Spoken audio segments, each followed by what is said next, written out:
check this weekend for the latest season? Oh yeah, that's the season 3 is almost done. Don't go on Twitter unless you want to see 100 clips of season 3 of Metal Cardbot. Well, just don't go on Twitter. Also, yeah. Well, I've gotten, because I watched the Digital Circus finale, I decided to put on a hazmat suit and started wandering the discourses because I wanted to observe it like a scientist. We got regular school. By the way, I'm going to show off something here.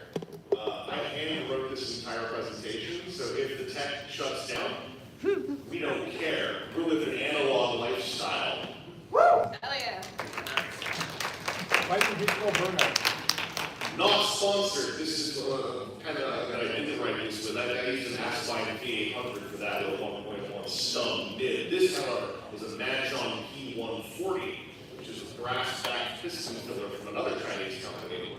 It has a ebonite feed up in the top, so it's like a rubber that's slightly porous, so it drinks in a little bit of the ink and stays moisture. I got into mechanical keyboards briefly as a hyperfocus the other year, so I learned all their funny words, like is your keyboard thawky, or milky, or clicky, or clacky. And then I found out that Fabricants have their own set of first descriptives. Is the nib dry or is it wet and juicy? And I love using a pen that's real wet and juicy. Speaking of wet and juicy. That's upstairs. Okay. Afterwards. Yes. Awesome. And thanks again to Chris Hughes for finally supplying me and bringing his own Hydrobots. We're going to make the peeing toys pee. We must kung fu piss. Yeah, it's a weird toy line. So who has a piece for second moons that I can do that? Oh yeah. Yes, then we can do the pissing on the moon. By the way, if you'd like to know more about Hydrobots, not right now, please, but eventually you can look up a Hydrobots review that swooped my ass on youtube.com/@dietclona, who's a YouTube creator somewhere out there in the ether, interesting content. Are these compatible with the Schick Hydrobot? The what? Are these compatible with the Razer Schick Hydrobot? Oh, they failed to provide us, the Schick fam, with merch that could do this, of the Schick Hydrobot. They made a whole line of Hydrobots. They didn't do the G1 Hydrobot, which is frankly a slap to the face of the true fan base. Mm-hmm.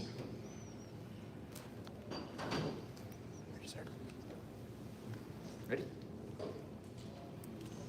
Alrighty. Welcome GFCon Sunday morning. That is a lot more weightiness than I expected to start with. Alrighty, to start us off today, we have Vangelis talking about fighting fandom burnout. Hey everybody, who got more than 3 hours of sleep? Yeah. Who got more than 4 hours of sleep? Yeah.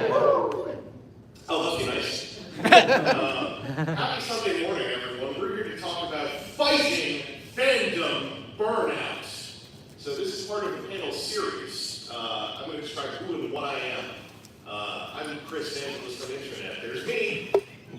That's my face. Thank you for cheering for my face. That's a QR code, which is going to lead you to a YouTube playlist, because this is part of a panel series I've been doing for a little while called Why Do We Enjoy the Toy? I greatly enjoy doing this panel series because we get to talk about stuff that doesn't get talked about, I think, enough in our online spaces, which is things like fighting burnout, but there are also prior concepts that I will be referencing, but maybe not describing in full because there are panels about them. Things like evaluating subjective qualities and how to relate them to your tastes, or combating FOMO and the Zeitgeist, or the Zeitgeist, which is German for time ghost, which is pretty metal. Also, appreciation outside of acquisition, which is probably going to relate a lot to this panel as well. So these are some concepts that if you want to hear me talk about them at a bit more length, they are scattered throughout the panel playlist series. The QR code will also return at the end of the panel when we do a little bit of open Q&A conversation. So, what's the trend that sparked me to do this panel? It was seeing thumbnails like this for like a month. And then delving in a little bit and wondering if all of my peers on YouTube are okay. And generally this all came down to like, damn, I'm burned out. And I thought, hey, it seems like the tone is kind of like, I've discovered this concept, which is I'm burned someone says I'm selling everything, for example. Small disclaimers, I am not accredited or trained in relevant fields of psychology or mental health. I'm a film school diploma person. I won't speak from experience and introspection, so none of this is gospel, it's the hope of sparking healthy introspection and conversation. So you don't have to follow everything I say, just hopefully this presents some ideas to percolate on, kind of like what was going on in my guts earlier this morning. So how am I going to define fandom burnout? The way I'm going to define it is by kind of bringing up some causes, perhaps, like hardships of the era. It's 2026, prices are up and wages are not, for most folks. It's a stressful decade. We can list countless reasons why maybe we're a little stressed out in the 2020s. It's almost become part of the defining factor of the decade so far. So it's not like there's really a singular thing here. It's just it's a hard time to be doing anything. But also, something that really burned you out is perpetual hyper-focus. Not just on one toy line or one thing, but it could be one anything. It could be one fandom, one genre, one hobby. Even if you play tons of miniatures games, if that's all you do, you're still locked in on miniatures games. But maybe your focus is entirely on Transformers. It can vary from person to person. But also, you've aged, buddy. It's kind of this, what happens with brains while they do stuff. And it's okay. I have a spoiler to drop, and a big reveal about myself. I aged too, apparently. There's no way to prove that. There are 3 deadly prongs of resolution for this kind of burnout. That's what I decided to call it, at least. I think it sounds cool. We've got introspection and readjustment. I'll be having a slide for each of these, so we're just going to go through them. Embrace curiosity and diversify, or ECAD.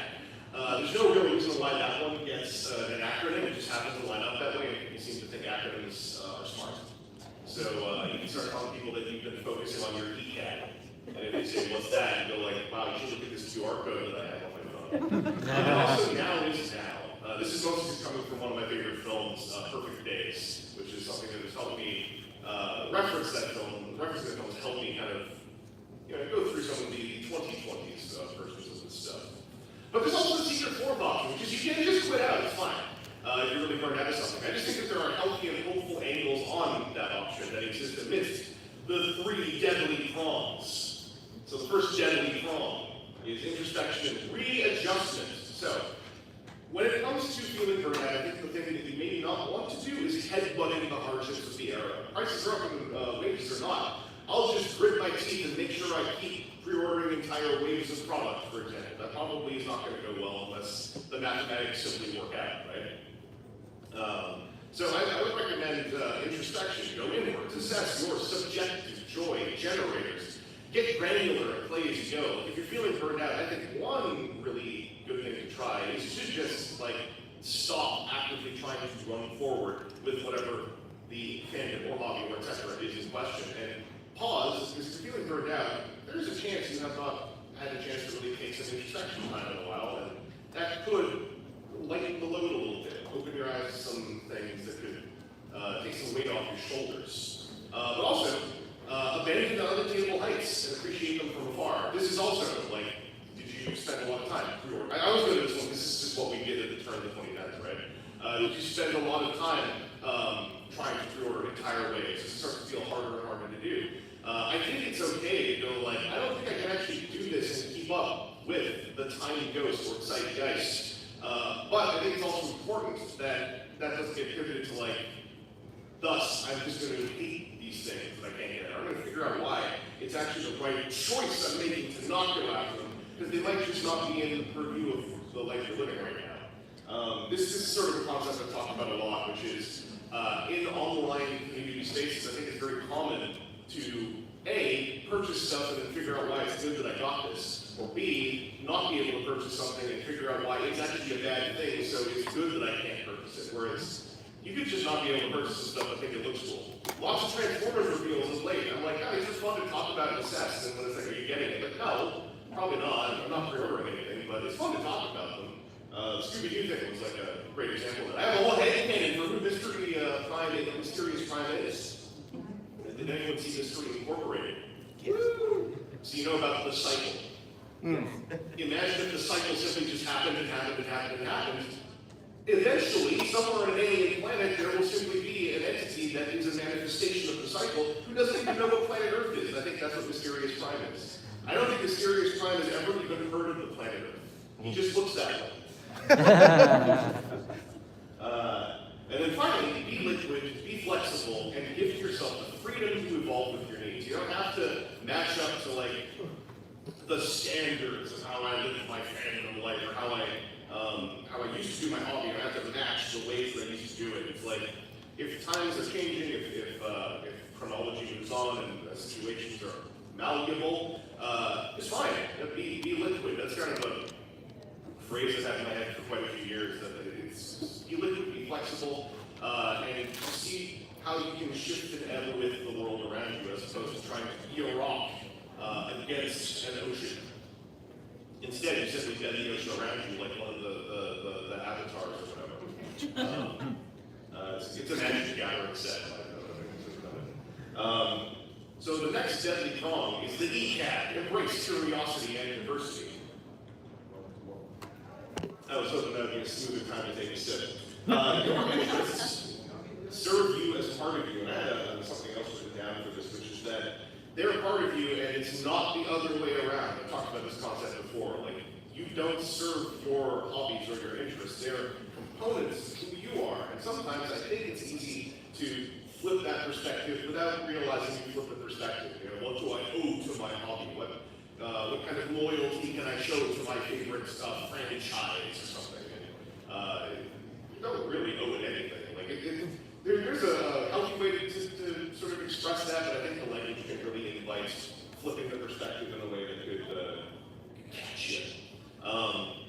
So if you are finding that one of your trains is a drag, switch rails, which is to say, it's really important to have multiple interests, or two hobbies, even more than two. The more interests and hobbies you have, the wider your perspective is. Practically speaking, the more rails you have to switch to. If you're really tired of Transformers, I think maybe this is a little bit too close to the rail, but obviously lots of people are like, I'm going to switch to Metal Card Pod. And that's cool. Like I'm dabbling in that stuff, but it's still transforming robots. And so you gotta be prepared that you might just be a little bit tired of like robots that turn from thing to thing as an entire central focus. You might want to look into like how teapots are made. That's actually a really calming thing I like to look up on Instagram Reels is Chinese teapot making. It's genuinely relaxing. Also, it's worth saying interests don't have to be conquered. If you have multiple interests, you take it on like other hobbies or other things you think are kind of neat. You don't have to then go 1,000% in on it. You go like, I'm going to learn everything. I've got to be an expert in this. I've got to be able to stand the test. I don't want to be a tourist. It's actually okay to be a tourist. The whole tourist derogatory, which I hate sometimes. That's more so about like misleading people. But it's okay to also just take a passing interest in something and just leave it at that. Like you don't have enough brain to be 100% of you in 15 different places. I'm working on that. But apparently, that kind of stuff is a little bit illegal, plugging in electrodes into your brain and whatnot. They stole my patents. So you don't have to suffer for your names either. Like if you're, it sort of ties into that, right? If you think, teapot making is neat, maybe I'll take a pottery class, right? You don't have to then go, look, I better make sure I'm booking myself in for 40 hours of pottery outside of my 40-hour workday. Like, I'm kind of hyperbolizing, but maybe some folks in the audience are like, kind of get the vibe, right? Where you're like, this thing looks kind of neat, and then you kind of throw yourself in so hard you overwhelm yourself instantly. I'll go to the phrase, right? Be liquid, be flexible, give yourself the freedom, in this case, to explore at your leisure. Because these kind of things are, at the end of the day, still your leisure. Your hobbies are meant to serve you and service you. That takes us to the third deadly prong, which is now, and then to expand on this, I'm just ripping this off of Perfect Days and adding my own. Then is then was then. And next time is next time. So with that in mind, that's a very long title. Things change, your tastes change, the economy changes, your loves change, etc. Something my mom taught me is that change is inevitable, but for the most part, it's worth embracing it because it's scary, but it's a thing that's going to happen. And also, change is not inherently a failure. It's very, I think, easy to see something change and go like it's ruined, right? Like, easy example, we're all Transformers fans. There's like this 4-pack of jets that etc. There's a whole lot of things there where it's like, damn, it's easy to go like, damn, it's over. Damn, this is different. Damn, it's like also, it's one product, right? That's just like, if it's an annoying thing in your hobby space, it's like, whatever. I'm not going to order, like, yo, I'm going to spoil something. I'm not going to order the MTO4 pack because I don't have enough money to anyway. So I'm just watching it from afar. I also, low-key, if you aren't really stressed about that thing, it sounds like 100 people in every square capita of humanity involved in the fandom is going to be one person ordering one, taking one or two of them, and trying to sell the other 2 or 3. So the storm will disseminate itself if you're really concerned about it. Swap party afterwards. Swap party afterwards. Swap party, hell yeah. That's one of the fun things about those those 4-packs, the buzzworthy 4-packs, where it's like Yes. the 4 completely different guys. It's like, how many people were like, I bought this 4-pack anyway, I wanted one. Who wants the other 3? And usually at least 2 of them have a lot of people around them, and then you got like the charm perverts like me, who are just swimming in riches. But as I said, change is natural, it's inevitable, and inevitability is not really supposed to be like a freaky thing, but it can be. So it's completely fine to like feel like you want to mourn changes as they happen. But this is some perspective stuff, right? I'm keeping this in the context of our hobbies, but I feel this is sort of still a little bit of life. Like joys that ended were still joyous, and it's worth trying to remember what they were to you, even if they come to a close, they changed to a form that you don't recognize, etc. And also future joys include the vast unknown. So if you're like freaked out and like, Games Workshop MSRP is going up again or something, right? That has happened, and if you're worried, like, can I stay invested in the Games Workshop hobby? A common phrase with Transformers right now, I've been priced out of the hobby. It's not a wrong phrase. It's such a tragic phrase, though, because I feel like if you've been priced out of one hobby in its current form, that's almost like it's unlocking a chain where you've now got the freedom to, I'm going to do it again, be liquid, be flexible, and give yourself the freedom to enjoy now, then as then, and next time as next time. So obviously, this is where that disclaimer slide really comes into play, right? I'm not saying all this is like, and thus I've solved burnout, right? Because like this is sort of just touching on the real basic, like highly unread, like Zen concepts. But I think that in hobby spaces, like that's one of the best places to like just mess around with this kind of stuff. Because at the end of the day, it doesn't really matter in a dangerous way, but it is something that ultimately is meant to just service your free time. And that does, however, bring us to the question, right? Shut the fudge up about being liquid and flexible. I'm sure someone out there wants to yell that, right? Either anyone in the audience now or someone watching, say, a recording of this posted on the website youtube.com, the website where anyone can upload any video they want. Not sponsored. So, if you're feeling like, I don't know how to be liquid and flexible, that's fine. I mean, you are made of a lot of water. That is, I'm going to throw that one out there. And you all do contain exactly one heated and moist skeleton, which is kind of messed up. But if you don't know what to do, like, again, this is not like I'm going to solve it for you, but consider corroborating with your friends or even just your communities, be it your local community, be it your online communities. Just poke around if you're feeling kind of burned out. I would say try to couch it in curious language as opposed to doom language, but talk to your friends a little bit. Go like, man, I'm feeling a little bit like, a little bit tired, and perhaps say like, what else are you guys into, right? Like, ask your friends, like, what are some of your friends in Transformers, for instance? What are some of the other things that you guys are into? If you haven't asked your friends that before, like, it can be surprising. Like, some folks might just start going off about the super wet, juicy fountain pens, for example. I got this Lockbee Quattro. I got hella pens in here. I got hella pens on the outside. This happens to me every now and then, but it's very satisfying. Don't buy entire bottles of ink tons of times in a row. And going off that, taking risks. I will say in parentheses, safe risks, obviously. Don't take the big risk is not, I'm going to purchase an entire sound booth to start trying to jump into a voiceover career that I decided to do yesterday. See, I decided to try doing that 8 days ago.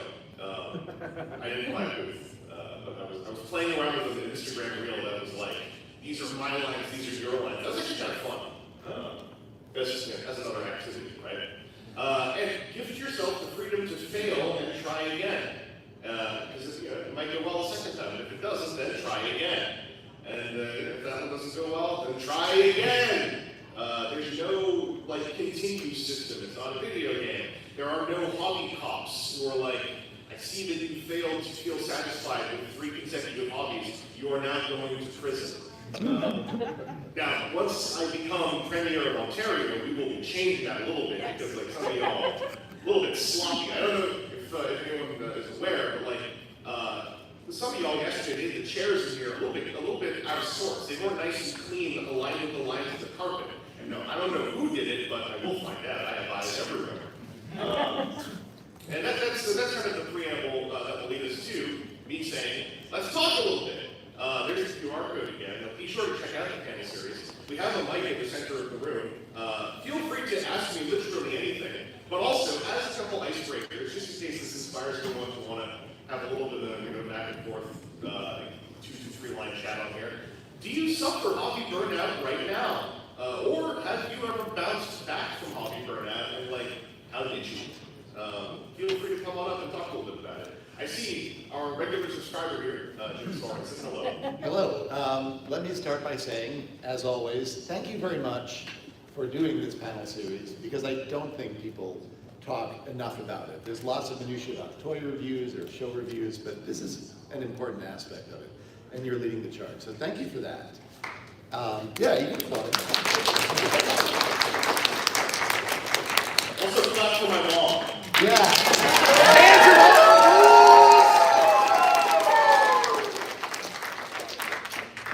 I really resonated with the point you said about collaborating with the community when there are parts of the hobby that can be frustrating. I personally have had a lot of success in that regard when part of a toy came out and I only wanted that part and something else, and I've had really good luck posting online in Transformers forums saying, I really want Sentinel Shield, but I don't want Sentinel. I really want Dazzle Strike, but I don't need another green light. And every time, even so far as saying, I'm really looking for the Giga Scouter, but I don't need the Giga Storm. I thought that was going to be a hard sell. Someone said, hey, I'm in the opposite situation. I really need a Giga Storm, but I don't need the Giga Scout. And just put it out there, if anyone has the back folding plate from the back of GoBot's treads from that 3-pack, I inherited one with no back plates. So if you somehow have 2 of them, what happened and give it to me? Well, but not only does it help sort of solve that problem, it gives me a reason to start chatting with, maybe some cool person that I've seen online, but I've never had a chance to interact with, and then we meet up at a con. So it doesn't only solve that problem, it also helps me meet and collaborate with new people. So I think that's great advice. I've been engaging with that myself. Oh yeah, definitely. And I mean, I love to put it out there. Sometimes people just are living somewhere, or they're just in a position where they just can't find folks. And I greatly sympathize with that notion. But hopefully, thinking about it will offer someone to have maybe a new, fresh set of eyes. They look around it and go you know what? If I can't find anything in my toy collecting community, my hobby community, but I'm interested in pottery, maybe I'll just go take a pottery class. And who knows? Maybe there's another Transformers fan there, right? Taking classes for crafts is I don't do it enough myself, but low key, that's a great way to just interact with a bunch of people who are there for the same reason, right? Mm-hmm. Thank you. Thank you so much for doing this. I appreciate it. One thing I just wanted to add is if you burn out of a particular fandom, but you've loved it for a while, don't sell the toys if you can afford to keep them. Put them away. I regretted selling most of my collection when I was in my 40s. I wish I had them back now. And that's the big thing I wanted to say, just... Oh, for real. I think, if you feel you really want to separate from something, I think it's okay to, if you have, you see 3 objects, I don't want these anymore. It's great with fun jumping into something else, but I do agree, I think going full slash and burn it's kind of an example of going 1,000%. It's like I do need to change. So I'm gonna throw my house off a cliff. It's like you can also just like refurbish your house and maybe sell a couch you don't use or something. You know? Yeah, and also don't be afraid to sell that figure or buy a new one. Yeah. It's okay to change. One of my other panels is that like one reason not to be afraid to sell stuff is like I feel everything comes around again. Stuff Yeah. you missed buying or stuff you sold you kind of regret selling. You'll find it again. It might take a while, but it's all objects going, especially jumping conventions. You're in a very tight cycle of being exposed to the orbit of stuff in flow, right? Yeah, It will always come back. yeah. Thank you. Hello. Hello. So, what about card game though? Pardon? Card game. Card games? Yes. I got like 4 in my head right now that I'm interacting with. Oh god. Yeah, for me, I do like card game collecting, toys, and games. I got on board games during lockdowns, so I have a bookshelf of volume mass that represents that. It's something I'm trying to figure out how to cut down to. Oh yeah. Yeah, for me, it's like I got lost, and even like doing cosplay, I also like doing stuff for collecting too. Pretty much like being as a copy stuff at the same time cosplaying. So, yeah. Oh, that's kind of like I think that this cosplay is obviously like a big part of like communities like this, right? That's also a craft, and like as far as I've been told, like getting into cosplay, a lot of people are like, yeah, I just sort of suddenly learned how to sew, right? Yeah. Good, thank you. Yeah, no worries. By the way, shout out my mom. She taught. Here's your mom!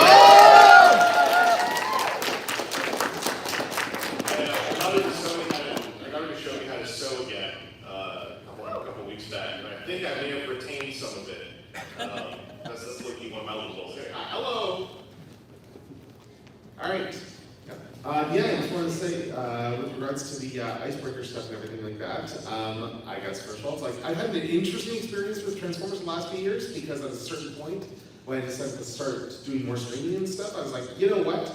I'm going to just open everything, but only open stuff when I'm actually streaming, which has been an interesting experience, because if I don't feel like, opening toys or whatever, they build up, and then I just have this massive pile, and I have those moments of, how much is this pile worth anyway, when you realize that you're starting to get close to like 4 digits worth of toys that are just sitting there in a pile.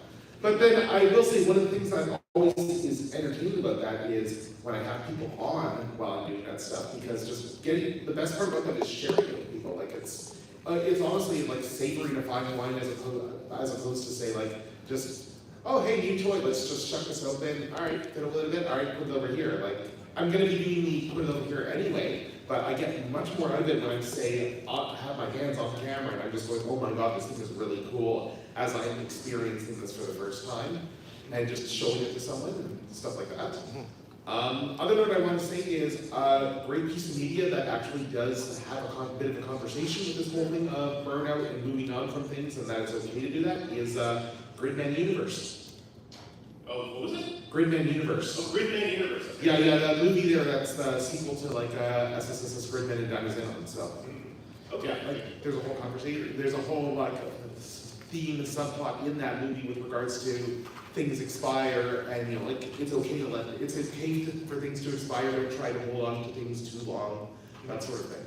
I do need to check that out. It's very good. I've had the Gridman stuff in my like mental whiteboard for a while. I actually have done the same thing, by the way. Like I've also kind of turned to trying to only open toys when I'm streaming. Yeah. Because as I said, it's a really fun shared experience.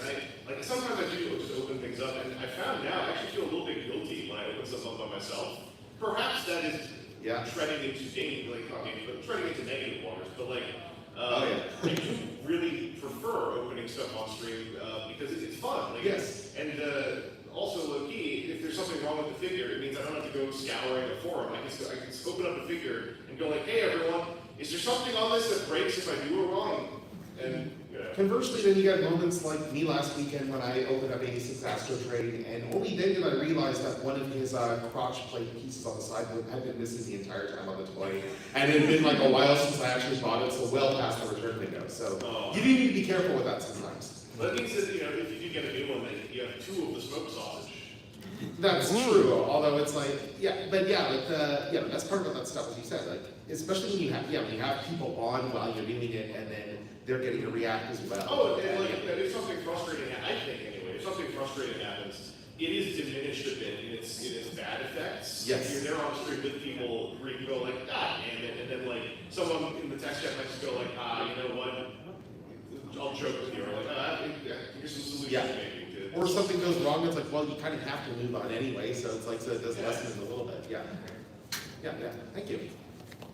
That's twitch.tv/general techno. Yes.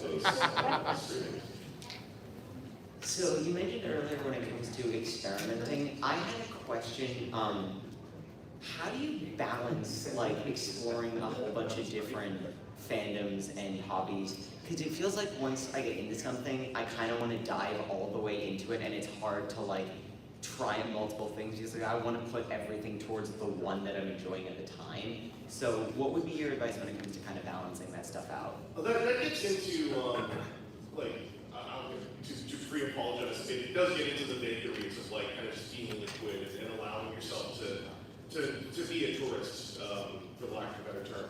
And I think, it is a common privilege to have, to, like, get into a thing, think it's really cool, and then want to go, like, you know, nose deep in, and, like, soak it in. And I think if you just have it, especially if you have a weekend, right, for whatever your schedule is, then I would say, like, hey, why not, right? If you actually have, like, two days of free time or something, spend those 2 days, like, kind of soaking in a different ocean and see how it feels. But also, if you do want to, like, taper it back a little bit, it's worth, as an example, you could just write down stuff as you go, right? To kind of make a physical representation of, like, the knowledge that you're building and the experience that you're starting to touch on. And it's a little bit of a silly thing to say, but, like, if you hit, like, one entire page that you've hit the bottom of a page, it might be a marker to you to go, like, okay, I got, like, a page of stuff, and this is just me being excited, so maybe I'll just, like, I'll leave that, I'll sleep on it, see how I feel in the morning. Like, it's kind of, pacing yourself. It's sort of a wider practice, like, outside of hobby spaces, but like I alluded to before, I think hobby spaces are a great place to explore ideas like this because the stakes are so low, right? No one who matters anyway is gonna, like, punish you for, like, not doing enough research before saying, like, hey, I think Gridman's kind of cool. And it's like, oh, did you read up on all the Shattered Glass characters being referenced? And you're like, no. And then, you know, if you're like, why didn't you? And you're like, well, arrest me then. Try it. Why don't you just throw me out of my chair on the floor, and why don't you just stomp on my shoulder and put the handcuffs on me, Gridman? Why don't you just drag me down? Anyway, I would say this, if you're aware enough about that as, like, a pattern for your own way of getting into other things, then you're already, like, halfway there to engaging with that, right? And maybe having some self-observance and going, like, have I done enough today with this new hobby level that I'm still on? Thank you. Great question. First of all, I'd like to thank you for coming here. This has given me a lot of help in managing my hobbies. And my question is, say you have a few figures that you play with for a very long time, but they're really damaged, missing pieces, have some broken parts. What do you suggest doing with them?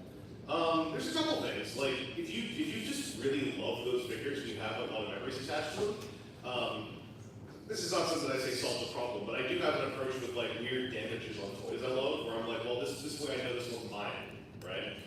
Or if it's something where there is, like, an aftermarket of parts where you could, like, start to replenish the parts that are broken, it gives you something to do that isn't just, like, buying brand new things. It's like I could maybe make a journey out of trying to refurbish this toy that I really love. But also, if it just is, like, a bummer to look at, you can offer to friends, like, yeah, I got this thing, it's broken here and here and here. Does anyone want this? Does anyone want to buy this off here? Could this help anybody? And then if you run into a total dead end, you can also just, like, put it in a Ziploc bag, just write what it is and donate it somewhere, provided it's, you know, like, safe for kids. If it's like a third-party Transformers toy, that might actually be a little bit dangerous. But yeah, like it depends on your attachment to the piece in question. But at the end of the day, like I'm a big fan of going like, well, like I love Toy Rise King X Kaiser. It's like my favorite toy of 2025. And inexplicably, the little X Kaiser had a ring of plastic just crumble off of the ankle joint. And I don't know why. And I looked around and it just happened to nobody else I could find on the internet. So I'm like, well, I now have my little X Kaiser. But then I got us also a one-off sponsorship and got some store credits used for Kari, and I immediately went and found a single back X Kaiser. But I'm also going to get this completely second one, just so I have an unbroken one for educational purposes for our pilot. That's called coping. Thank you. No problem. Hello. So yeah, I've noticed it not even just with the toy lines and everything, but the fanfic side of it as well has been suffering too. That the Transformers Big Bang that usually happens every year got canceled because of the fandom burnout. So I've been trying to find weird different ways of making fics. The last time I did the Big Bang, I threw the whole Malto family at D&D, and that actually worked out. The entire dice rolls were real. And so I decided, well, what then? So I decided to try going to the Q&A panels here, and just every little thing gave a whole brand new idea for a fic. Like Chicago last year, I walked away with an entire 7-chapter idea. Oh, hell yeah. For Cyberverse of all things. I was going to say, like, that's, obviously you were able to solve it for yourself, but Yeah. it's such a shame that even, like, fan fiction writing was running into that, because, like, obviously that's not as related to the harder practice of purchasing entire objects, right, and storing them in your place of living. But I do think, like, if you're fan fiction writing, like, there's so many, to me, at least, paths that open up out of there. It's like, oh, I'm burned out on writing Transformers fic. It's like, what if I just start writing one but it's not Transformers? And then I'll do a little bit of world building to say, like, okay, what are these other robots, for instance? Maybe they're metal robots who live in carts. Oh, no. But, more seriously, like, it sounds like you had a great system. Just like, essentially doing, like, they sell these things like storyteller dice and storyteller cards where it's like, Yeah. just prompts. It sounds like you found a really cool, like, con-oriented way to just, like, collect prompts. That's really cool. Yeah, it worked out pretty well for me that I started rolling the dice to see what would happen, and Thrash was always supposed to fail until the end where he kept rolling nat 20s. And not to tangent, but like that also reminds me that there's actually, if you like writing stuff, there's a lot of solo journaling RPGs, like Thousand Year Vampire, and it's literally just like an RPG system built around kind of just writing fiction, and providing prompts. And I'd recommend looking into that stuff if that sounds interesting. Okay, thanks. G'day. Hello. I have a little story about bouncing back from fandom burnout. Oh, sweet. I realized some of the same things you realized in this board a few years ago. Some of the things I used to like as a kid, I lost interest in, so then I only liked Transformers. So it's like, oh, I'd watch Transformers, I'd go on TFW 2005, I'd talk to my Transformers group chat, I go on Facebook, Transformers groups, and I started having like a Wizard of Oz moment where I was in the tornado, and I was just only Transformers news all the time, and then when you start going on social media and stuff, you start seeing like the YouTube videos where I'm quitting, new thing sucks, new thing's bad, I only like the old thing, and it's like, why do I feel like I'm being crushed? And that's when I realized, like, oh, I only like Transformers. I should really like a different thing. And that's when I started getting into cooking and growing, growing vegetables, growing herbs. Cool. And it's like, oh, I'm outside. It's nice outside, actually. I'm all like, you should watch videos of people making teapots and think how cool that would be. It's like, nah, I just started cooking and grow vegetables. That rules. Yeah, and like I'm having, I have friends in college and I'm getting together more with them because they don't like robots at all. And it's like, they all like different things, so I'm really surrounded by all these different interests, and we can all talk about different stuff, and like that's been so healthy over the years. Like, that's the curiosity of it. Yeah. Like, it's being curious about things. It's so important. And Also, that's a great example. Cooking is something that is helpful to do because like one of the weird commonalities we all have is we're supposed to all eat food. Yeah. Yeah, I know. I've asked the devs about it. It's messed up. But like, if you like are stuck for like I don't know what to get into, look into like cooking a thing that you like or things that you like, and eventually you'll probably find one where it's like, oh, there's only like 4 ingredients, and like there's only like 5 steps to do this. Maybe I'll just give it a try. And then if you fail, try as the slide said, try again, and then try again. Yeah, it's nice. I actually started working at a food truck a few weeks ago. Holy moly! So like, I'm not even on the internet for most of the day. It's just, I'm a normal person now. Who also likes robots? I did not make this person. This is not a place. I am a sophist, and how perfect the story is. That rules. Thank you very much. Yeah, thank you for all these panels. They are truly wonderful. Well, thank you. All right, so millionaire, right? Sorry, not quite. Hi, though. I'm an artist. Whenever I face the burnout within the fandom, I usually I use Transformers a lot in my anatomy studies because, you know, they got these weird proportions, they have all that, but it's easy to slip into, like, other things, so I can continue that, you know, interest. But I've also found that within the Transformers fandom, I engage within different types of media, like fan art, fan fiction, maybe jotting notes down and, oh, if you ever got the chance to write your own continuity, what would you do? And write those down and share them with people to see what kind of love they have for it. And like sharing them with my friends who aren't into Transformers tends to replenish the battery of fandom burnout that I have. Yeah, but thinking of it as a battery is really a great way to visualize it too, because like what you do with a spent battery, you don't hook it up to a wall outlet and just think like, well, I'll fix it myself, right? I don't know what rechargeable batteries are. I'm sure someone's already trying to be clever right here. But yeah, like having different batteries to swap in, and also like the prompts thing. I think it's like if you ever had a creative interest, just try an open prompt, right? Like I think there's a little bit of trepidation one can have going like, oh, what if this is cringe? You know, oh, build your own world or something. It's like, hey, you don't have to show anyone, but also B, if you show your friends, they're probably not going to go like, wow, the vocabulary meter on this piece of fiction is kind of trite. But if your friend does do that, like they're inviting you to slap them. That's right. But no, that's great. Thank you. Hi, I don't have a question, and I'm really nervous, so I'm going to keep this kind of brief, but I just wanted to let you know, as somebody who takes value in knowing that I'm doing something that other people take information from, as the significant other to somebody who is a collector. I really love this panel. I witness a lot of the frustration, the burnout, and this has given me a lot of talking points to kind of help me calm those feelings down. And I really appreciate that, so I want to thank you. Well, thanks very much. And I'm totally plugging myself. There's a whole playlist of this. Well, you know what? It's the busy season at work, but wintertime's coming, so maybe I'll check those out. Yeah. Thank you. Thank you. Oh, it's my turn. What they said about the content. Thanks.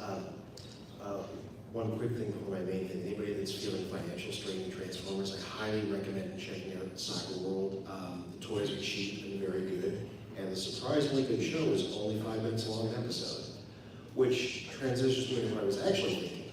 As an aging adult, outside of the financial strain that I didn't used to have, one problem I face is temporal strain, because I found my diverse hobbies sort of getting knocked off one by one, as I no longer have the time to keep up and watch and read and do things, leading to Transformers being like the last thing standing, sort of. So I'm wondering if you have any thoughts or insight on how to battle the time problem when it comes to making sure your interests stay diverse or become diverse again. Absolutely. Some of these are sort of just hypotheticals that I have rolling around in my head. I mean, obviously, this will also relate to like a thing I just got into doing like at the turn of the year. But right stuff down is actually really helpful because it creates a visual quantifier of like everything you're doing. And I think especially if you have like a really heavy work schedule, writing stuff down around your spare time kind of helps you visually block it out, and you can start even planning it a little bit and going, okay, I know I've got say like 4 hours at the end of these next couple of days. What's some stuff I've been interested in? What fits into 4 hours? Or what's something long I want to look at? How can I spread that out over some 4-hour segments or something? Or if you only have like 2 hours, it's like it's as simple as is there like a book I wanted to read? I recently was going to sleep by like just reading. It was supposed to be one chapter. It became reading large blocks of There Is No Anti-Memetics Division because that book is really dang cool. Admittedly, I bought it because I read the free version first, but I think like just kind of figuring out what are your needs if your time is really crunched, and then embracing that. Not like, boy, I love it, but like I know how much I have to work with. And kind of, it's a little bit of pragmatism to go like, I know how much I have to work with, so what can I do with this? And if you want to help visualize it, I do recommend just like physically writing some stuff down. Apparently, I'm no expert, writing stuff down like has a different way of like interacting with your brain as far as like getting stuff out and like retaking it back in and comfortably thinking about it. So it's worth an experiment at least, because like trying to just physically write out some planning for your spare time. This is some good food for thought, thank you. Yeah. Also get a real wet, juicy nib. Yeah, that's a fun stuff. Hello, I'm first time here at TFCon in total. So thank you. One thing I found when I was trying to watch some of the older shows, like Transformers Headmasters, I watched that a couple of months ago. I found that it's also a nice way to just watch it with a friend that's also interested and you both haven't seen it. Or maybe your friend has seen it, but they haven't seen it in a while, and you just take the time, like a couple of weeks at a time, just watching it all together, and it lets you also discuss with them. Because I have a hard time just trying to sit down and watch a show or motivate myself to read a series or just play a video game, because it's hard for someone to just go straight into it without like motivation. Oh, that happens to me sometimes too. Like, I get like a form of analysis paralysis. Yeah. Oh, am I doing the right thing right now? Yeah, I also suffer a lot of that analysis paralysis where I just think I got all these different things I want to do, but I have a hard time deciding what I want to do. Or I have an idea of something I want to do, but I don't know what to do for that. How would you combat that sort of mental blockage? So it's actually kind of the same answer. Something I have a lot of trouble with is like uncorking myself from my depression clutter, right? And so it hasn't been like 100% successful, but I just keep doing it. I make little checklists of like what stuff I want to do, and I just make a checklist. And some of these checklist items have been floating in my little book for like months, but they're in there, and again, like visualizing stuff I think really helps. It helps one like separate it out a little bit, like get a grip on it like with your hands. And when it comes to like motivation, it's a hard step to take when you're prone to like the analysis thing, right? But like something that does help me sometimes is just like almost numbing myself a bit, going like I'm just gonna also start doing it while I'm worrying and doing the right one. And sometimes all it takes is like that little nudge, and it's like a boulder going down a hill. As a little aside, like if you do want some help, like kind of an idea to free up some of like the mental muck, improv classes are really good for that. Like beginner improv classes, a lot of the class is about mental flexibility and also not worrying if you do something wrong and actually enjoying doing stuff wrong.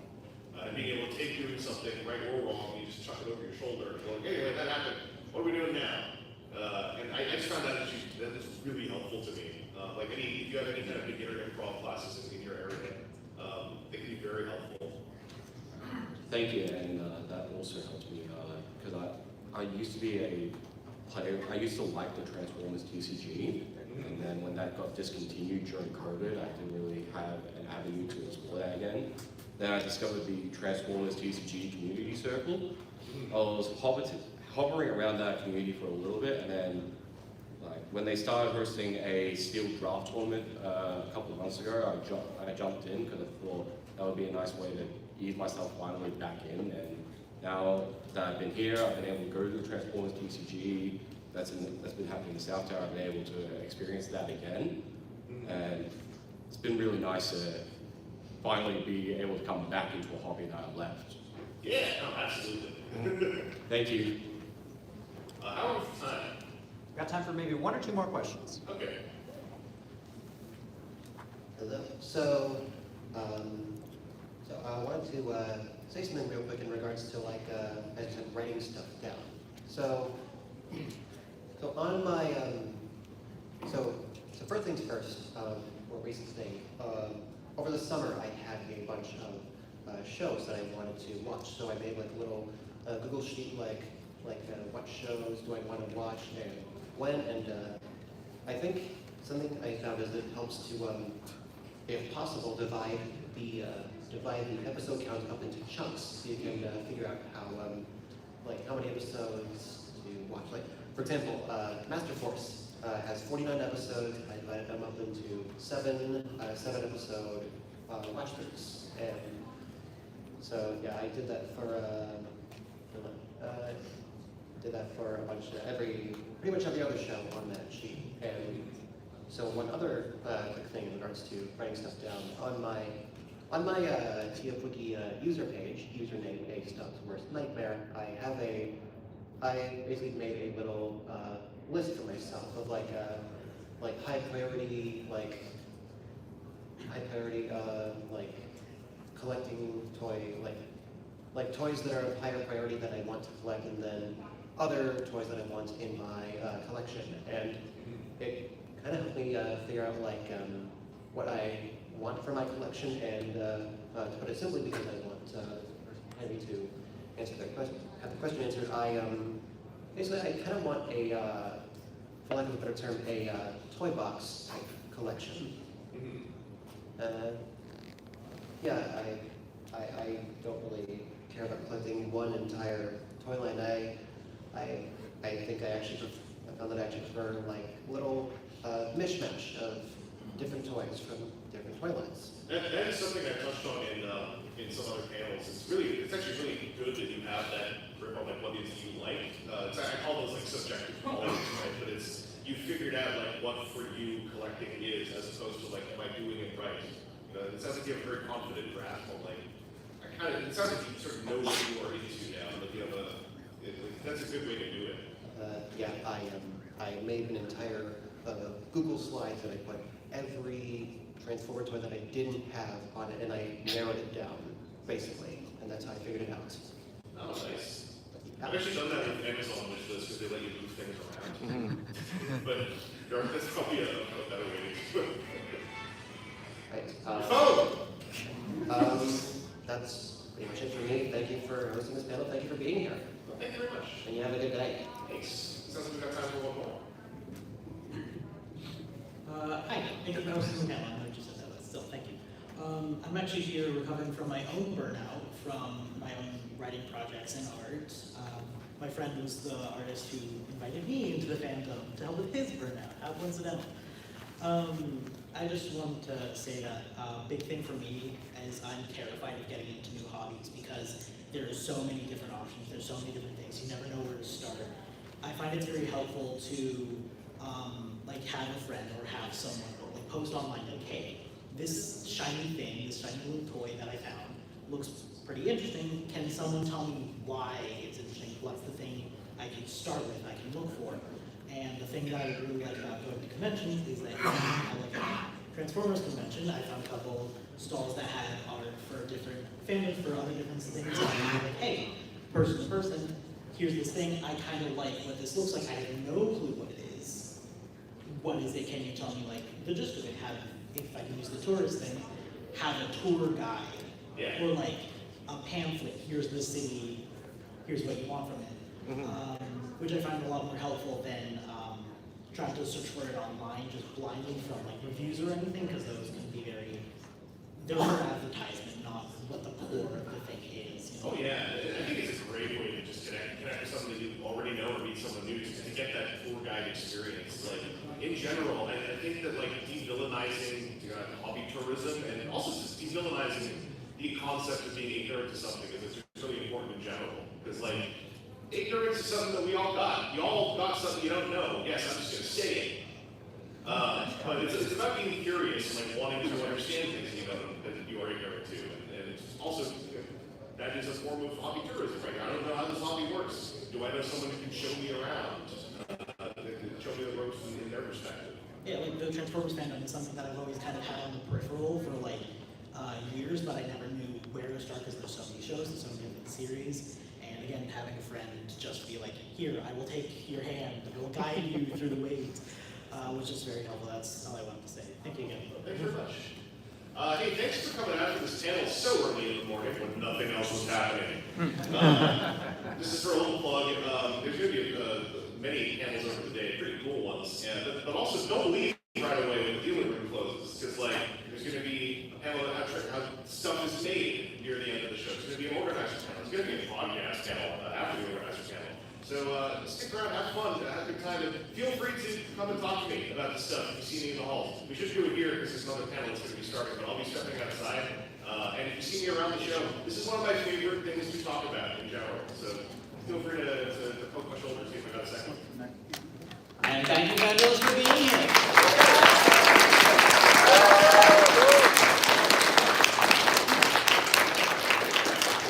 Now one lap for my ball.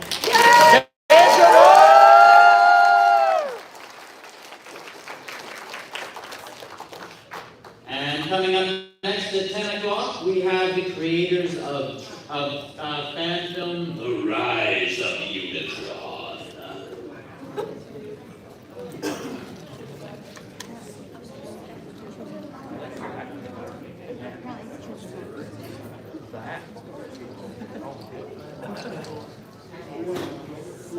That is almost scale mail at this point.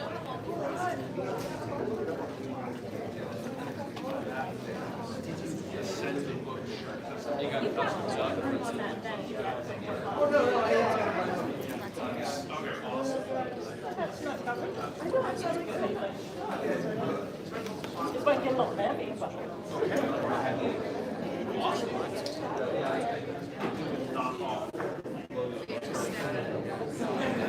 As soon as I saw my send the books. I got. Yeah, that's the one that got me. Like, I don't know why. I don't know what prompted me to do it. That's like send the books. KO is like one of those things that's like always like stuck in the back of my mind. Yeah. That's like that's why. Yeah. It's like one of those things. Part of the reason is like I don't know why send the yeah. It's like no one knows about hardly anybody knows what that means. But like yeah, on the with that on the back here that whole fiasco, the back of the task thing. So it's like it's all right there. I used to like early 2000s. I had like send the books written on like PlayStation memory cards. That's wherever I felt like it was necessary to have send the books. Men and women throw their undergarments on stage, or just put people I think the worst case scenario is like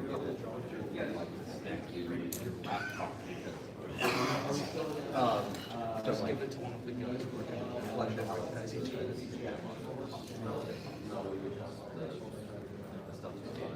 So I can just run back. I'll run the tech side. Like I said, it's a lot of skeleton. Just be more a matter of just fill out a little bit, just in case. Okay, so that's 9 pages. Worst case scenario, I can also just prompt you guys through a conversation. That's all. Is there a good time for our piss battle, or is it like hard to do today? Like if we can probably figure it out like in the back. Like, well, so I'm going to be leaving around 2:30, 3 o'clock. So let me go get my hyperbot. I can meet you in the like room. I have the water and everything. So yeah. All right. And before I go, can I request? I want to take. I always get a picture of myself with somebody's awesome fan weapon. Would that be okay if I use yours? I'll turn my camera on. All you gotta do is just point and click that. Of me, yeah. So Who's signed it? John Cord. Yeah. The guy who always wheels back. Yeah. David Hughes and Marlez Bird. That is a dope. This is a dope star seat. Yeah. Is it, if I film like this, would that be okay? Yeah. Just don't wait.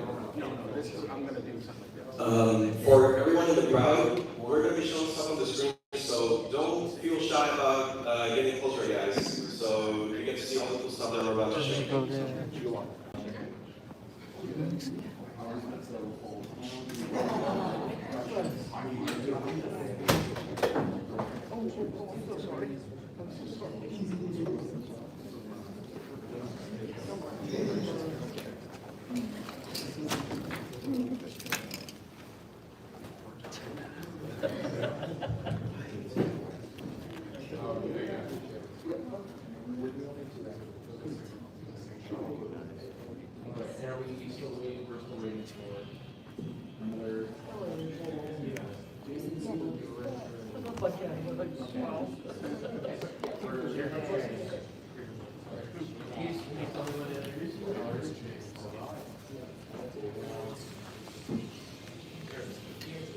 I see you with Lincoln Park hat on. Lincoln Park hat, I see you. Yep, look at that. Oh, thank you. Yeah, Paul. Everything was live, but Paul controlled which mics. You don't see the video. We just wanted.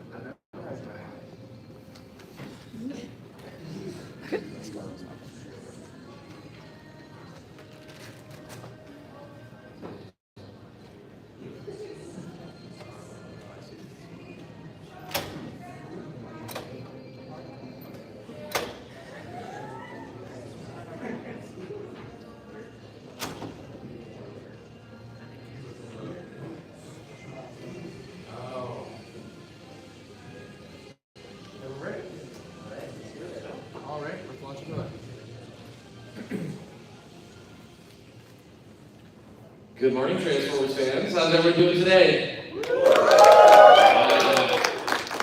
All right, our next panel is going to be a really exciting one. So let's give a big TFCon welcome. Our next panel is Transformers: The Rise of Unicron. Fan Film Showcase. Big TFCon welcome.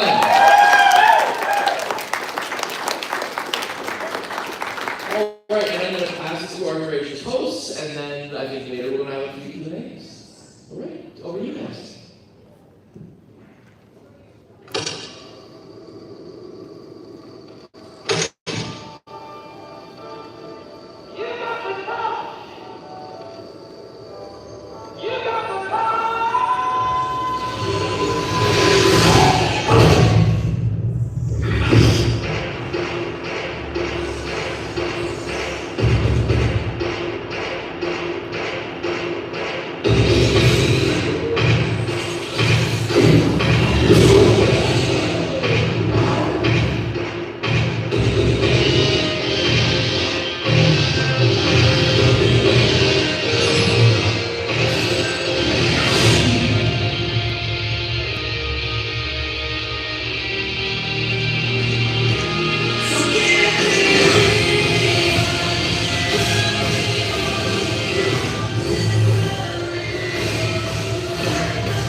you may not know is our three very special guests that we have with us here today, and they'll shortly introduce themselves, starting with.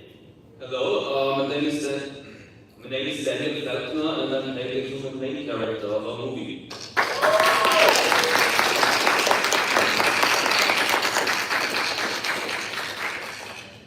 My name is Stephen Lawson, and I will be voicing Optimus Prime.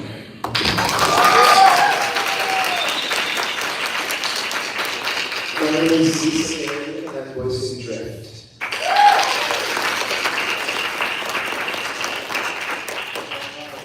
Now that you know who we are, the question could be for many, what is Transformers Rise to Unicron? Basically, Transformers Rise to Unicron is a fan film project, a live-action fan film project that mixes both animation and live-action aspects. And we're aiming to give the Bayverse, so the Michael Bay movie series, a combination, a finale that it deserves and that we always wanted. And basically also one of our big goals is we want to kind of redefine what it means to be a fan film. We want to really push the limits of what people think is possible to be able to do in a fan film. I hope you'll see that today in the panel. And yeah, I think that's the most important stuff out of the way. So what will we be talking about today, James? Well, today we will be showing you off some exclusive concept art from the movie itself. We'll be showcasing some brand new character designs we've been working on, some that have already been revealed with their new looks, as you can see on the screen left and right. We'll also be showing off our full-on official cast and a very small surprise at the end. But before that, we actually have a script reading today from part of the movie, and here to tell you all about it is the man right next to me, Martin. Yeah, so we wanted to start this off with a bang and finally show the whole world what the movie's about. So we took a little page out of the actor's book, sorry about that, and we're doing a little bit of a script read. So without further ado, are my two actors ready? Yes. Great. Locked in. So let's begin. And this script starts as every good movie does, with a black screen.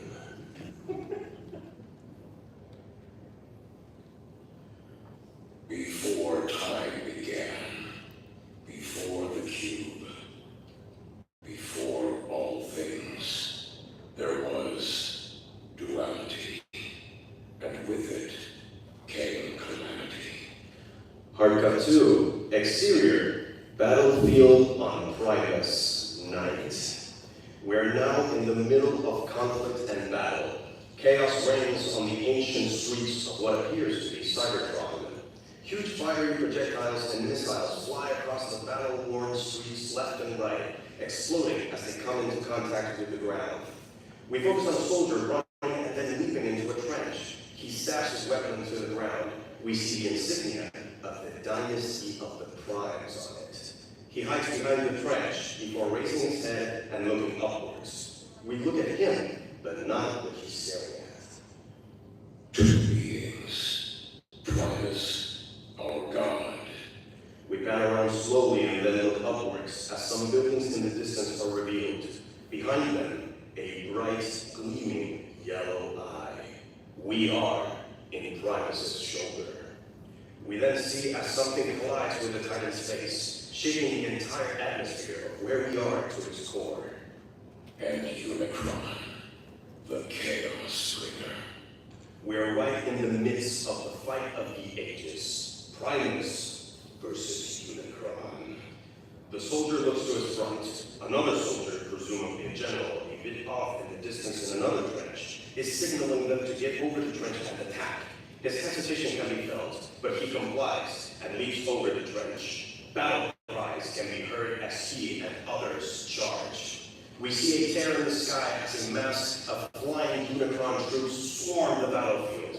Primus' forces clash with the enemy. At first, they are able to fight out Unicron's ominous and monstrous-looking horde, but more arrive by the minute, overwhelming the forces of Primus. As our soldier that we are following fights for his life, we see his comrades are doing so as well. They all yell as Unicron's army starts to swarm them. They get overrun. We see the soldier fall to the ground. Masses trample over his body. We close up on his hand. It slightly twitches as the last bits of life leave his body. Fate 2, interior, Dynasty War Room, Night. Two titans at war, with no breaking point in sight. A dire situation as the scales began to tip in the Chaos River's favor. We see a big metal table with members gathered around it. On it is a holographic map displaying the situation across Cybertron. The camera moves around to show the group, and we catch a closer glimpse of the primes. All of them are talking desperately at Prima. However, we don't hear what they are saying as Optimus narrates over what we see. The dynasty of the Primes, Primus' children, in charge of fighting against Unicron's ground forces, were suggesting to Prima, their leader, to surrender.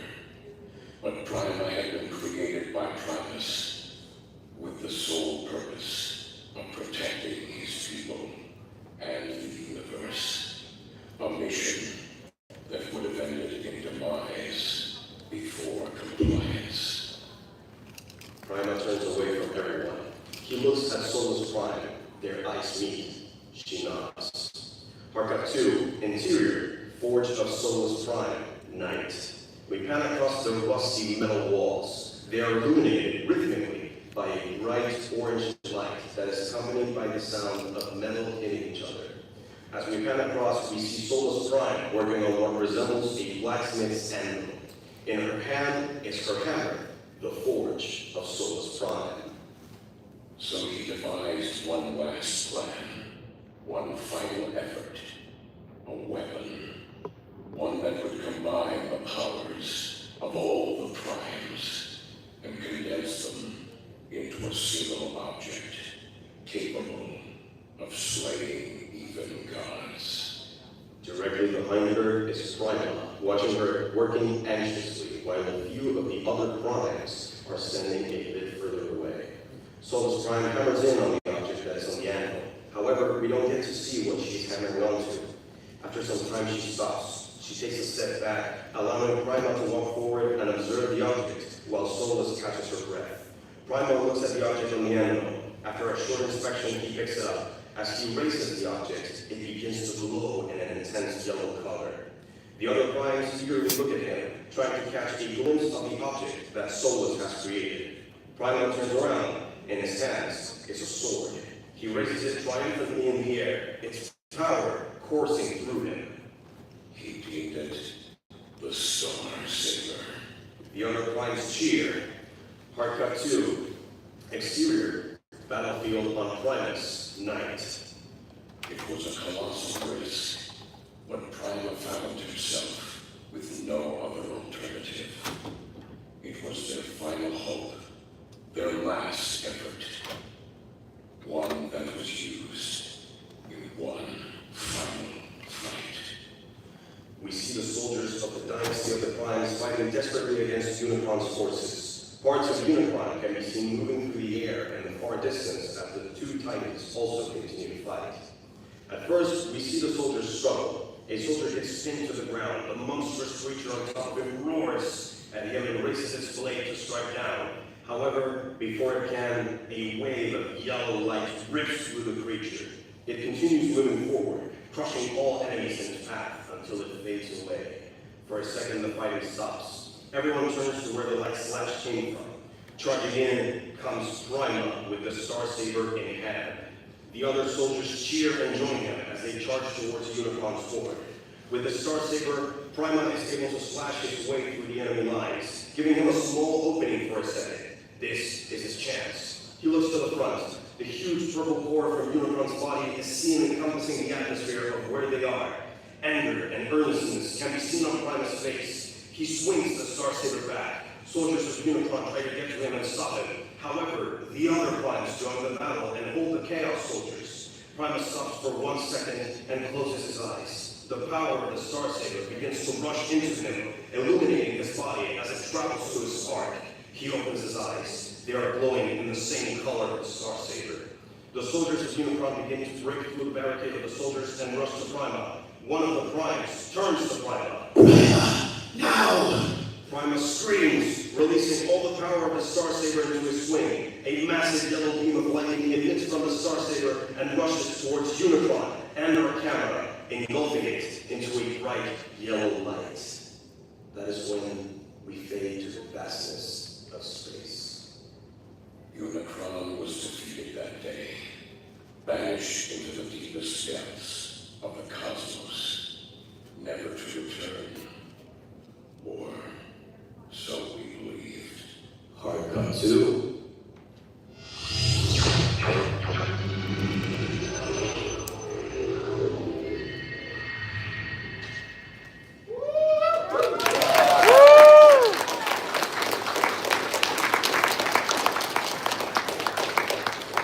Alright, thank you so much. So, what we just heard obviously is the prologue to our movie, which has two main principles. On the one hand, obviously, the primes are back. We're getting to see more of the primes. We see basically the golden age of the primes, as well as their fall. And we see the big war between Primus and Unicron, their forces clashing in a battle of epic proportions, with the primes being pushed to their absolute brink, when they devise one last chance, one last plan, one last hope, which is also the MacGuffin of the movie that is introduced through that in the prologue, which is Starsaber. So at one end, the prologue is supposed to be a real action-packed start to the movie that gets you into the movie, while also introducing the MacGuffin. But how does the overall prologue connect to the main story? Well, my colleague Martin will tell you. Thank you, David. Well, so obviously now we move to the present day after the events of Transformers last night, and we learn of the context of what the only weapon that, according to Cybertronian legend, can stop Unicron is, which is the Starsaber. In the main plot of the film, both the Autobots and the Decepticons will try to find this legendary weapon, try to find the Starsaber. Obviously, both factions want to use it in very different ways against Unicron. And in the midst of all this chaos and conflict and the world coming to basically an end, we have, of course, our main character, which is Max, and his relationship with Cliffjumper, one of the new Autobot additions to this film, and they essentially get tangled into this whole mess. The story of the film also goes a lot into the lore and the history of Cybertron, which is obviously rooted in what we learn to the primes. And who better to tell you about the primes and what they are than, well, the guy who made them. So, James. Yeah, without further ado, as you heard in the script, and as David mentioned, we have brought the primes back from Transformers to Revenge of the Fallen. However, there's one key difference this time. In the movie, the second film, we saw the primes. They all kind of looked the same. Essentially, pretty much the Fallen's model we used multiple times. We are changing that for this movie. Each time will have a distinct characteristic to them. They will share the same body type. They will look like brothers and sisters in arms, and will share their DNA. However, each of them will be distinct color scheme, distinct look, and they will have characteristics that which will connect them to Earth. We can't reveal how that's going to be. We can't say that today. That's going to be a spoiler. We won't be showing off all the primes today. However, we can show the one in the very middle, and that one is the one you heard in the script as well. That is Primer, the leader of the primes. As you can see, like I said before, the design is very much inspired by the Fallen. You can still tell he's related to him. However, he has brand new body armor releases. He has a gold color scheme to evoke his leadership, and also doing the original wielder of the Starsaber. Now, we obviously can't talk about the primes without talking about the most important one, and that is, of course, Optimus Prime. Keen-eyed viewers who have been following our channel will notice that all of our Autobots now have a complete makeover. We're starting to deal with Optimus and such, as you can see on the screen. We've given him a lot more characteristics from the first three films. We still get, like I said, we've got to be respectful to what's come before us. We're not rewriting everything that's come before us. We just basically work with what we've got, but also give our own flair to it as well. So we've given him the smoke, the smokestacks on the back. We've given him wheels on the thighs, and we're just trying to make it look like as if it does transform into that truck.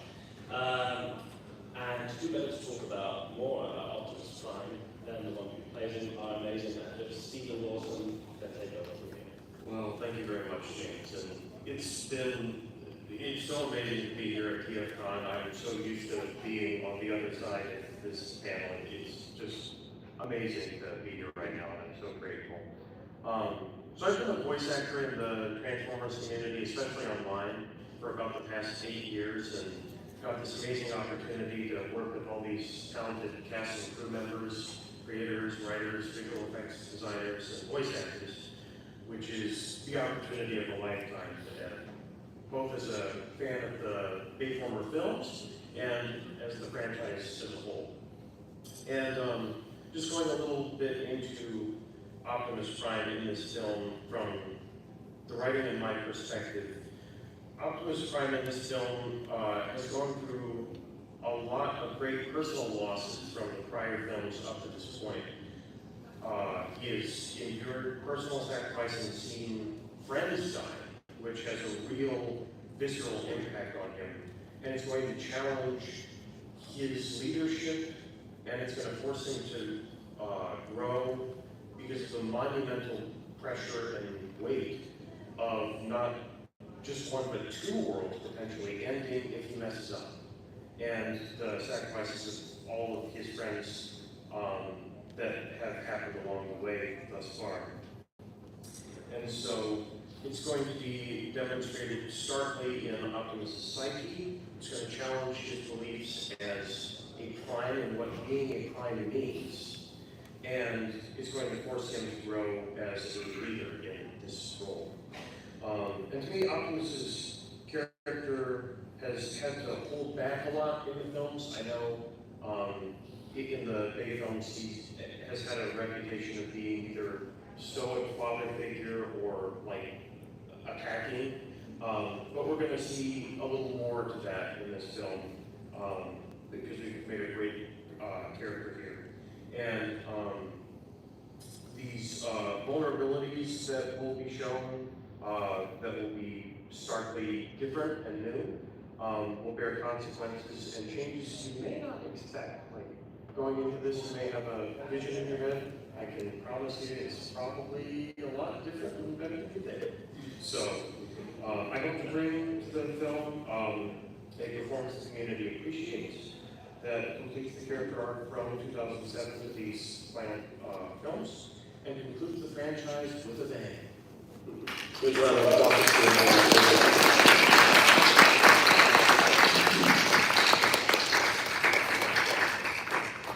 Well, thank you very much, Stephen, for that. That was beautiful. Almost got a tear somewhere.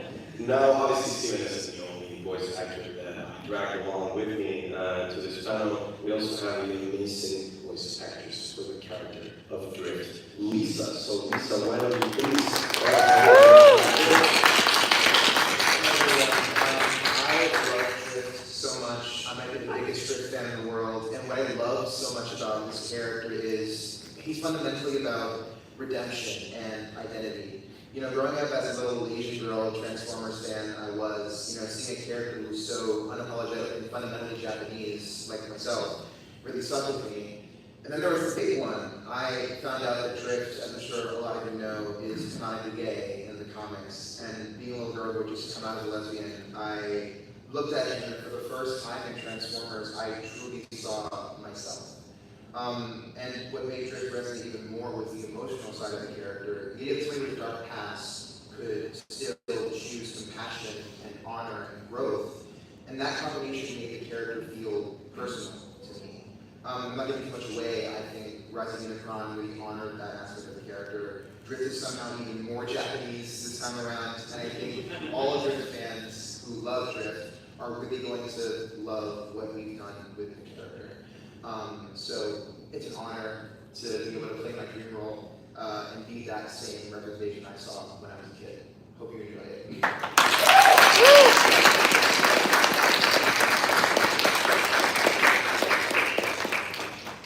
And of course, there is no real live-action Transformers movie without its human main protagonist. And with that, we have also human played by my friend, my good friend Daniel Holden over there, and he's going to talk to you about the character of Max Chase.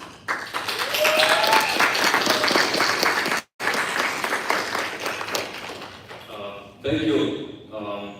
Yeah, I'm happy to be here today. That I can talk about the human main character, about the movie, a little bit about myself. Yeah. Let's start with Max. Max is our human main character, and he is functioning like an anchor for the human audience. He's giving a human perspective. Obviously the movie is about Transformers mainly, but it's also important to see how humanity is dealing with all of the difficulties, with all of the challenges that are coming now. The world is getting darker and darker. And Max is not like a great hero. He's more like an ordinary human who is basically pushed into a world that is very uncertain and dangerous.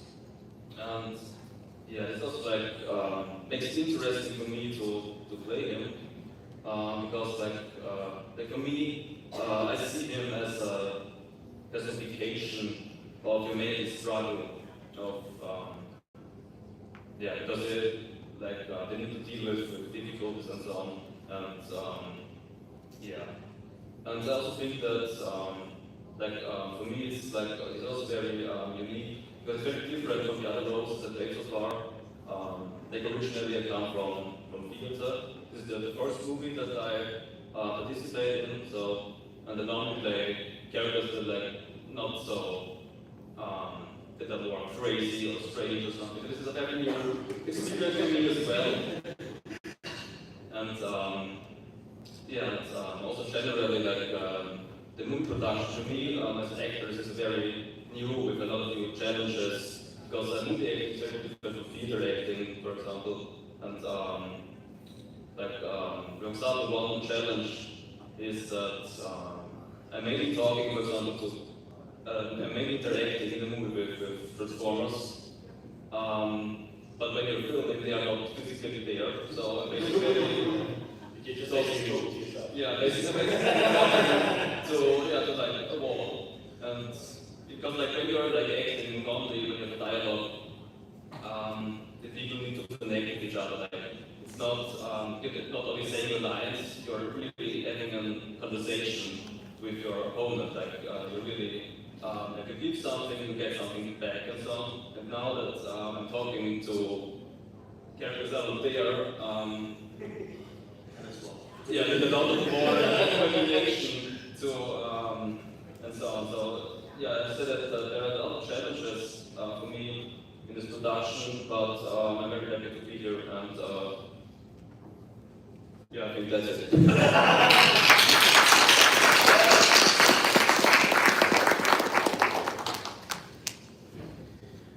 Thank you, Daniel. Now, obviously, apart from our main human protagonists, we got a bunch of robots. So, behind those robots, obviously, we had our incredibly talented voice cast team. We wanted to give them a shout out today. We wanted to formally introduce to the world who are the people behind these voices. So obviously we're going to start with the good guys, the main faction, or one of the main factions of the film, the Autobots. Obviously, the Autobots start with their leader, Optimus Prime, played by the great Stephen Lawson.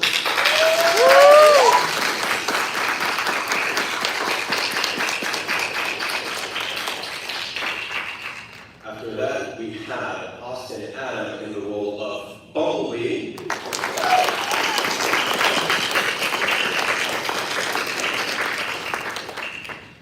We have Nathan Whitford as the main human friend guy, Cliff Jumper.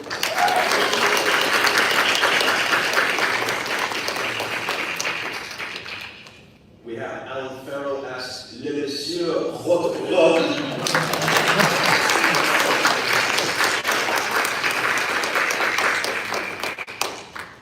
We have Jared Merritt as the weapon specialist, Howard. sound.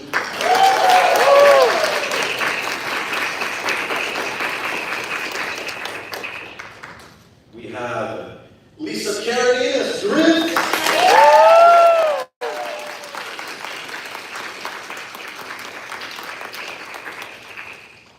We have Monsieur Leonard Jr. as Crosshair.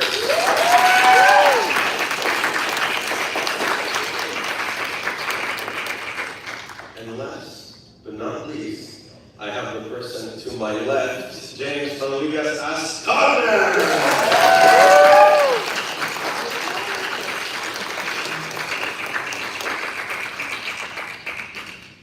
But of course, there's not only the good guys, there's the bad guys as well. So let's talk about the Decepticons. Now, as with the Autobots, you have to start with the leader, and that is of course Megatron.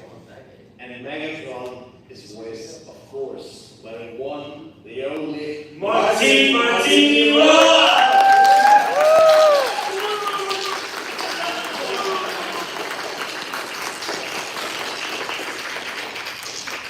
Alright, after Megatron we have Barricade, and Barricade is voiced by John W. Burke IV.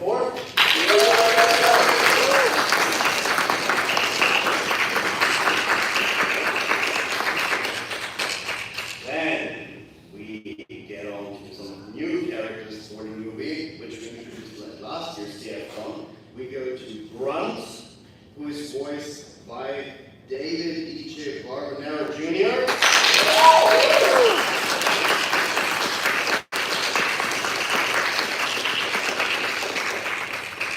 Then we move on to the psychopathic tail of the group. We move on to Cyclone, who is voiced by Kevin Wheeler.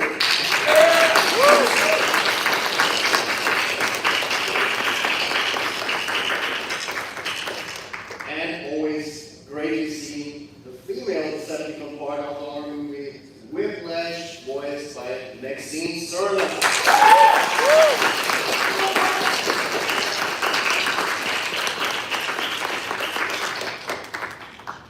Alright, and then we also move on to Dead End, who now has a very new cast, actually just recently cast, is David Hodani.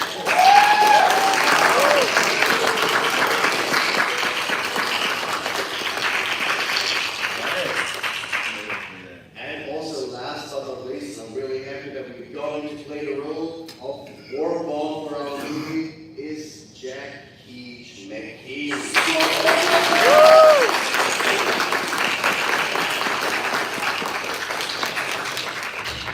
But that is not all, because that is, of course, the main cast of the movie. We have an entire secondary cast of characters. This is a list of all of our amazing voice actors here on the screen to your left, to your right. We won't be revealing their roles, of course, that's something that you have to wait and see in the actual film itself. I'd also like to take a moment to thank all of our voice actors who have been part of our journey for the last 4 years. You understand it's been a very, very long time trying to make this movie. We're trying our hardest to get it done as quickly as possible. But yeah, I want to take a moment to really thank them for their support and their dedication to our movie. Sorry, before we move on, so that we can show this to him later and so he knows he made a good choice, can we have a huge round of applause for our celebrity, Johnny LaHon?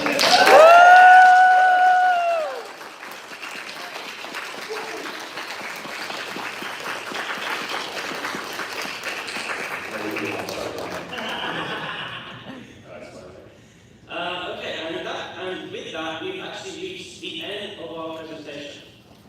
However, there is one more thing to discuss. For the longest time, we've released a teaser trailer a very long time ago of our movie. In fact, this is actually good format. Yeah. It is actually our most successful video to date. Currently sitting at 1.4 million views on YouTube. But so it's a bit outdated at this point. Yeah, just a bit. It's a little old. It's a little old, just like we're getting old.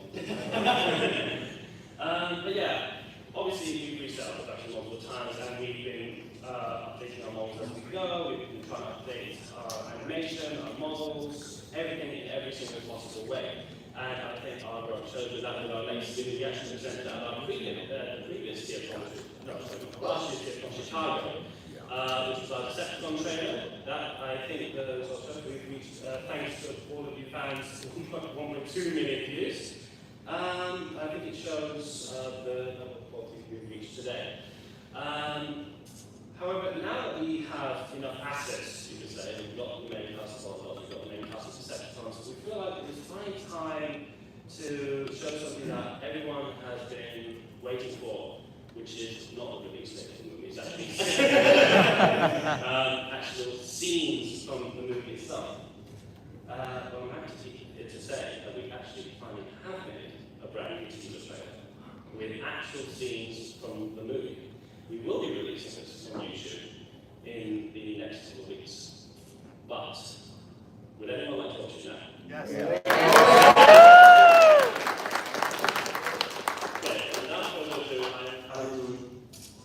I'm sorry, James, but I don't think that was enough noise. Who wants to watch the trailer? Who wants to?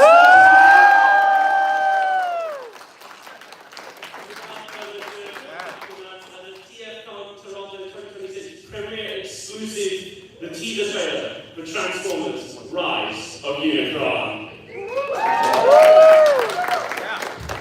It seems fate once again has intertwined our worlds.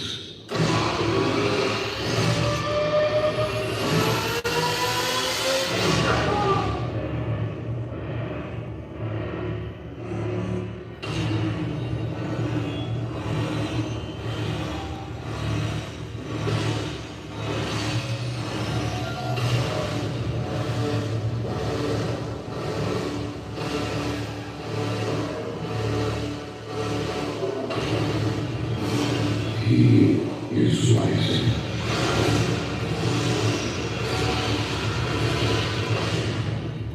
Rapidly.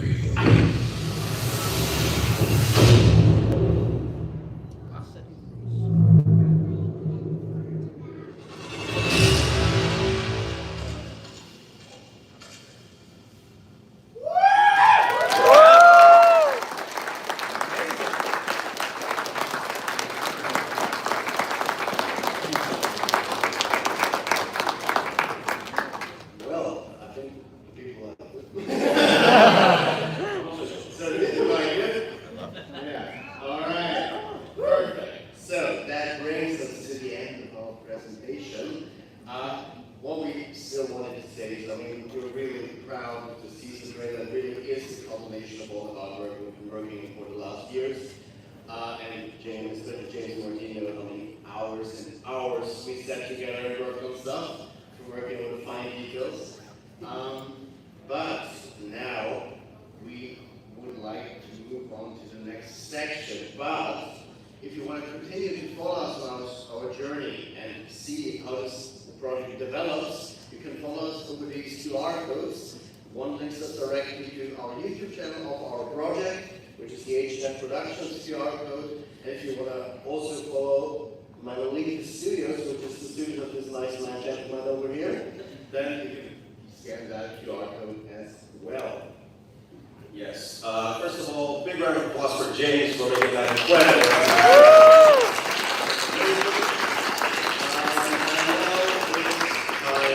For us to shut up. And for you guys to come around and make some questions, you can ask anything regarding the production. There's only one rule. There's 6 people of us this panel, so just be sure to address who you want to ask the question specifically to.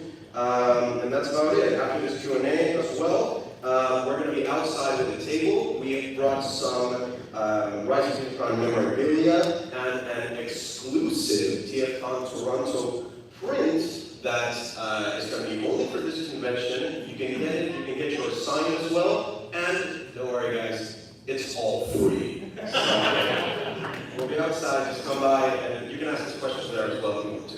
But without further ado, we start our Q&A session. If you have questions, just line up at the mic. Just don't ask for a release in the movie, please.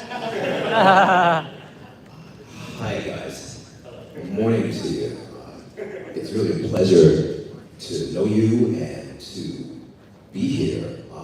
For those who don't know me, my name is Xavier Paul Cadeau, and I voice the character Dead End in Transformers Cyberverse.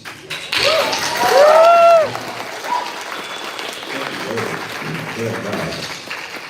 And I just wanted to express to you that I'm incredibly humbled and inspired by what you do. The energy that's beaming from this panel is amazing.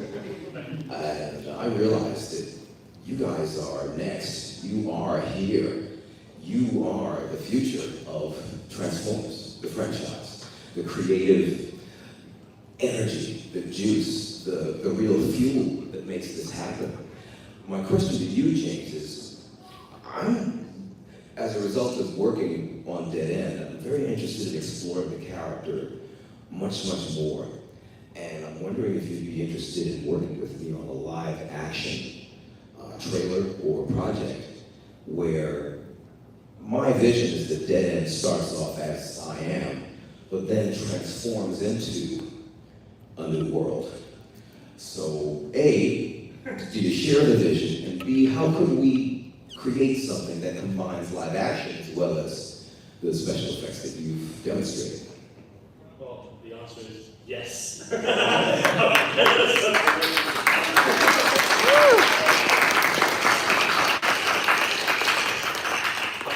We definitely start at a concept phase where we sketch out and think of the ideas, the scenes, and obviously also designs as well, like what you want Dead End to turn into, what kind of characteristics you want to give him, and just basically make the character your very own version and to basically achieve your vision of what you want. And obviously the technical side is a bit more boring but basically it would probably be the same as how we do here with our incorporation of live action and CGI and incorporating CGI into real life scenes. Definitely is a big challenge, but one that I like challenges, so and I always overcome. Oh, wonderful. Last quick follow-up question. How can I make sure that the ideas that I come up with, or rather that what comes to me, isn't from my own ego and my own history necessarily? I want it to really come from the world that Transformers comes from, which is the great consciousness, the world of the imagination. How do I stay out of the way and make sure that the inspiration is pure? Well, at the end of the day, they say the customer is always right, so I can't overfill what you want as well. But obviously, one thing we would definitely do is look at the history of the character Dead End, such as we did here with our Dead End, and basically take design cues and inspiration, and basically we can choose whatever we please. Because the imagination, like, beyond the sky, we can do what we want. We can go where, and sometimes it doesn't just have to be something that's already been done before. We can take creativities to go beyond that and try out new ideas, because that's the cool thing, isn't it? Like, we always stay at the same thing. Doesn't get bored at some point. James, your team are amazing. I've got to go. I've got Transformers things to do. Thank you. I want to thank you. Thank you. Appreciate it. A big hand for the Huge round of applause for David as well. We should check out this group. Amazing actor, even greater guy. Round of applause for David.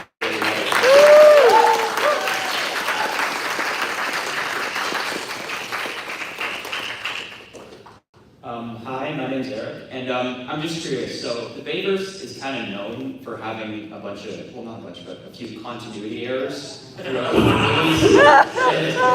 movies. Favorite. Yeah. I mean, I was just wondering if this new fan movie will, like, because I actually didn't even hear about this till now, and I'm glad I did, and I'm pretty interested in this now. But will this movie either, like, even explore the few continuity errors that the first 5 movies just happen to have? I think that's a Martini question. Yeah, that's a neat question.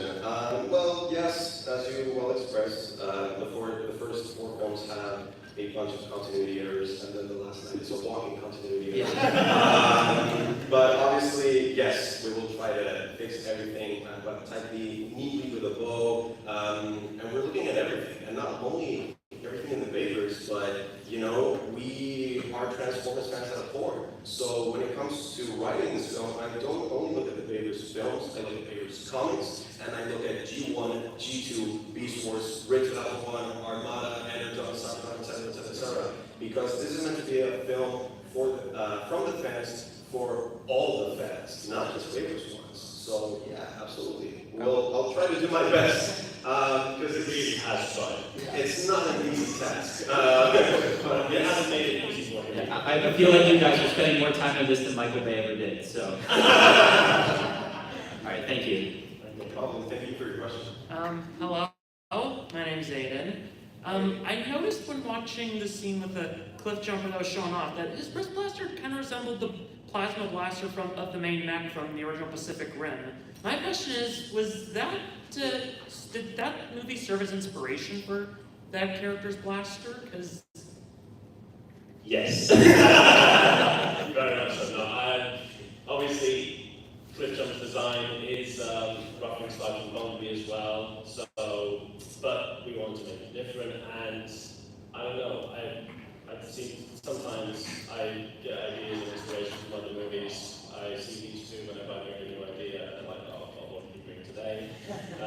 Sometimes they roll their eyes, sometimes they want to fire me on the spot, but other times they do accept it. In this case scenario, they actually did let me do that. Sometimes you have good ideas. Sometimes, not always, but sometimes. But yeah, that specifically was inspiration for the weapon. But I'm not saying it takes any more matches from there, but I just really like that weapon. I wanted to use up the Transformers character, and I thought Cliff would be more of a, or our new character for the movie. Given something unique from the other ones, and I thought that was the best way to go around it. okay. Thank you for your question. Hello. I was actually having a discussion last night with someone I've met about Transformers The Last Night and how they took their time introducing all the new Decepticon cars, and then within 5 minutes, all of them were dead. So I'm kind of apprehensive. You've shown off so many Decepticons, and this might be a bit of a spoiler question, but please tell me they don't die in the first 5 minutes like them. They die in the first 10 minutes. It's true. No, all jokes aside, as a certified Decepticon rep, I made sure that our Decepticons obviously have their role in the film. They have personality, they have amazing designs that this man made, and a lot of work went into them to have them die in the first 3 minutes. So believe me, when you see the Decepticons in this film, well, hopefully, you'll go out of there being like, wow, those were some good Decepticons. And I want to add, this guy has really gone out of his way to give you proper personalities and actually make them likable. Yeah, That's a hard job to do, especially in the Bay version. I'm very excited to see this movie now. A lot of characters. Yeah, very excited to see the movie now, then, because that was probably the most disappointing factor in most of the live-action movies, with the exception of Rise of the Beasts, where you had Scourge, Battletrap, and Nightbird. All three of them felt like meaningful characters. Then you go look at the others and say, it's like, what happened there? So, really excited. Thank you very much. Thank you for your question. Okay, just on the last question that you did, what are you going to do with the Dinobot? Can you say that again, please? What are you going to do with the Dinobot? Dinobot? Yeah. Yeah, for all the last movie, this is kind of big up on the side. What are you going to do with it? I think that's more a Martini question. Well, the Dinobots still exist, don't worry about it. There's Grimlock, obviously, king of the Dinobots, as our main Dinobot anchor. However, when it comes to the Dinobots that disappeared between Age of Extinction and the Last Night, well, you'll kind of have to wait and see to see what to do.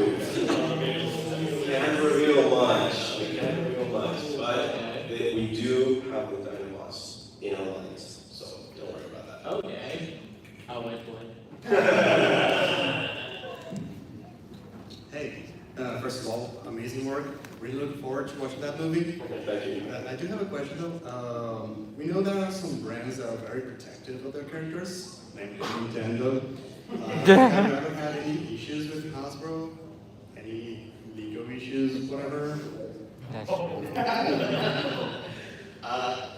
Well, that's a good question. It's also something that wasn't on my mind, obviously, when doing this. And our lawyer. No, but basically what we found out is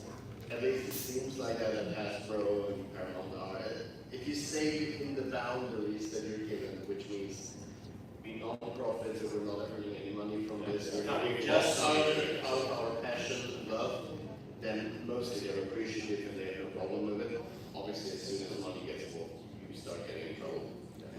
But yeah, I think as long as you stay in that, they're pretty much giving you free roam to do what you love. At least we think. If you get a lawsuit, maybe let's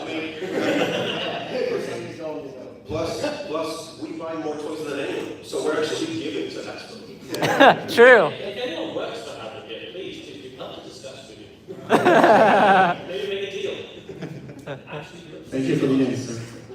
Thank you. Okay, this is going to be a pretty big spoiler question, but it's my determining factor on whether I'm going to like this movie at all or not. Is Cliff Jumper going to die? Yes. Oh no, not a clip bummer. Not a clip bummer.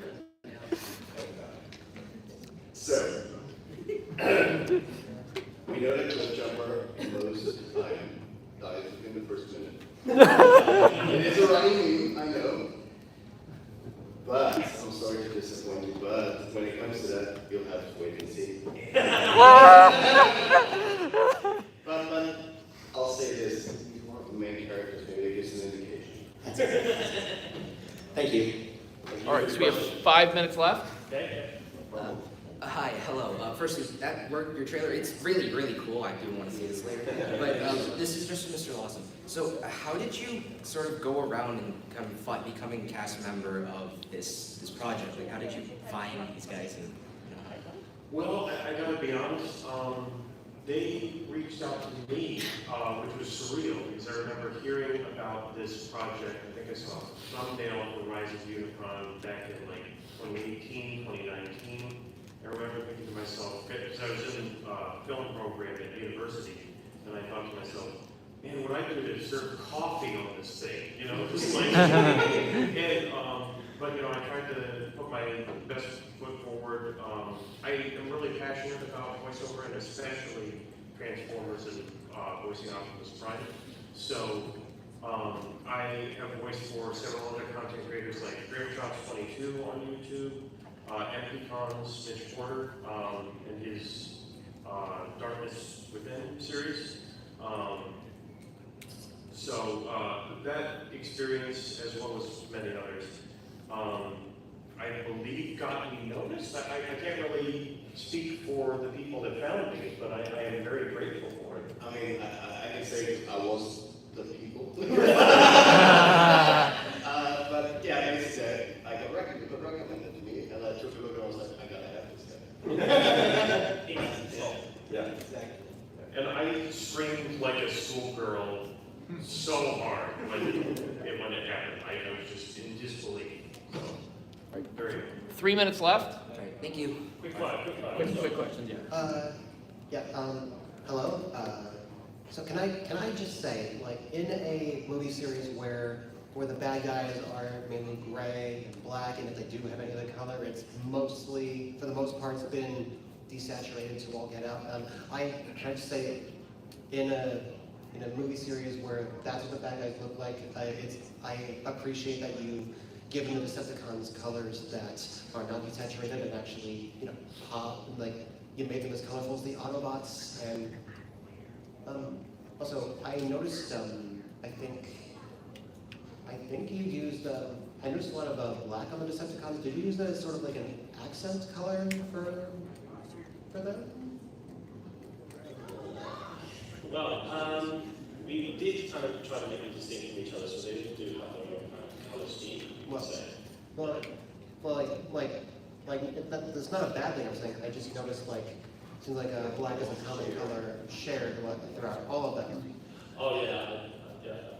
Okay, so I didn't actually understand the question the first time around. But yeah, we wanted to basically obviously not deviate too much from the various designs of the black and greys and everything, but we thought just give them more of an accent colour, just make them stand out, but also trying to keep a more grounded design as well at the same time. So yes, they all have their accent colours, but at the same time the black keeps them more grounded in reality, I guess. Yeah. However, I will say that there's actually a sort of reason as to why some of them may have a semi-shared color creation. I don't know how to explain it. I tried to avoid saying it before you killed No. There is a story reason behind certain characters having a shared pattern, like the way they are designed as a whole. You'll have to wait and see that. You'll find it out first. Intriguing. Well, I am hyped for this movie. I hope you guys have a good day. Have a good rest of the convention. Thank you. And time for one more quick question. Yeah, I'm going to make this question very quick, which also fits with my question. This might be slightly into spoiler territory. Is there a very slight possibility that Blur could possibly, maybe, kind of, be in this movie?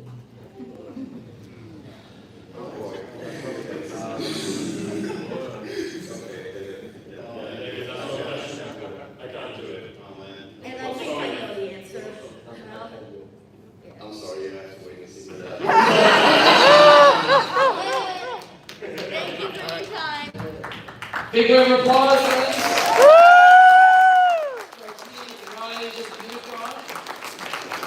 Thank you all so much for sharing with us. Thanks for coming.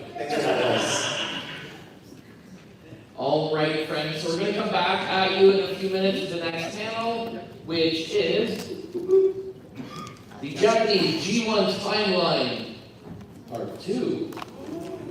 And again, we're going to be outside with memorabilia, guys. Remember, it's all free if you want some. That's my water bottle.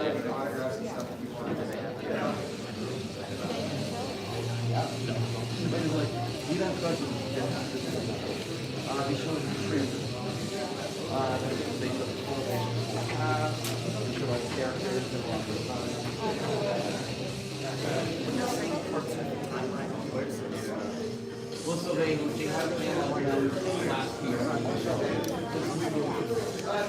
So I think probably makes them a little bit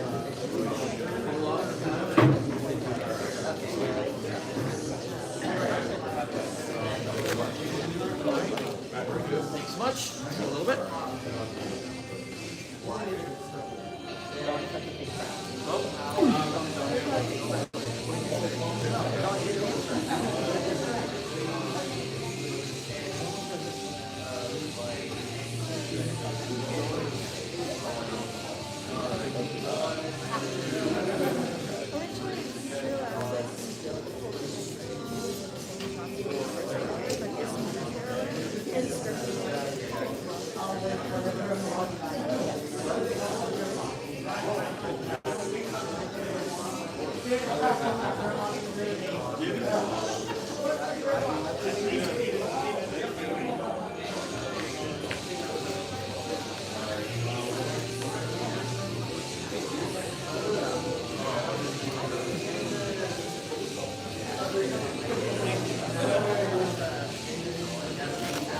Go to the Yankee, go to the EKM, be that thing.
Alrighty, folks. Welcome General Techno to give us a brief history of time. Brief. Because it is hard too. But yes, welcome everyone. Welcome. Thank you all for coming here. Who here was at last year's panel? Yeah. Awesome. Thank you for coming back and thank you for indulging me as I continue to delve into the fun and sometimes very convoluted thing that is the complete Japanese G1 timeline. So, we got a lot to get through, so I guess we may as well do this. So, before I get going, I'm just going to recap a couple of things here, mainly like what encompasses Japanese G1. The main source material obviously is going to be the Japanese dub of the G1 cartoon, which we're past now, I guess. And then of course we have all the other Japanese cartoons, Headmasters, Master Force, Victory, Zone, Car Robots, all the Beast Force stuff, all that stuff. And then there's also a lot of radio dramas as well too here and there. We have manga pages, we have toy package stuff, we have web comics, we have toy bios, story pages. There is a lot of sources for Japanese G1 fiction. And yeah, a lot of continuity that are going to be referenced in this panel all came out of different toy releases. So a lot of it is very driven by, this toy is out right now, we need some story pages that feature these toys that are currently we're promoting that are in this wave. So let's write some story stuff with them. And often you will get connective tissue that then ties them into other things because these writers are managed and keep track of a lot of stuff. Cars can do these sorts of things going back to the 90s. What is not included in this, though, that is not part of G1 fiction. The US comics are not part of this. The US dubs are not part of this either. Marvel Comics, no. Alternate timelines are also not considered canon. Like the US release of Beast Force has some differences. That being said, there are spin-off timelines to the Japanese G1 continuity that exist. For instance, Legends. We're not covering those in depth because honestly, Legends is like its own panel. And there are going to be crossover points for some of these things, though, so they are going to have to get addressed. And also things like Icon Legend, or what you might know as Armada and Prime, those are different continuities. But as I said, as we are going down this timeline, we are going to find that sometimes some of these completely separate continuities actually need to come up because these writers are adamant and they start to be multiverse travel characters. So, credit where credit's due. We have a lot of people who work on this stuff, like Masami Kaneda in the Japanese Generation 1 shows. We're going to see a lot of stuff that was written by Hayata Sakamoto in the panel there. He was the author of Transformers Legends and Unite Warriors, and currently New Legends manga, and he loves connective tissue. Let's see, Yukio Shima wrote stuff like Train Wars, which is going to come up in here, and the G1 Universe. Kiss Layers, which we talked about last time. We also have Hidetsugu Yoshioka as well, who worked on a lot of e-hobby stories, as well as the included manga pages for the Japanese release of G2. And after Tsushima, he hasn't done a massive amount of G1 stuff, but he's done a lot of Transformers material, so let's credit him as well. Alright, so anyway, we're going to begin this with a prologue, because we started this with the dawn of time last time, but we need to start this before time began, before the Big Bang itself, because I skipped it then because it wasn't relevant then, but it's going to be very, very relevant to events happening in this information. So, before the G1 timeline existed, we had a being known as the One, or as his name is pronounced in Japanese, and this is cheeky as hell, Sakamoto, G1. He was in G, yes. And emanating from G1 was Star Power, which was made up of 7 lights, 7 colors, representing 7 different universes, and created to protect these worlds was a being known as the Oracle, who was granted a golden body upon which he took the name of Primus.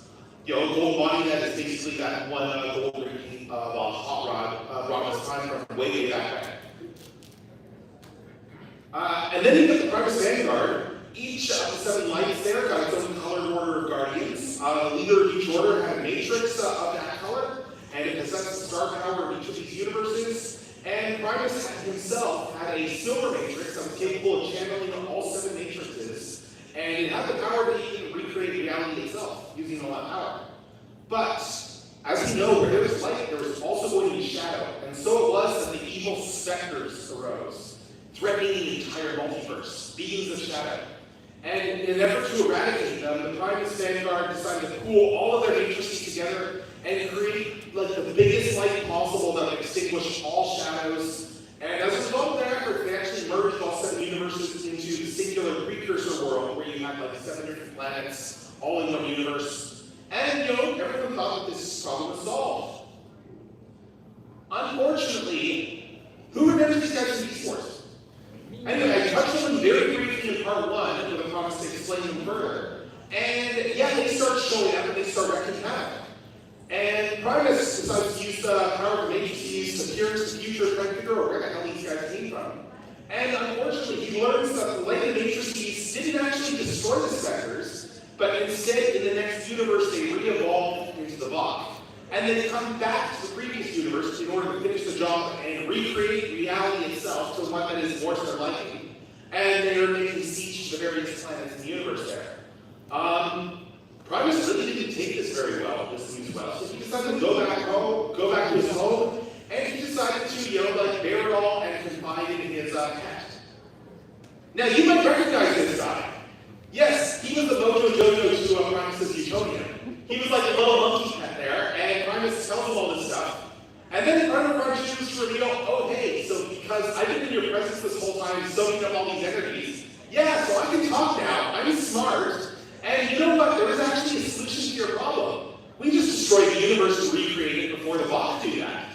But let's do this in my image. And also, by the way, in service of my plan, I've already drained all the power from the Silver Matrix, and I've turned all that power into Alphamon energy. And I'm going to use all this stuff here in order to just kill the universe and remake it into one of my own liking. And yeah, Primus didn't take this well at all, and he kind of started going, all this news, he kind of started going a little bit mad there, and kind of decided the only thing I can do now is to just destroy the entire universe and recreate it before Primacron can. And then he told his plan to all his buddies on the Primus Vanguard. And they all thought he was nuts, because of course that sounds like the most insane thing out there. And the Vanguard kind of fell apart at that point. And so he needed pawns in order to help him with his strategy. And so Primus started looking ahead to the next universe and thinking, yeah, I can take people from this dark future that Primacron's responsible for, and I can bring them back to try and prevent that future from happening. And and make sure that that never comes to pass. And with the prologue done, let's jump back to the present day of the 2010s, where we left off at the end of the Headmaster's cartoon. For table setting here, Optimus Prime has died for the 3rd time. Galvatron is buried somewhere in an iceberg in Alaska. Cybertron is dead. Galvatron blew it under the Headmasters, and there's no life on it anymore. Fortress Maximus is the current leader of the Autobots, and they recently defeated Scorponok, who is off licking his own wound somewhere. In the final hours of conflict, though, the space bridge got destroyed, so travel between Earth and the Autobots' new headquarters on Bohemia is just very difficult right now. Like, they have to do it via like an actual vehicle. So yeah, reinforcements are not easy to come by now. Unicron also made an attempt to come back in 2011, but he was defeated back then, and his body was sealed away for good in the Triple Z point. And amidst all of this, there's other ancient peoples that are starting to stir again. Alright, last panel we covered this, the birth of this guy, Double Z, who in this continuity is the sum of a lot of stuff. Just to recap where I covered there, he was the result of matrix energies from when the Quintessons had the matrix, and it kind of became evil from just absorbing their wisdom. And they purged all the evil out of the universe, and it eventually took its own form as a matrix creature and made its way to Earth, which was a planet which was home to 2 energy sources. We had the Zodiac, which was the source of life in the universe there, which a good chunk of that was buried on Earth. And also, Alphamon energy was also in the core of the Earth as well. So soaking up these 2 energy sources, Devil Zen proceeded to slumber for thousands and thousands and thousands of years. And fun fact, all this Alphamon stuff, this was all written long before Transformers Prime was even a thing, and the Prime writers didn't even know any of this stuff was a thing. But anyway, Double Z wakes up. And Double Z starts doing stuff. He captures Scorponok, and it brainwashes him, and turns him into Black Zarak. And makes him build some new transectors, such as this one here. DevilZ takes command of the Decepticons by Black Zarek as a servant, and he gets rebuilt the forces, and awakens a trio of ancient Decepticons, Blood, Gilmore, and Doros, who had been sealed away on Earth thousands of years ago, as I brought up in part 1. And he also begins to recruit humans to his cause as well, and grants them Transsectors so that they can achieve further power. So we get Mega and Giga, for instance, becoming the Transsector Overlord as Godmasters. You know, their old enemies are awake again. So the pretenders who sealed them away thousands of years before, who have been living on Earth in secret this entire time, they spring back into action as well, because they have been living among the humans this whole time, and Metalhawk, the new leader, becomes the new leader of the Autobots. And looking for their own recruits, they get a whole bunch of Master Force braces from the main faction of Autobots that would then help them recruit humans and allow the humans to control Transsector bodies. Alright, and that brings us to the start of Transformers Master Force. And the human children, Cab, Shuda, and Minerva are recruited by Metalhawk to become Headmaster Juniors and join the Autobots. Unfortunately, the Decepticons stole some of the bracers for themselves, and they created their own Headmaster Juniors as well. We also have a whole bunch of other people who join the fray. Overlord recruits Turtler and his army of Citron drones to use foot soldiers in this campaign there. We have a whole bunch more of the Godmaster bodies that have been buried on Earth for thousands of years there. They also start coming back into play. Both the Decepticons and the Autobots start recruiting more and more humans to become Godmasters. And the Autobots do manage to get a very special Godmaster of their own. One of them was actually designed to be a body for Optimus Prime originally, but as we know, Prime is dead at this point, and it ended up in the hands of a trucker named Jinrai, who combines with the trailer and becomes Super Jinrai. Eventually, they build him the God Dollar trailer, which lets him become God Jinrai as well. And then the Autobots recruit Godmasters of their own. Unfortunately, one of these recruits of the Autobots, Clouder, it turns out he is a Decepticon spy, and he gives the Decepticons only until they can ignore to find and destroy the Autobot base. And so that puts the Autobots on the back foot, and DevilZ just steps up his plans. Unfortunately, they keep foiling DevilZ, and the Autobots eventually do find the Decepticon base, and DevilZ just full on decides, I'm coming into this, taking the head, taking the form, and I'm just going to completely possess Black Zarek rather than just using him as a minion, and I'm going to use my devil power energies. Using this, he turns about certain hydrant and fully robotic beings, and these powers even cause him to bring all the different Headmaster Juniors' bodies to life as their own sentient beings as well. In the end, we get a fight between DevilZ and Jinrai, and the Headmaster Juniors combine their energies with Jinrai's and manage to destroy DevilZ for good. At the end of this conflict, all the Godmasters and Headmasters, they no longer require humans, they have their own minds because of the end of this conflict. So, yes, we have Jinrai and Overlord as commanders in their respective factions at this point, minus the humans. And then we get into a little bit more time travel stuff, because in the wake of the Decepticons defeat, who shows up but a bunch of space pirates from the far future, also called Seatrons, and recruited by a mysterious golden emissary, they grab a Turtler and they take him even further back in time. Gee, I wonder where they could be going given my prologue. Anyway, amidst all this time, as I mentioned in 2011, Galvatron rendered Cybertron uninhabitable, and over the next decade, the Autobots fixed that. They spent the next decade rebuilding the planet, restoring life to it. Cybertron became a complete sphere again. Vector statement got restored. But that wasn't the only thing that got restored in 2021, unfortunately. Because, this guy's body was sealed away, but he still wasn't dead. His mind was still active. And also not dead was Galvatron, whose spirit possessed Cyclonus when he went to visit his leader's grave in Alaska.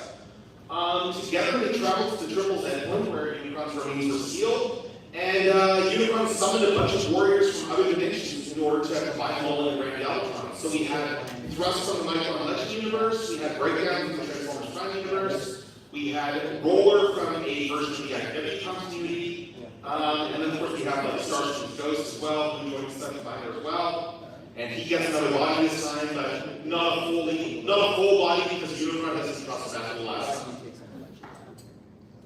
And then we get more characters coming back as well. I mentioned Mega Empress last panel. She was the counterpart to Megatron there. who was built around the same time and made her own power play, and Shockwave had sealed her away millions of years ago. In the wake of Cybertron being destroyed, her prison seals actually did get released. And around 2021, her former team decides to go and break her out and bring back the band again, so they can take over the planet themselves. To counter this, Optimus Prime gets brought back to life again. However, he's been getting brought back to life so many times at this point that he's only got a week of life at this point. Like, they straight tell him, yeah, you're only going to be around for a week. Yes, so we've got and they also make him a combiner as well with a bunch of other Autobots, Optimus Maximus. So we got a whole bunch of new combiners running around now. Meanwhile, unknown to the rest of the Mega Empress team, Trick Diamond, she has been secretly working for Unicron all this time, purely for the money. She did it purely for personal financial gain. And then even more time traveling. Because Unicron, Grand Galvatron rises Cybertron, conquered for himself, screwed Unicron and all the planet, and Unicron decides to bring in his own minions, so he recruits the Comtrons. These are guys from car robots who formed Balticus there. They were originally from the future, then they got brought back to the year 2. Was it, whichever year it was, I think it was around 2010 or so, when the car robots was, they got brought back to, they went to that present, and then at the end of that series, they went back to their future to stand trial, and then Unicron plucked them from their trial and plucked them into the present day of 2021 and recruited them as his own soldiers. They don't really like the idea because if Unicron wins, it's going to wipe out their future. But suddenly their old buddy Skirt shows up in order to reassure them and bring them in line, their former teammate. Except it's not actually the Black Convoy they know. It is in fact the Micron Legend and Super Link version of Scourge, who was pulled in from another universe in order to help Unicron with his deception. And then the real Black Convoy shows up in order to help his old teammates. And amidst all this, I mentioned Galvatron's ghost. That was not Japanese G1 Galvatron. That was in fact Galvatron 2, who, as I mentioned last time, is a Galvatron from a version of the Marvel universe who traveled to the future of the Japanese G1 universe and then traveled even further back in time to the 80s, and then died in the 80s during the events of during the Scramble City events there, like when he was a city commander.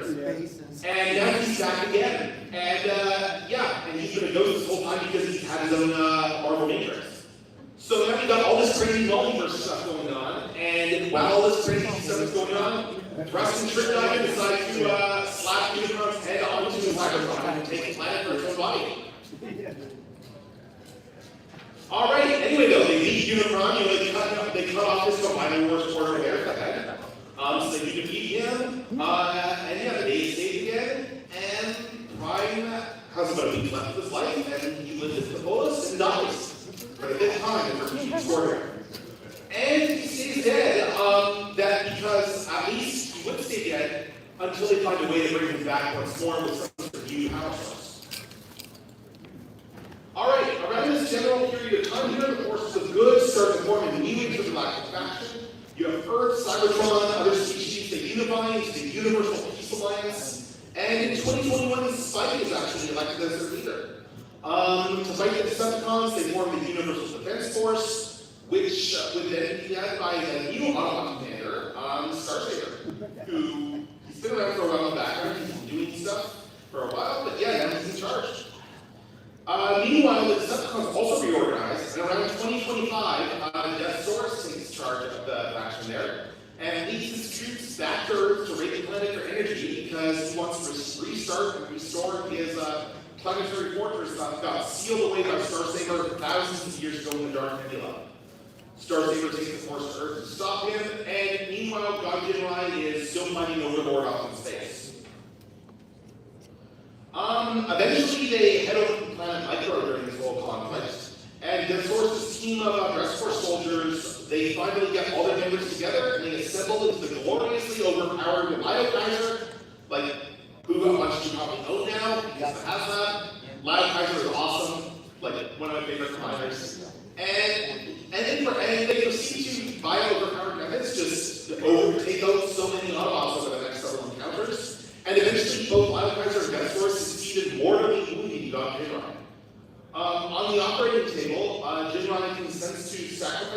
body and mind to birth a new warrior, Victory Leo, and this warrior would then be able to combine with Star Saber and power him up into Victory Saber, who can then match the Decepticon threat. Around this time too, incidentally, so one of the people who worked on this project there to bring back Gajimura as Victory Leo was Wheeljack, who, just to give you a reminder from last time as a recap, yes, Wheeljack still died in the movie, but there was a splinter timeline several years from Transformers Final Tech, and this Wheeljack is that Wheeljack whose mind had traveled back in time into the G1 universe, and so that's how they explain how Wheeljack is still alive in Transformers Victory. Around this time, anyway, Wheeljack was on the verge of discovering sparks. Back in 2011, during his trial, Primercron had mentioned some stuff about Wheeljack thinking about the nature of life, and that, oh hey, maybe life is innate in the universe, and he confirmed the existence of sparks in the most Wheeljack way possible. He extracted his own spark, and lost all his memories in the process. It's like one of the peak Wheeljack moments there. Anyway, yeah, millions of human deaths later, because, yeah, Death Force took a lot of people with his different plans. He did succeed in repowering his fortress. And now that the goal is complete, he went, you know what?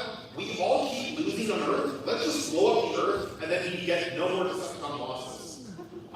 So yeah, with the aid of Starsaber's adopted human son Jan, Starsaber was able to destroy the fortress and save the planet.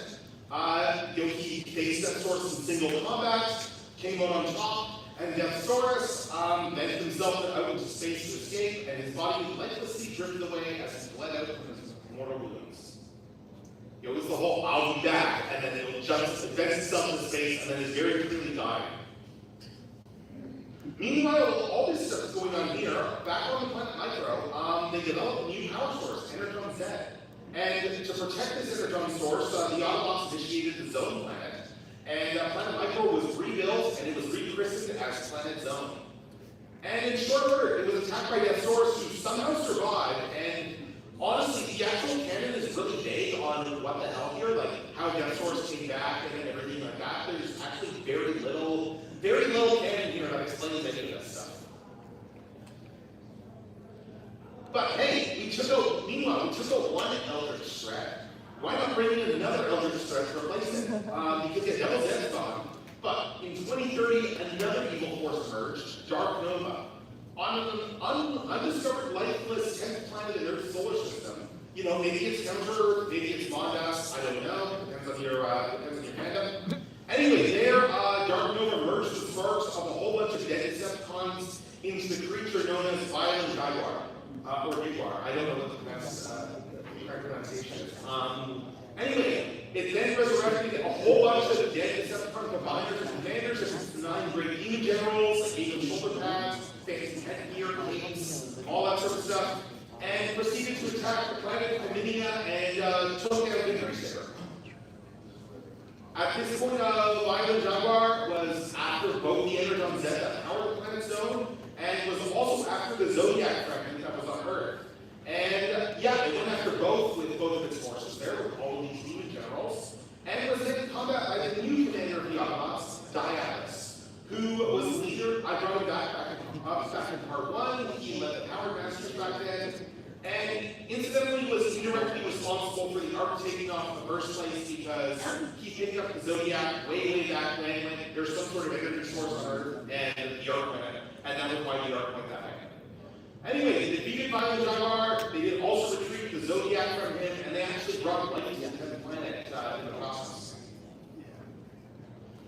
Anyway, as all this stuff is going on, 2 of the Power Masters, Topspin and Twin Twist, got recruited by an alien race from the G1 cartoon in Season 3 called the Zemogen.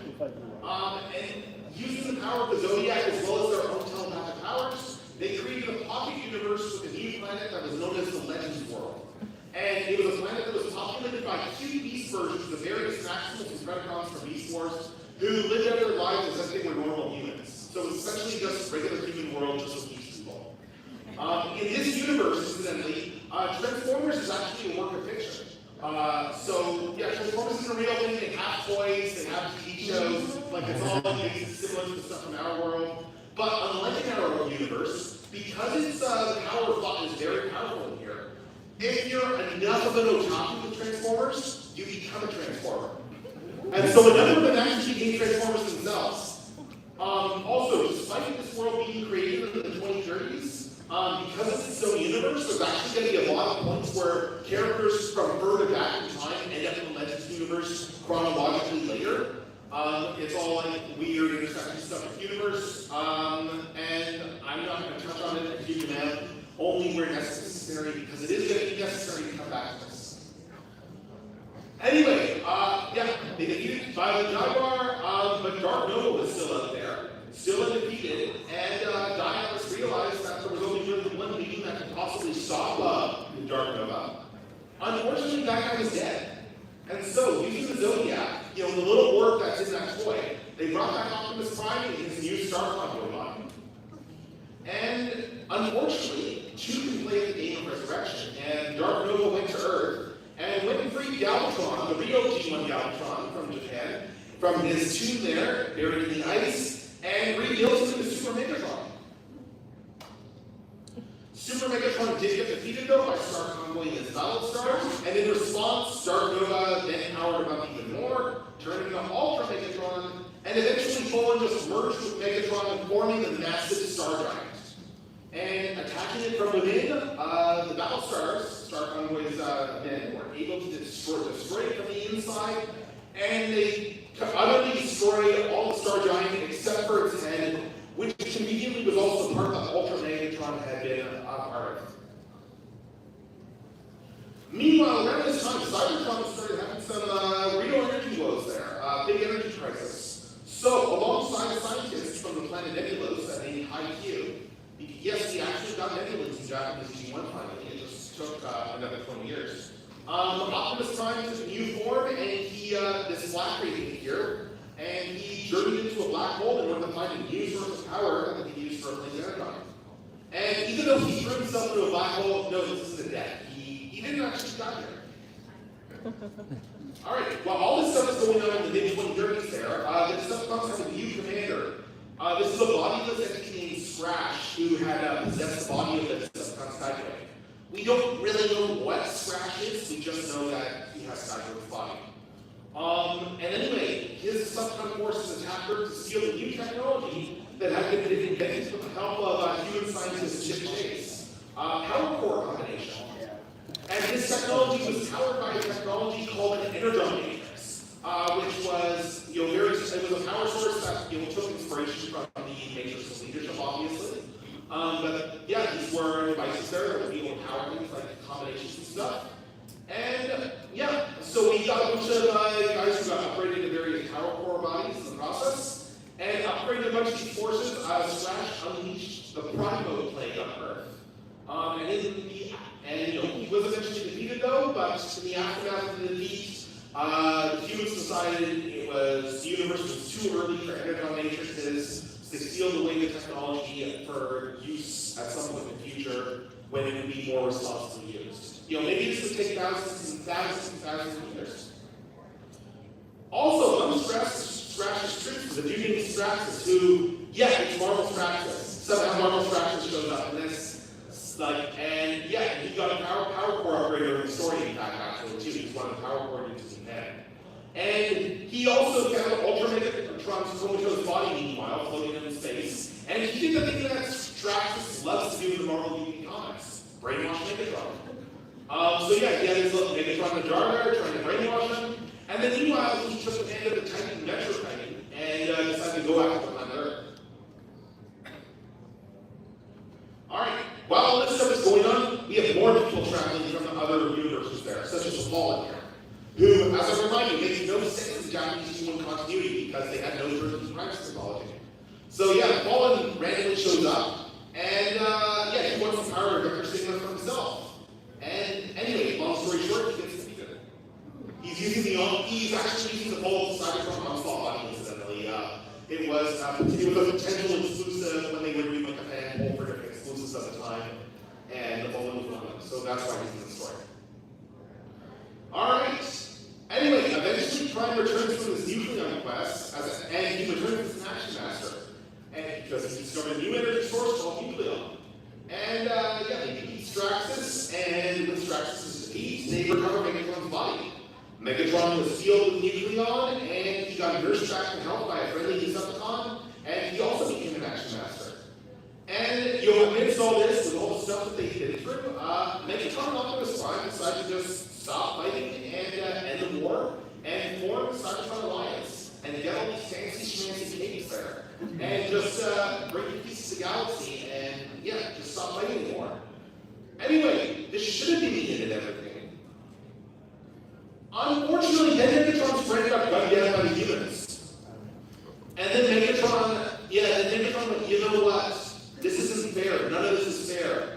The only way to bring peace to the universe at this point and stop anything like this from happening ever again is going to be my own right, my own tyranny. So peace through tyranny is the only way to go forward. And so the G2 Wars began. And everyone upgraded into G2 bodies, and the fighting resumed once again. There was no energy war for this. It was entirely a war of ideology at this point. And during this war, peroxide, the substance that's the bringer of all these different garish color schemes, was discovered. Anyway, the G2 Wars came to an end when, who remembers Heavy Metal War from G1?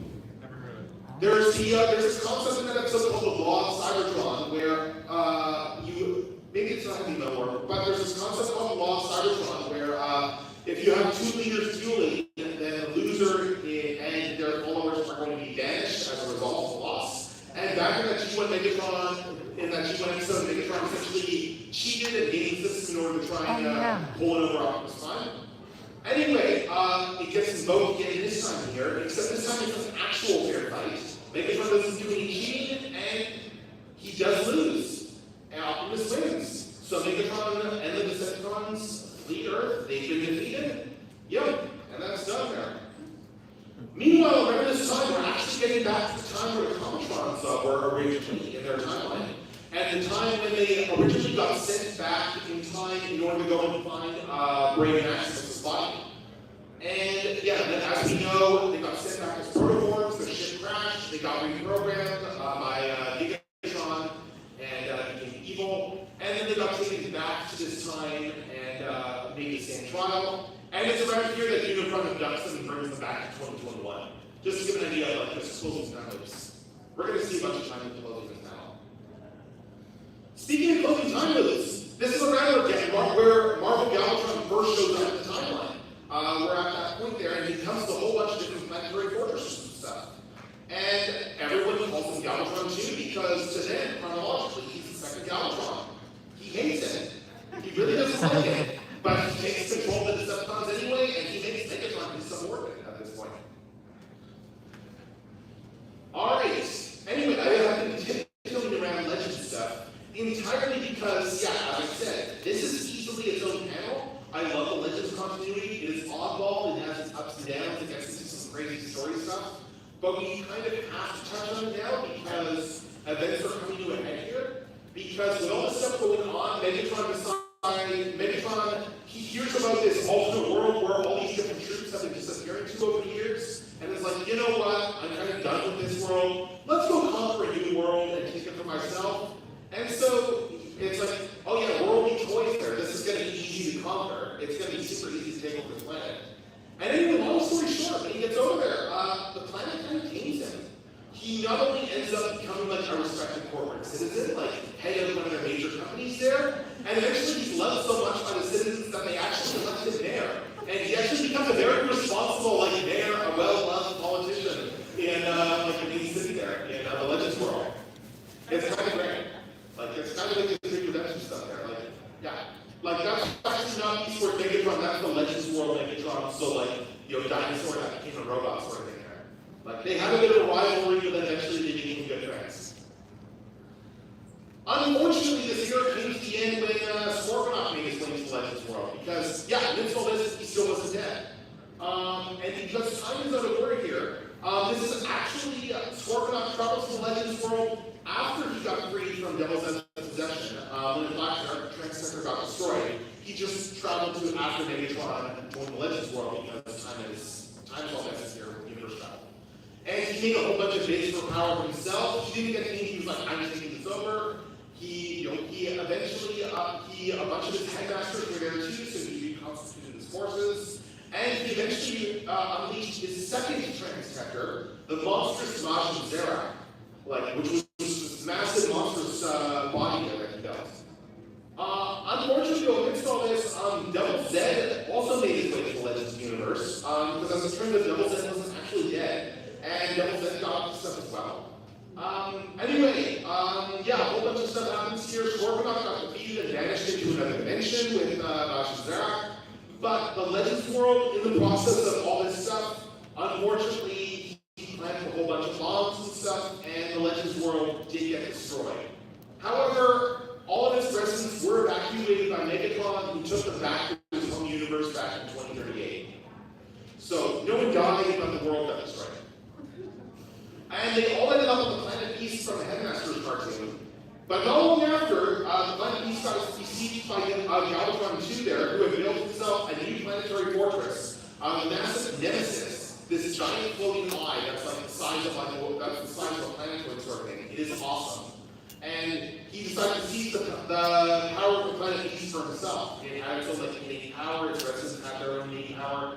He wanted it for himself. He got defeated and the ship got scuttled. Many years later, the Nemesis would get reconstituted and repaired, but that would be in the far future.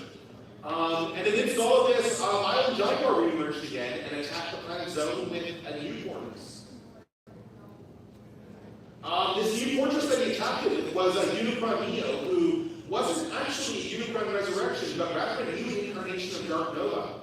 And speaking of Dark Nova, so turns out, who remembers how there were two Bog in Beast Wars? Because yeah, turns out the first Dark Nova was one of the Bog. The second Dark Nova is the other guy.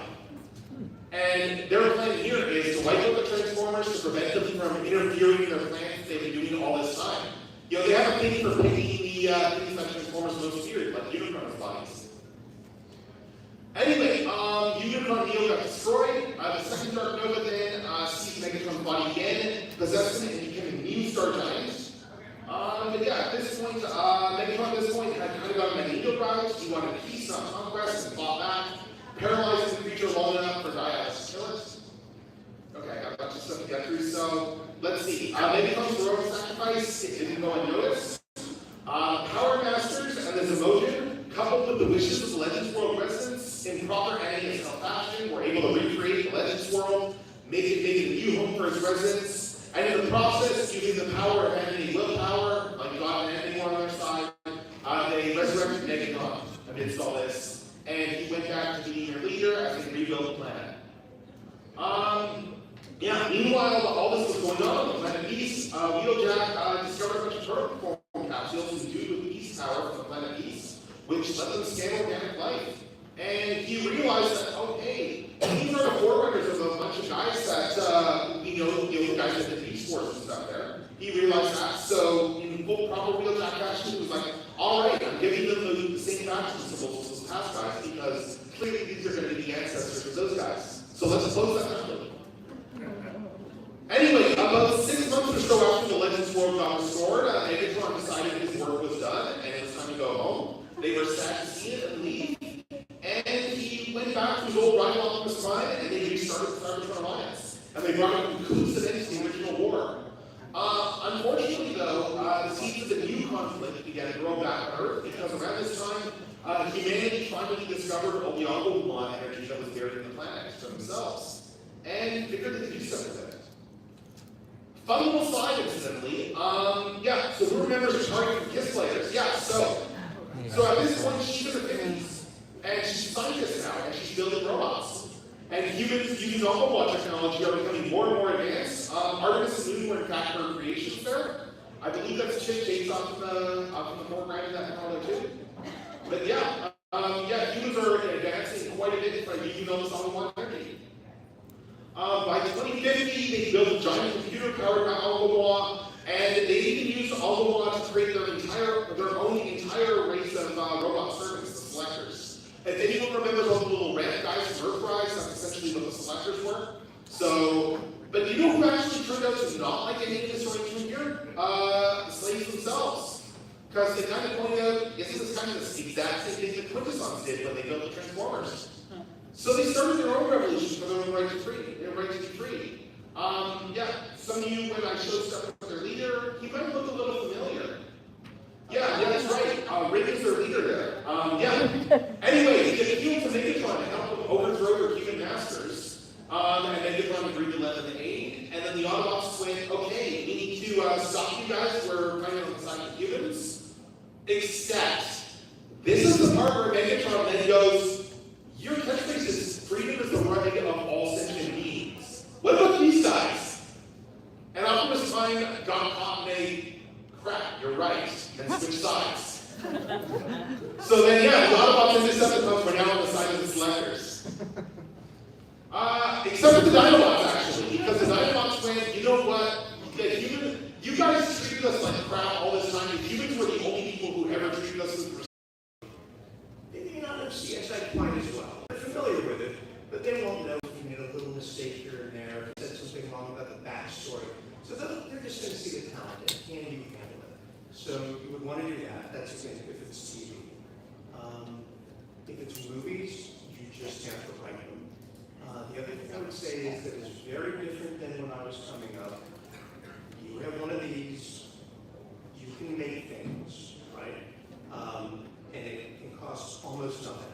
You know, when I went to film school in the 80s, it was like $7,000 to make a 12-minute movie.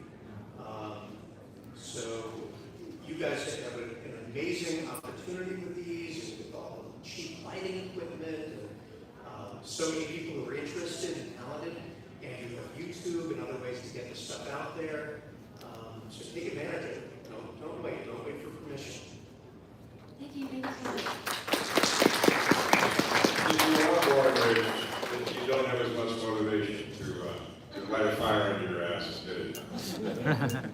Hi, my name's Parker. I'm a really big Soundwave fan, and obviously in Prime he's very different from like previous iterations. You know, I understand Boombox I don't think works as well with the more like modern Transformers, and there wasn't really like. So I understand that, but I am kind of curious what some of the inspiration behind his new design was, and sort of like how he acts. I'm sorry, that was after my time on the show, so I wish I could give you an answer to that. For Soundwave? Oh, I'm sorry. Okay, I was getting Shockwave. I apologize. I was there for Soundwave. I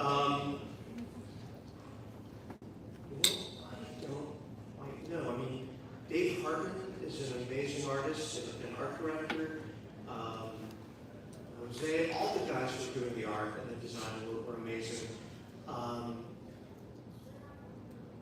don't recall whose idea it was to. I can say this. I certainly saw the designs before I wrote part 5 of Darkness Rising, where it's really actually doing things, and you know the arms and the grabbing the axe and all of that. But in the little moment where he and Nico traded pictures, I'm going to guess that it was a very talented artist who came up with the whole concept for that. Thank you. Sure.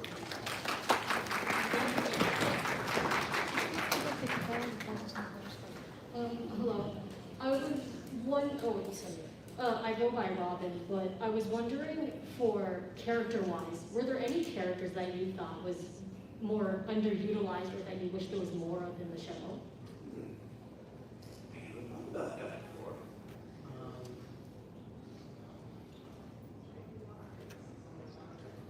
Wheeljack. There's been more Wheeljack in season 1, for sure. Yeah, for sure. But Wheeljack is again, because it's very expensive to make those builds, we were pretty efficient with them. And if they were made, they were going to be used. And if they had to be, repainted to become a different character, a twin, whatever, we could do that. Knockout's great. never get that much. You know, I like them all, but I hadn't really thought about it that way. Because it felt Is there anybody you would like to see more of? Soundwave. Soundwave. It feels like there wasn't, like, some characters, I feel like there was, like, a bit of backstory, and then they just kind of were there, they just popped up randomly. Like, I just feel like there wasn't any story for some characters. Like, for you. Well, thank you. Okay, thank you.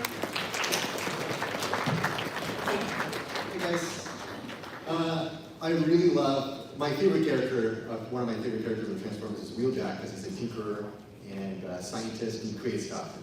Really fond this character, and your rendition of Wheeljack and Transformers Prime is awesome. It's a different take, and really loved it.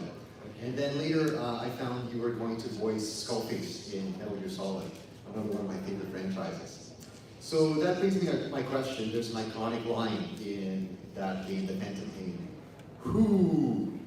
I don't know if you remember it, but it's been named a million times. I don't. You don't, eh? Say it again, Tom? Well, it was, okay, so the scene was Sahelanthropus was taken over and he lost control of the machine, and he was trying to figure out who has such passion for revenge to take over with their mind. And it goes, who?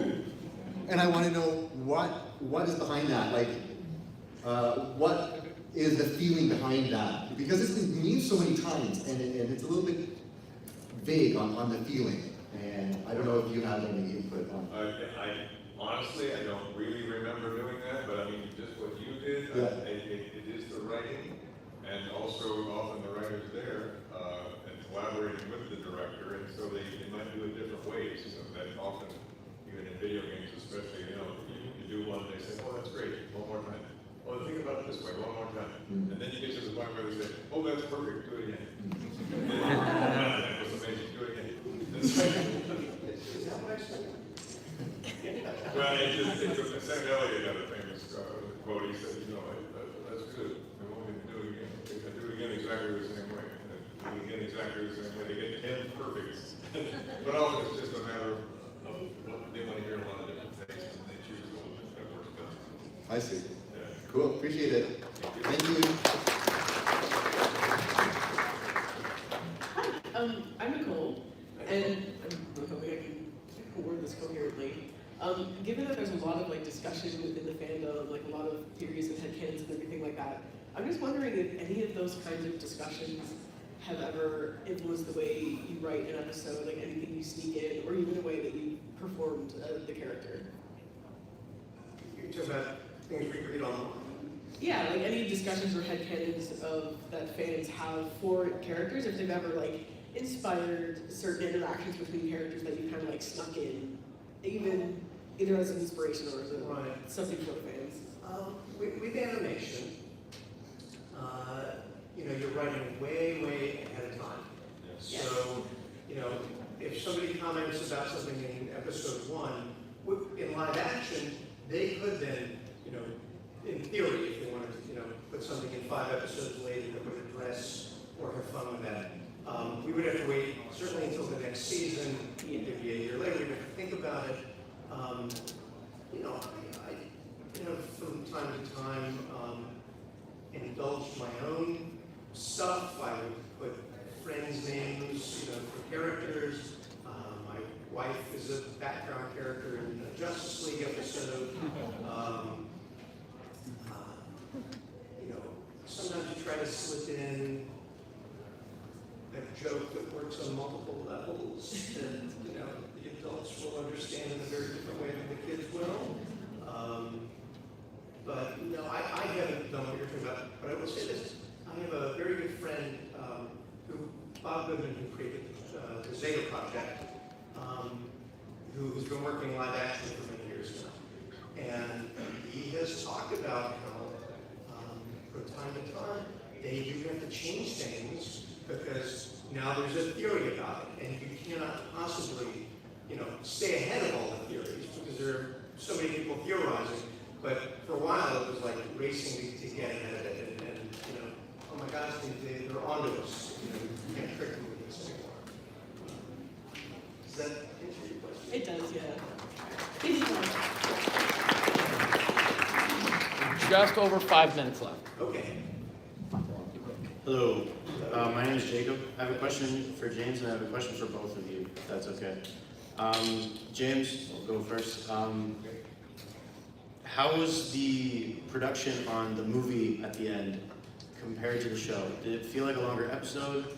Did things run a little differently because technically now it's a film as opposed to TV, or kind of how did that go?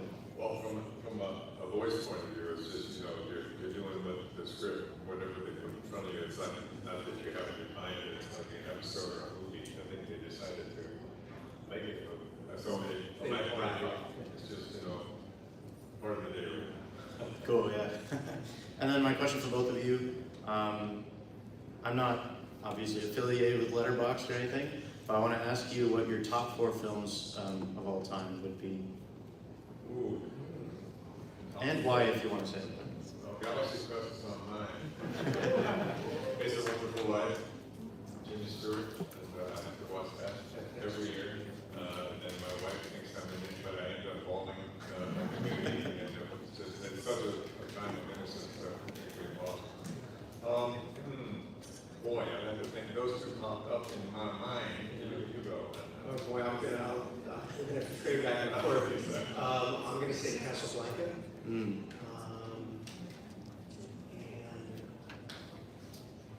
my first favorite film when I was a kid was West Side Story. When I saw that on TV, I found a letter that my grandmother helped me write to the local station, asking me to put it back on. That music just really grabbed me. Gladiator. That film still blows me away. Just Russell Crowe's performance. The remake was all that. I'm going to say the first 2 Godfather movies. Hard to beat. Don't have to watch the third one.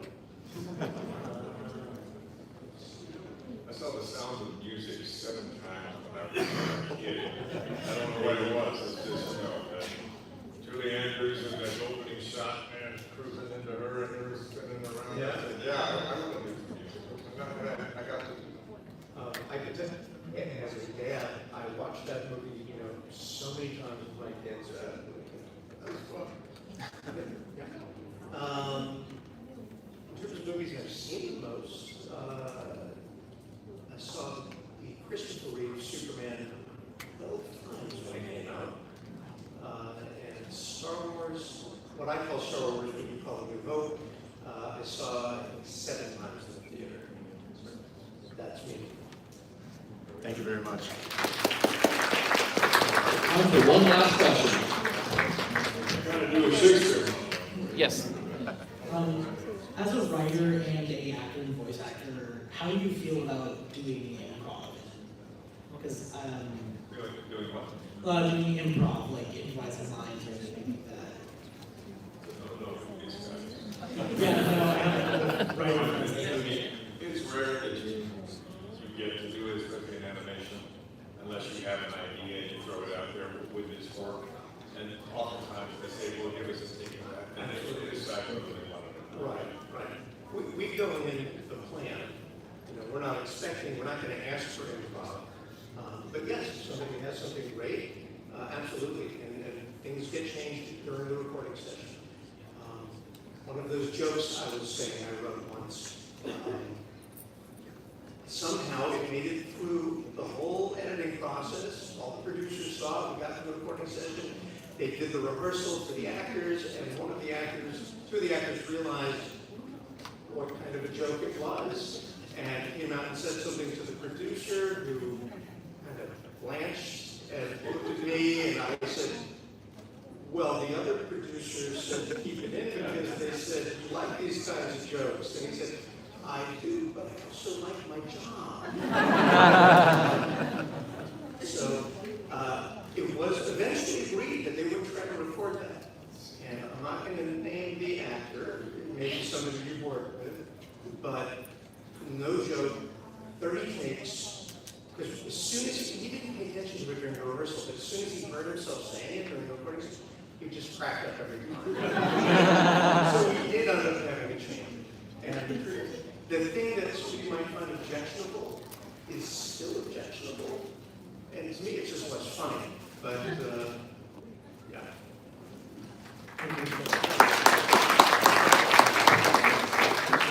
All right, so that was the last question. We'll give the last final words to you, my friends. Say again. So that was going to be our last question, so we'll give it back to you guys to wrap up the panel. Well, I'd like to share with you a Shakespeare monologue that Yeah. You know Shakespeare? You like Shakespeare? Yeah. I don't get to perform it much, but I have a captive audience here, so can I have that? You absolutely can.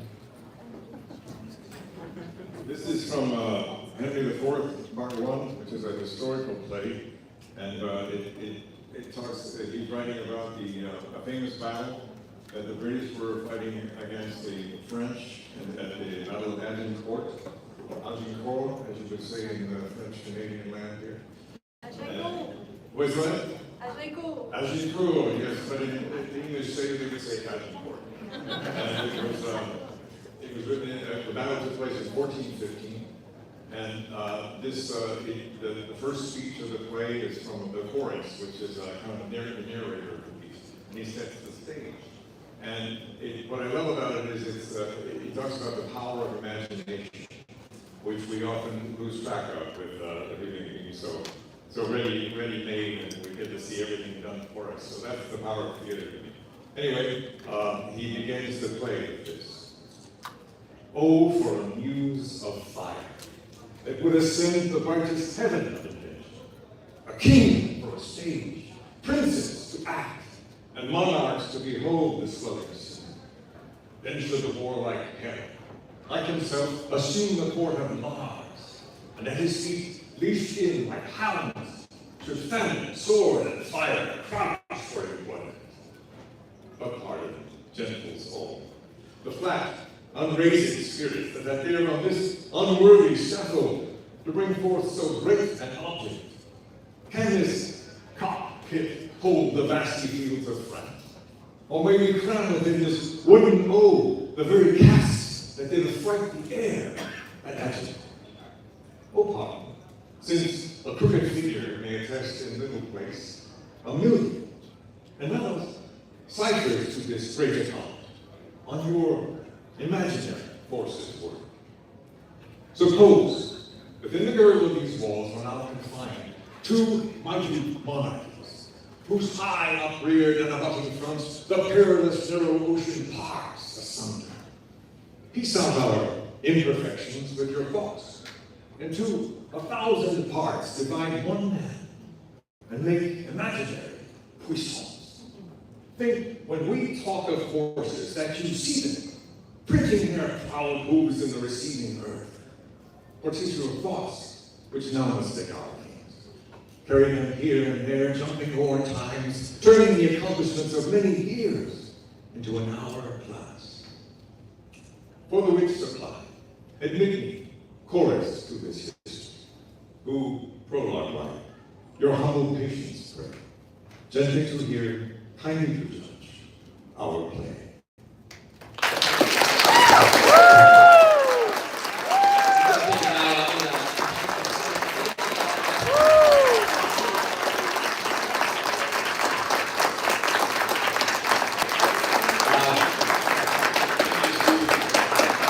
What a way to rock this panel. Give it up for Joseph and James, our judges from G1 and our Brian panel.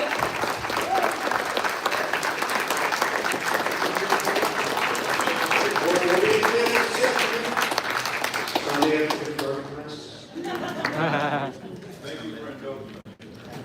Thank you. All right, friends, so in just a few quick minutes, we're going to have our next panel starting, which is the original pre-G1, Season 1, 1984 pitch for a CBS network show. Transformers.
This, I was wanting this for a while.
Yeah, I've just been like an artist at Lean Beater in like the last hour. Alrighty, folks. Please welcome Jim Sorensen to tell us about what we almost got as the G1 cartoon.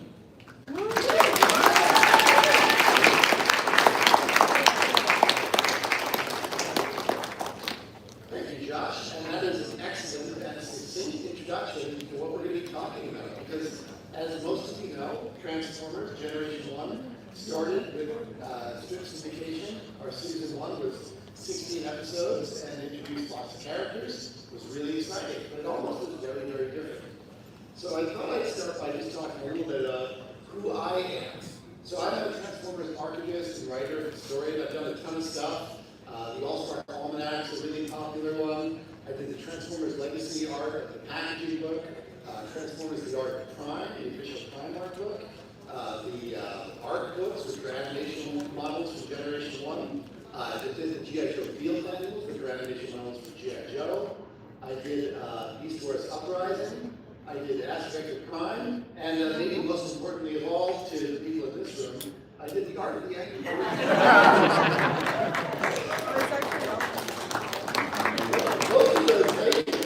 Most of those aren't available anymore, but you can still get some of my books in bookstores and on Amazon.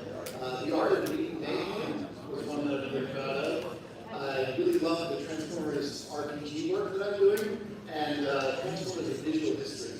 It's a really fun one. It's the first 35 years of the Transformers artwork.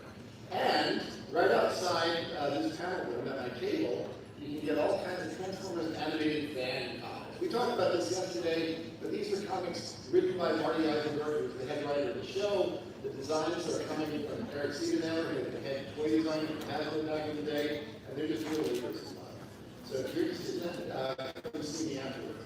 But what we're really here to talk about is sort of the early days of the Transformers and how they came about in the specific format that we have. So I'm going to start a story in the late 70s when there was a giant oil crisis, as some people might remember. It turns out there was a regime change in Iran, it put oil prices up, it made toys very expensive. I know this is something that's relatable today. But that was the context of what was going on. And this inspired to kill one of Hasbro's most iconic brands, G.I. Joe, which was a line of 12-inch action figures. And they just got too expensive to make, and the line got retired. And then, can anyone tell me what the best-selling toy in 1980 was? Any guesses? Any guesses? What's your guess? Take a while when you say like Star Wars toys. You're very close. The best-selling toy in 1980 was, but the best-selling action figure in 1980 was the Star Wars line. So you jumped to where I was going, but I did look it up and I said, oh, it wasn't Star Wars, it was something else. But it's such a neat thing that happened. So Star Wars toys come out in the late 70s, and these toys are much smaller than the sort of the G.I. Joe dolls that they've been used to, but they're selling like crazy. And Hasbro takes notice, and Hasbro from a toy marketing perspective, they're like, why are people buying these tiny little toys that aren't objectively as good as ours when there's a 12-inch one? And a fellow named Kurt Wozniak, who was the head of Boys Toys, said it's because of the fantasy. It's because people are emotionally connecting with characters like Luke Skywalker, and Chewbacca, and Darth Vader, and we need the kids to emotionally connect with our characters. So he came up with the idea of relaunching G.I. Joe as much smaller action figures, 3 3/4 inches tall, 3.5 inches tall, and the real American hero brand. So to do this, they had this multi-marketing tier approach where they were going to do toys, but they were also going to do comics and TV advertising. And the reason that, the way they did this, they went to Marvel Comics and they asked them to come up with a story. So Jim Shooter came up with the treatment, and Larry Hama came up with all of the bios and the basic the stats on all the vehicles. And this formula worked really well. And something else happened in kids' television right around this time. So this fellow, no, I don't like it. There we go. So Ronald Reagan comes in. He regulates the FCC, the Federal Communications Commission in the U.S. And all of a sudden, you're allowed to have commercials basically on TV. You could have 22 minutes of programming that's pushing a toy. That was not the case before the early 80s.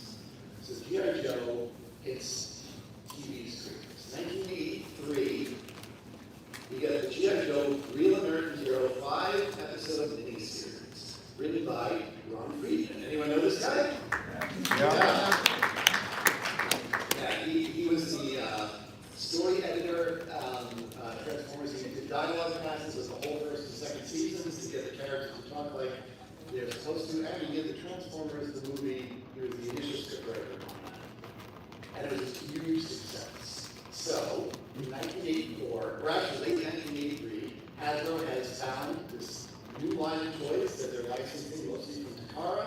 They're going to bring Microman or Microchange and the Diaclone line over. They're combining it into some new property. They reached out again to Marvel. We got this dude again. We got Bob Yancey doing the profiles. And we have Garvey Blue, who was hired to write the episode pilot, which would become Morgan Beats the Eye, part 1, 2, and 3. So this has all happened by late 1983.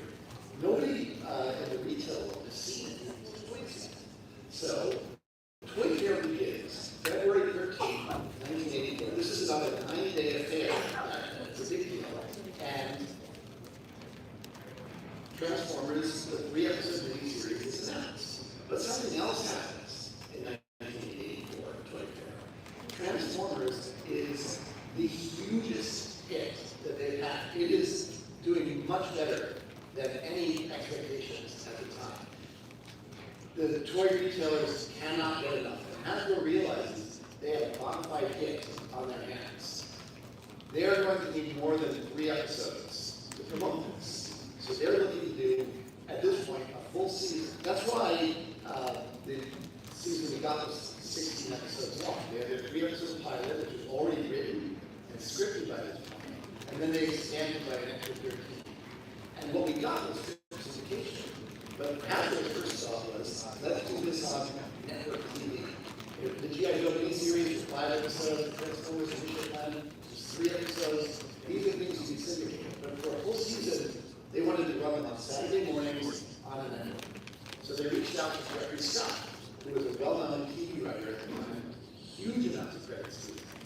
And on February 22nd, you can see the date of his handwritten notes. He takes a meeting in Hasbro and has all these ideas that are, some of them are from him, some of them are from Hasbro. But I gotta point out, Toy Fair is still going on. That's how tight the timing of this is. Wow. While Toy Fair is still going on, they take the meeting, he's taking these notes, and he starts working on what a Transformers Network series might look like. So Hank Soyoung is an executive over at CBS. So he works with Jeffrey Scott to come up with the Transformers pitch. First draft comes in February 25th. That's only 3 days after he took that meeting. So he turned this around really fast. You could almost feel the urgency just in sort of the documents, the memoranda, handwritten notes that are coming in. So he comes out with a pitch. I think it's about 25 or so pages long. And it's a very different pitch from the series that we would ultimately get. And people are taking pictures of this, feel free, but all of these documents are available online, so you can absolutely peruse at your leisure. You don't have to try and get it in focus. But here are some highlights from that initial February 25th, 1984 bio. So, the Transformers, the elephant planet that orbits a neutron star. The Decepticons were defeated on their home planet, unnamed in this pitch, and they've fled. So they are glowing, they and the Autobots are glowing energy spheres that, when they arrive at Earth, can possess Earth machinery. So you can see already they're going in a really different direction. The Decepticon base is a secret base underneath the Bermuda Triangle, which explains why planes and ships have been vanishing from that area. They've been taken by the Decepticons in their bodies. And they've been secretly grabbing machines for about 50 years or so when the story starts. And then the Autobots, they realize they have to hunt these renegade Decepticons down. So they come to Earth, and they want to stay secret. It's sort of a Star Trek Prime Directive thing. They don't want to disturb Earth's normal development. When damaged Transformers get low lock, they can't transform until they're repaired. When they start running low on fuel, they'll get tired. They have synthesized voices, but they sound more human in vehicle mode. I thought all these details were really interesting concepts. In the 2025 Bible, 225 Bible, the Autobots, Optimus Prime is the leader. He's described as a space marshal type. His trailer is considered as the Autobots' headquarters. Jazz is the impulsive second-in-command of the Autobots. He has a rivalry with Starscream. He directed her original body. Bumblebee is now a green Volkswagen called Toad. Toad is a jalopy. He's constantly breaking down. He's the Autobots' messenger. He's the kind of relief in the series. They talk about him getting stuck halfway through transformation, having to hop around. Trailbreaker is considered the Autobot scout. So in vehicle mode, loves her. In robot mode, just longs for Cybertron. Again, an interesting dynamic. Sideswipe is going to be the female Autobot. Jeffrey Scott felt like we needed to have some women on the team. In love with Optimus Prime. The Autobot is Proton. And Mirage is going to serve as the team's splashy wisecracker. Who's always hitting on the side of life. So you can kind of see the dynamic, the team dynamic that he's looking at. The main check, Ironhide, Ratchet, Prowl, and now there's other characters in the background who can show up as needed in future stories. Now, the Decepticons. Megatron is now going out to be a top secret experimental Soviet particle beam cannon. So they never changed it from being a gun. It can shrink to a futuristic pistol load or remain full size result. And he has a pulsating canister filled with glowing orbs of the countless Decepticon sparks that he can bring out as needed to possess various things to give Decepticons an edge. Soundwave, he's the second in command. He's described as red in the Bible. He believes he should be leader, and Buzzsaw is going to be his son. Starscream has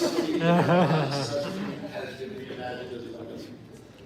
Starscream is equipped with a heat ray and a 0K freeze ray, as the colors have changed from gray to white. This is a direct pull-out. I don't actually, this is all it says, so you can put out what you will. Thundercracker, the strong silent type, wields tractor, which he used to pull his enemy. And Skywarp is blinded by hatred because Skywarp spent 1,000 years in prison after his body was burned. He wields a warp ray, which creates recoil in space and time. Now, the original Skywarp toy at this time was going to be olive, and this time they changed it to black. Chris McNeely and I kind of wondered, could this be the reason why the toy was all going to change? We kind of decided it probably wasn't, but it's interesting that their minds were working in this direction.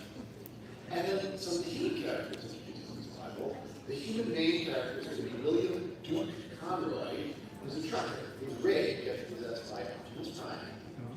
He's described as a Han Solo type, he's a mechanic, he uses the roads. Then there's Wendy Fairchild, an ordinary Earth teen. Midwestern, there you go. Toad is her car, which he possesses, and causes her no end of trouble. She's torn between her desire to help her new friends and just live a normal life. And then there's someone called Arthur Kroll, who is the Decepticon's sidekick. Weak, greedy, selfish, criminal, carries Megatron around in pistol mode to get into places he couldn't otherwise access. And they had 5 sample episodes in this Bible. One was called Rotten to the Core. Megatron tries to convert New York's trains to the Decepticons. We get a similar concept in season 2 of the UYGLZ show. There's the Titanium Germ, where a biomechanical pathogen makes the Autobots love. Anything for a friend. There's a new Decepticon made from a nuclear submarine, so Optimus is going to transfer his spark. Remember, he's ultimately, I shouldn't say spark, they don't call him that, but his glowing orb essence is going to be a mothball battleship. Challenges ensue. Not on the first day, not on a first day, Wendy's day is interrupted when the Cons try to take over a Japanese electronics factory, and she gets whisked away to another country. I think they call that human trafficking. And time for trouble. The Decepticons try and turn a time machine into a Decepticon warrior. So that's the idea of the toy. So Scott and Hank come back to CBS and Hasbro with these ideas, and both companies are going to have notes. Oh, we do have some concept art. This is vintage. This is from the time. So you can see me, Toad, Wendy. You see Matt Conroy, you saw Optimus Prime's Dennis. I don't know why this is these or us. And yeah, so both companies have specific requests for revisions. I'm just giving you the first page again. All of this stuff is available online if you want to read in greater depth. But as a result of the notes from CBS, what they think is important, and Hasbro, what they think is important, there are changes made.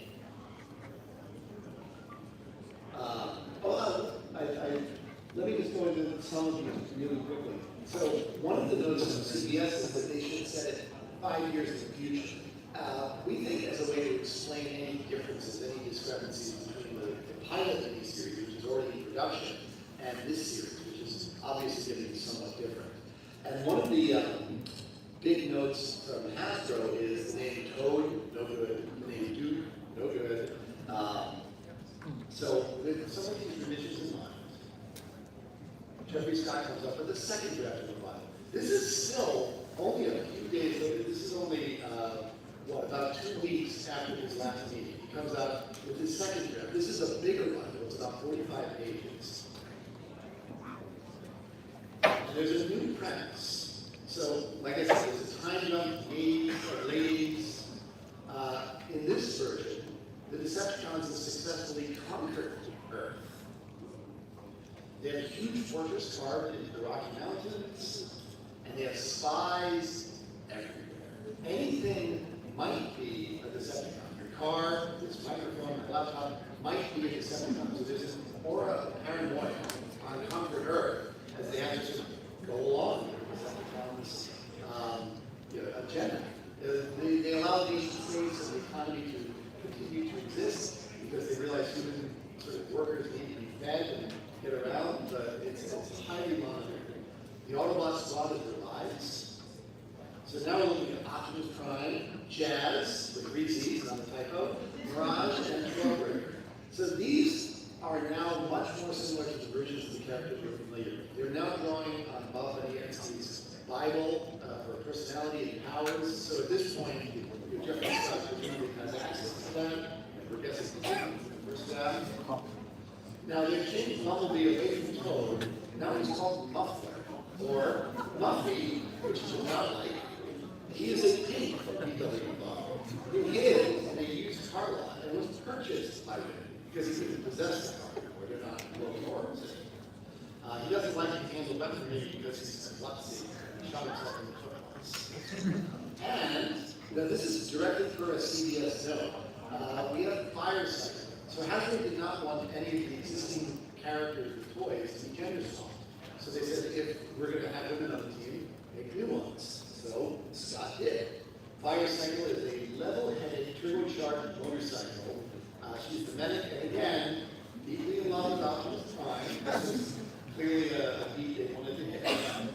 Remember Starscream's Heat Ray and Zero Day Chill Blaster? She's got them now, so I think you like those ideas.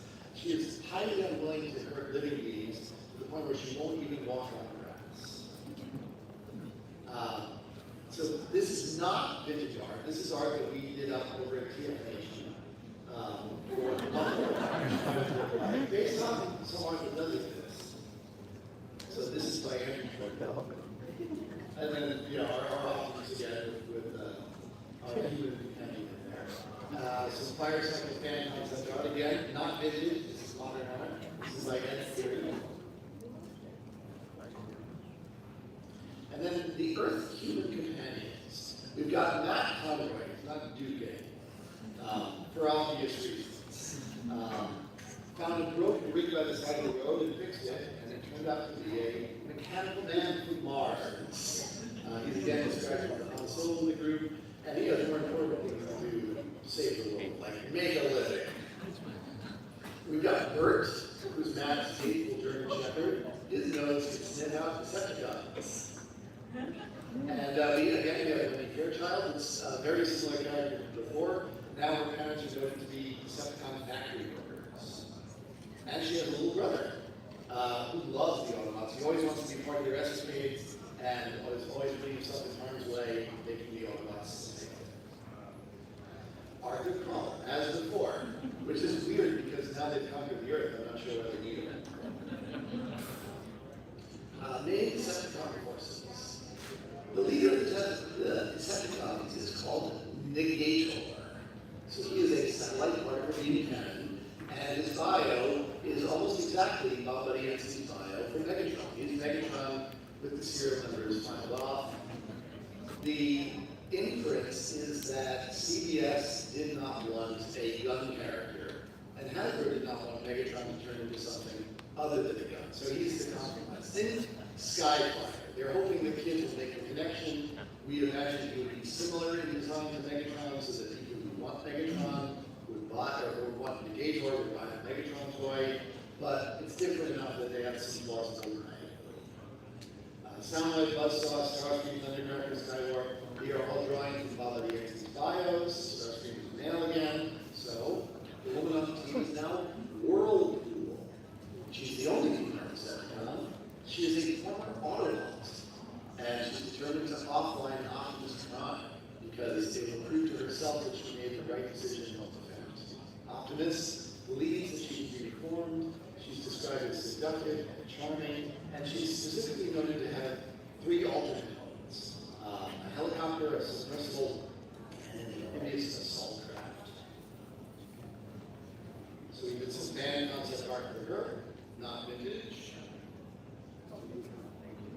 Yeah, so the old ones are described as sort of not full old ones. She's not a full-on body changer. More that her mode is sort of flexible in terms of how to deploy. This is again like a period. And we've got a full 13 episode premises. 4 of the episode premises, they recycle, rock the core, containing germ, time for trouble, and not on the first days.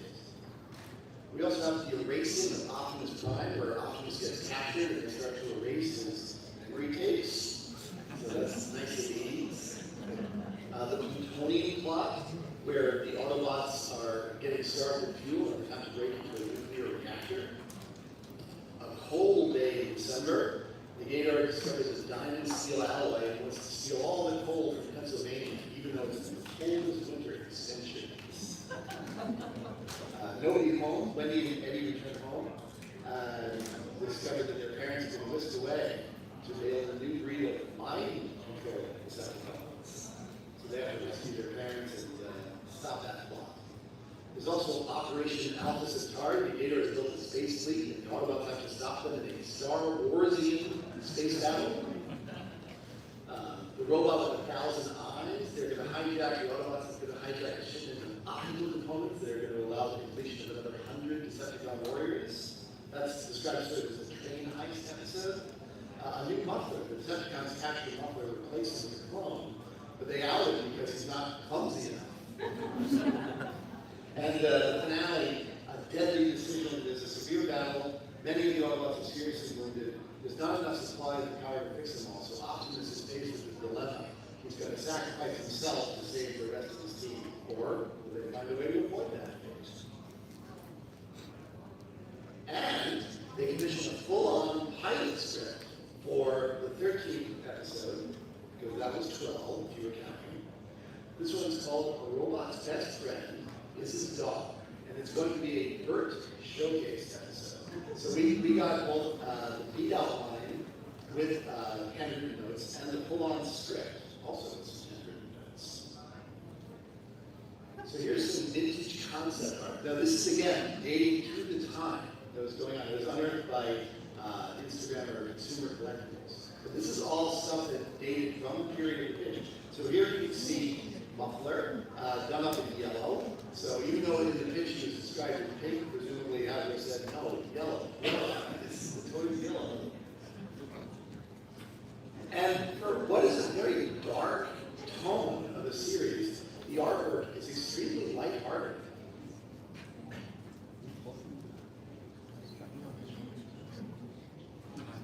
That's a victory.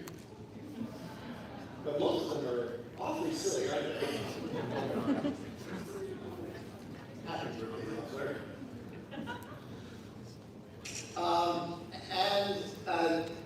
Just to go into a little more detail, I don't have the slides for it. For A Robot's Best Friend is His Dog, the basic premise is they discovered that Bert has this magic nose that can sniff out Decepticons. So the Gator orders his troops to capture Bert, and the Autobots have to sneak into that Decepticon Rocky Mountain headquarters to rescue Matt Conroy's dog. And it's a very light-hearted, for all that the Decepticons have conquered Earth, it seems really dark.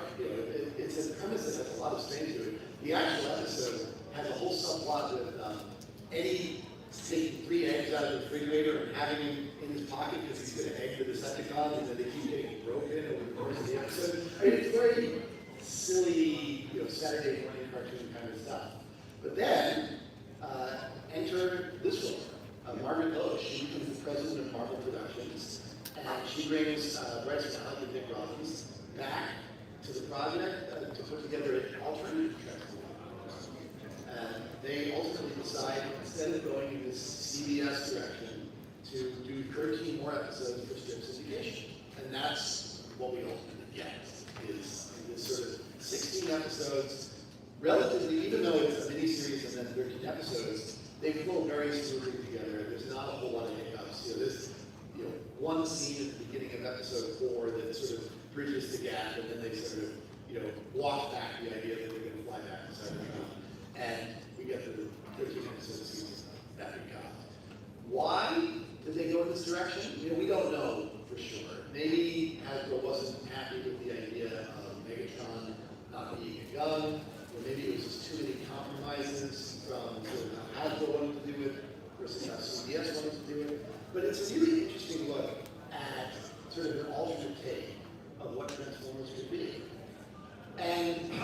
find out about this stuff. Well, some of this artwork dates back to 1985.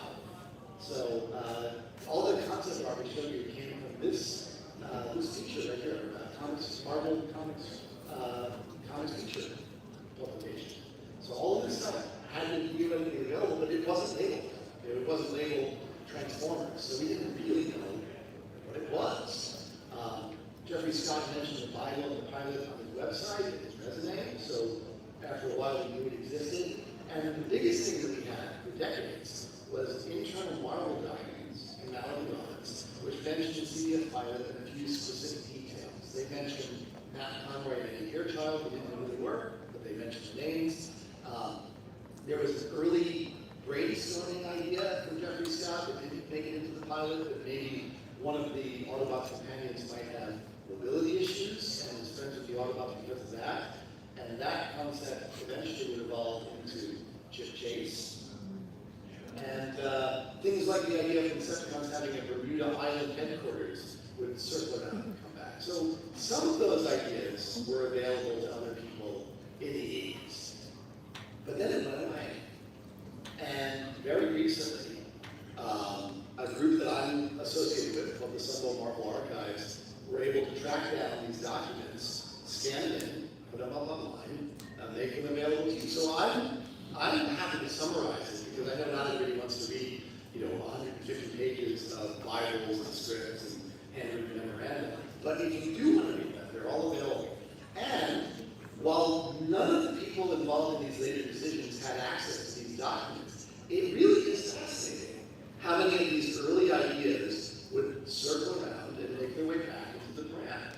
So things like, buying Bumblebee on a used car lot, that is such a specific idea, and yet it's happened twice since then. The idea of an Autobot detective and becoming a Decepticon and being sort of a Ben Talentine has come around again. The idea of these glowing orbs of energy that can animate machinery, that's come around again. The idea that a human would find Optimus Prime or something that looks a lot like Optimus Prime and picks him up and then wind up being his companion / operator. It's interesting how many of these ideas have come around again. So if you're interested, you can grab all these documents at the Sunbow Marvel Archives, and many, many more. We have the scripts. We have lots and lots of episode scripts. We have storyboards. We have the first draft of Transformers the movie, which is extremely different than what we got. The second draft, which is pretty similar, but has some really interesting variations. Some of the storyboards that we posted have scenes that didn't make it into the episode. It really is a fun project for us to try and track down as many of the scripts, model sheets, character designs, and get them out to the public. So I hope you all come and see me at my table. I've got those animated comics for sale, and I'm happy to discuss with further questions. And we have plenty of time for Q&A if anyone has further specific questions about this or any of the rest of the work I've done. Alright, so folks have questions, you can go ahead and approach the mic.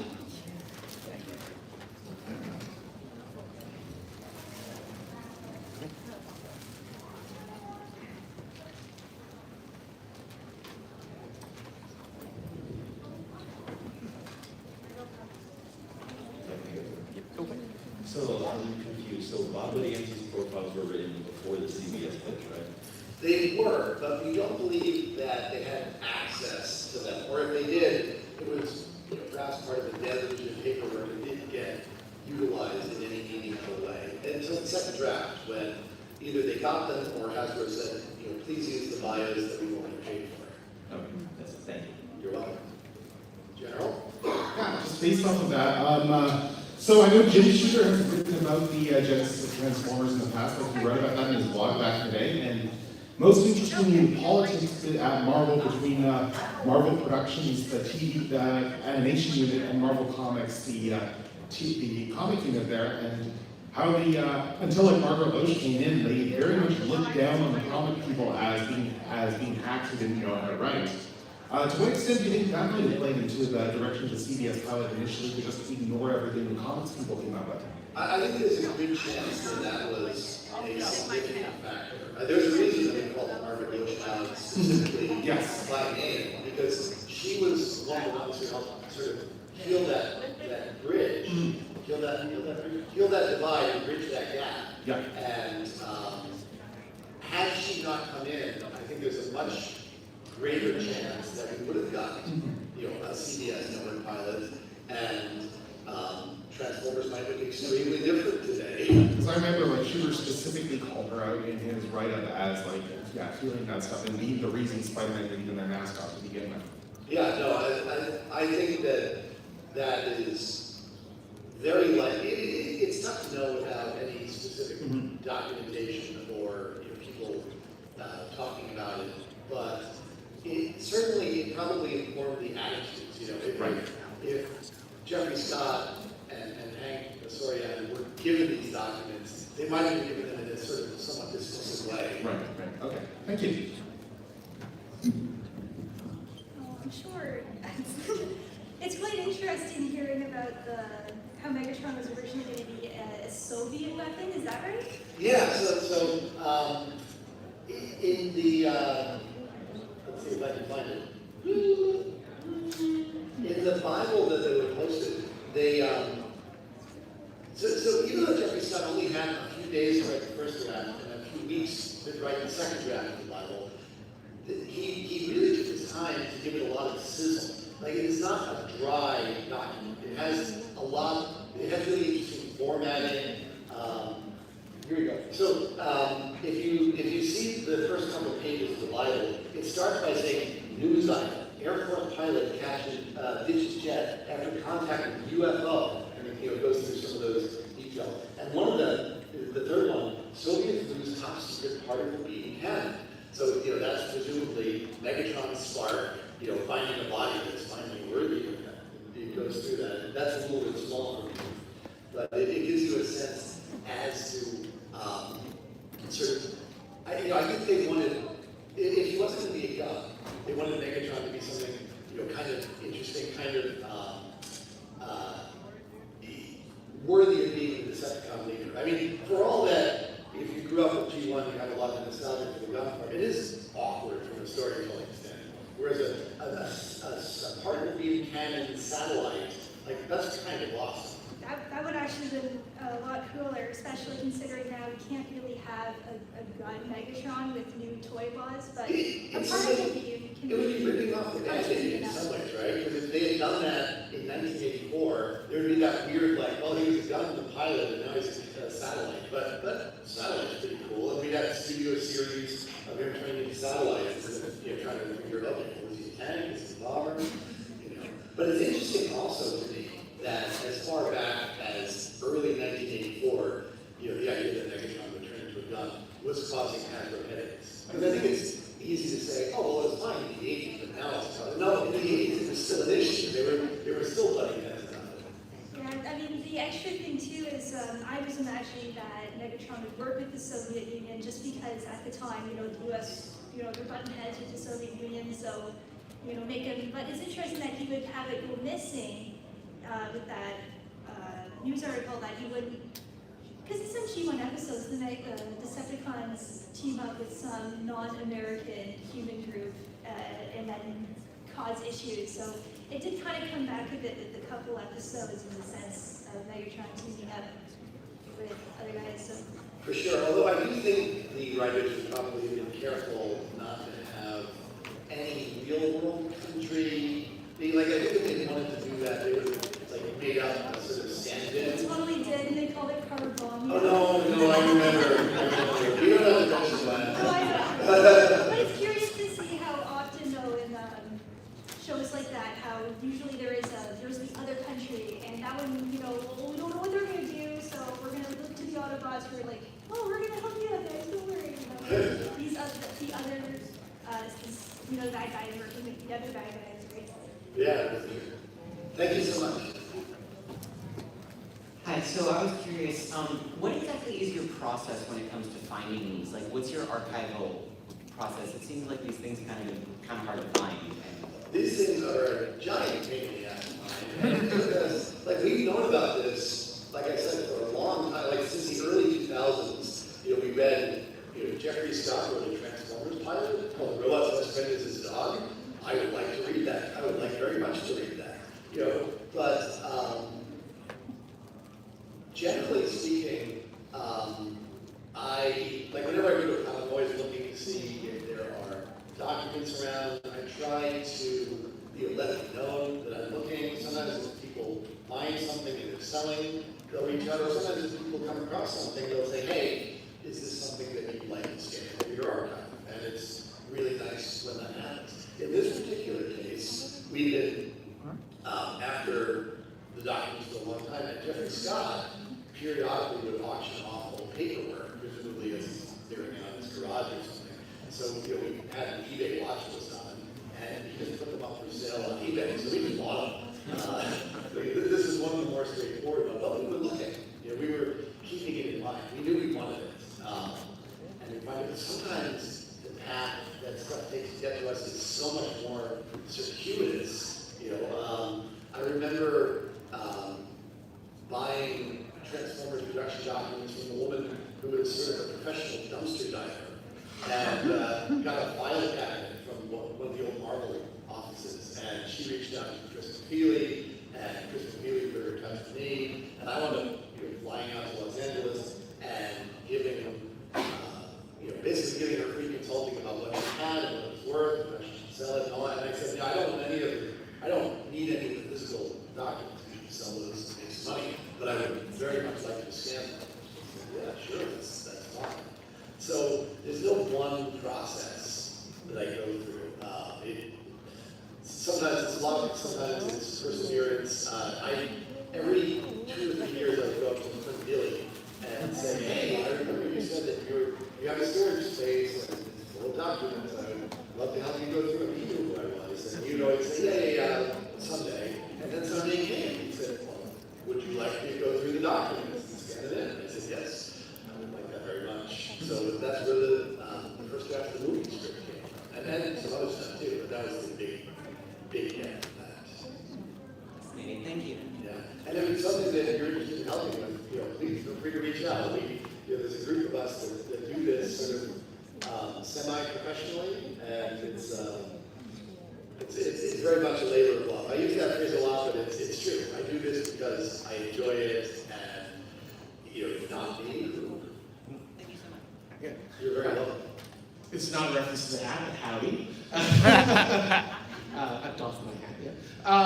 I noticed through that pitch the images of Proto Bumblebee, whatever name he was under. He had like the windscreen face, which was very similar to a lot of GoBots designs. And I was wondering, how much do you think, or do you know, like the GoBots cartoon or the GoBots toy line or what other ever competitors influenced how that went, the direction that all went? It's a really interesting question because let me find the art of that. If you look at the muffler art, here we go. Let's look at the actual vintage art.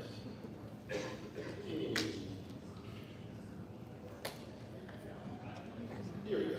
No, well,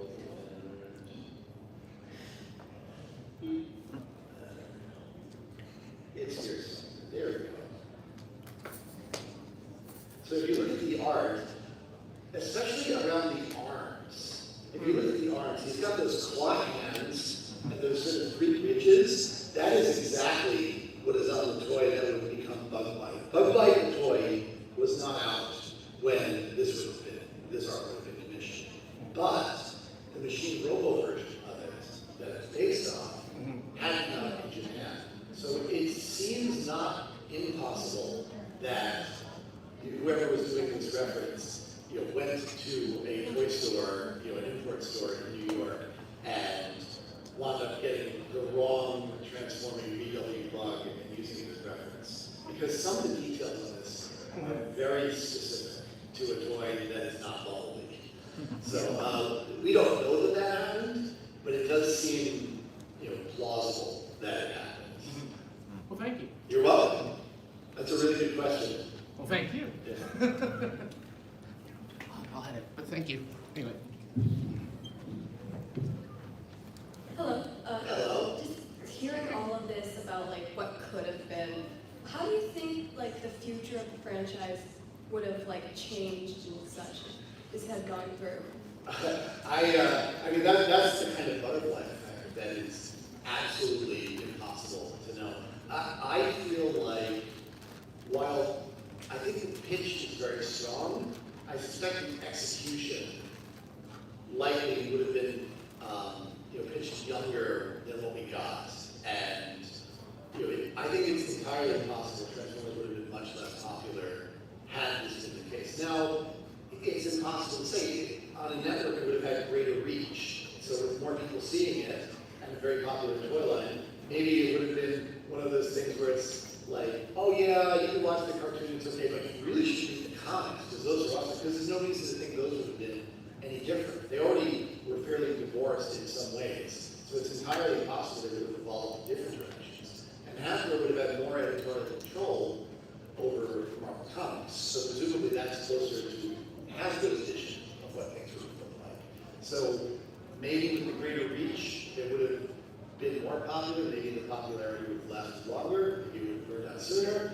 Maybe it would have been less popular because it's goofy. It feels less cool to me than what it is. On the other hand, it's such a strong pitch that had it survived, maybe future iterations would take the idea of, okay, well, the Decepticons have conquered Earth, and that's sort of the baseline. Like, let's do that, but make it dark and gritty. It's easy to imagine, like, Dreamwave getting a license in 2000 and running with those sort of ideas and doing it, really cool, and sort of all the things that, all the potential of the premise without sort of the baggage of it being a Saturday morning cartoon with the dog running around. Personally, I do hope to see like a plot or season like that where the Decepticons have taken over Earth. But Like I said, I think it's a very strong pitch. I think the idea of doing a show where the Decepticons, rule as opposed to like lowercase rule, I think that could be really neat. That's pretty much the premise of Overgear. That's true. That's true. But are we getting any Overgear like media? I don't know if we are, but like that, I guess we'll find out when the toys come out. Yeah, I mean, if there's an Overgear cartoon, that could be really cool. If it's could just be toy bios. If it's a 2-page manga, like it'll be a different kind of cool. Yeah, It's neat, but it's not as immersive. Could be like what they did with Binaltech and just use like toy text pages. Yeah, I suspect it'll be something like that. Thank you. You're very welcome. We got time for about these last two questions, I think. All right. Hello. Hello. Hey, I can't quite remember. I think when I heard about the original pitch, I think they said there was another studio that was originally going to handle it.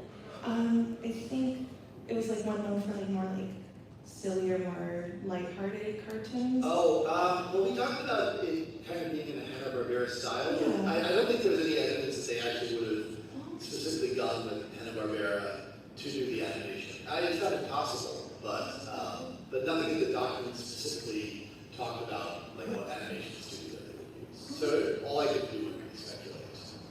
It was more, I think you're more saying that the tone of, not the pitch so much as the artwork and the pilot were more along those lines. Okay, thank you so much. And last question. You have extensively documented the G1 that never was. Is there any initiative to investigate unrealized concepts of other generations of Transformers and adjacent media? Because I'm sure there's a ton of Beast Wars concept stuff that never hit public. Oh, I mean, I am a G1 guy, but I am not just a G1 guy. I love my Beast Wars. I love my animated. Beasties. Beasties, sorry, I love my Beasties. Beasties! So, yeah, I mean, the question is like, what is available to us? What documents do exist and what we can track down. So, what was nice about this was we got all of them all at once. We didn't have to piece it together. Like, we literally had a timeline. I could say, he took his first meeting on the 22nd of February. Like it's really good to have that level of granularity because it informs, you don't just know what they wrote, but you can kind of infer why they were writing that way. Because we know who was doing it and we know when they were doing it. So it's really cool to be able to unearth all this after 40 plus years. So is there like an active pursuit of these towards randomness, or is it on the to-do list? I think there's a passive pursuit of sort of all Transformers documentation, but it's hard to actively pursue them. You know, like if we know something specific exists, we can track it down. If we know somebody has it, we can try and encourage them to share it while hopefully not pestering or making ourselves annoying. You know, I've noticed I reached out to Flint every 2 or 3 years, not every 2 or 3 weeks. You know, and it's a balance. So I think that's about all we have time for. I have one last clip, since I am outside. Oh, do we have sound? That's so funny. Do I have sound? Oh, did that, yeah. Do we have any sound? My joke's not gonna work. Buy my book. Buy my book before it's too late, people. Thank you.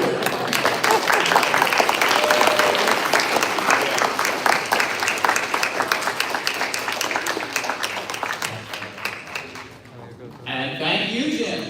You're very welcome.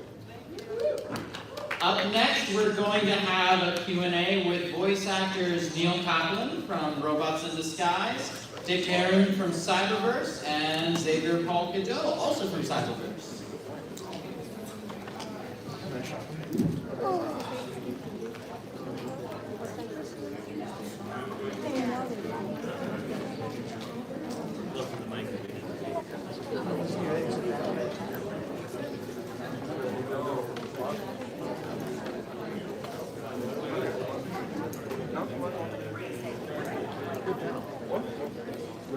Honestly, the thing I find most inspiring is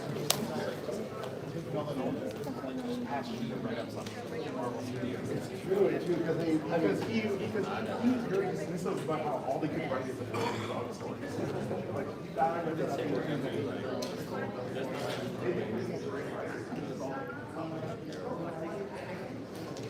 Like all along.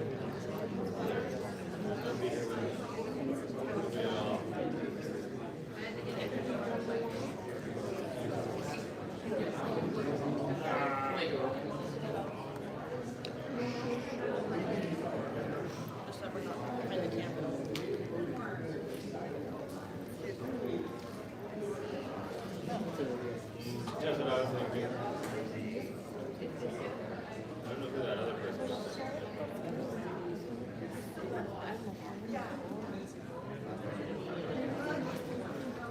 I should get up and ask him to teach me.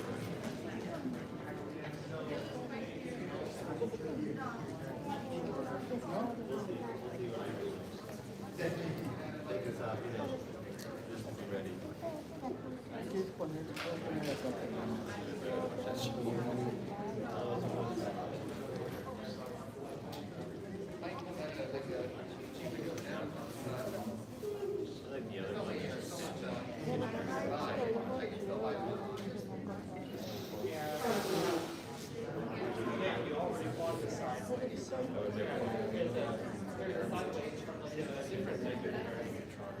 There's Cybertron sideways and there's Armada sideways.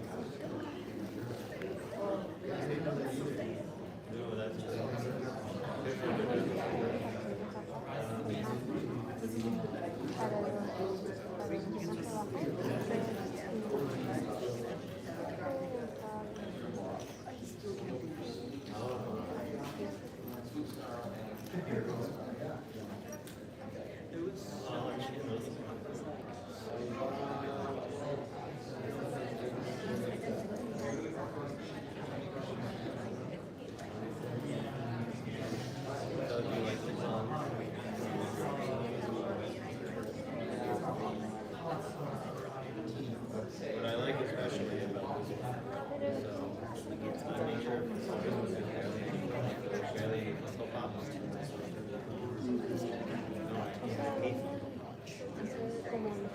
And if you go to like a generic everywhere.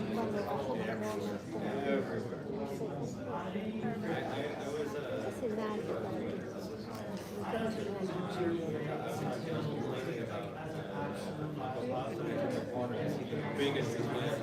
Yeah, but I feel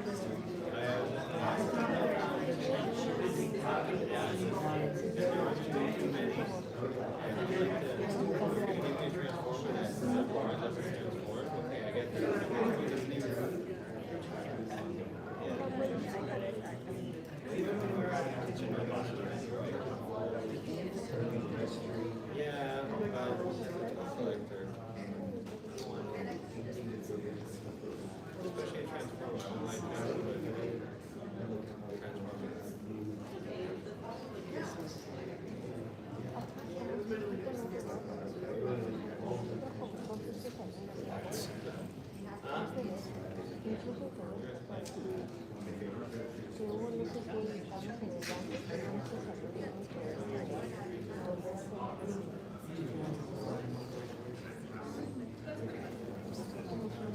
Transformers.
I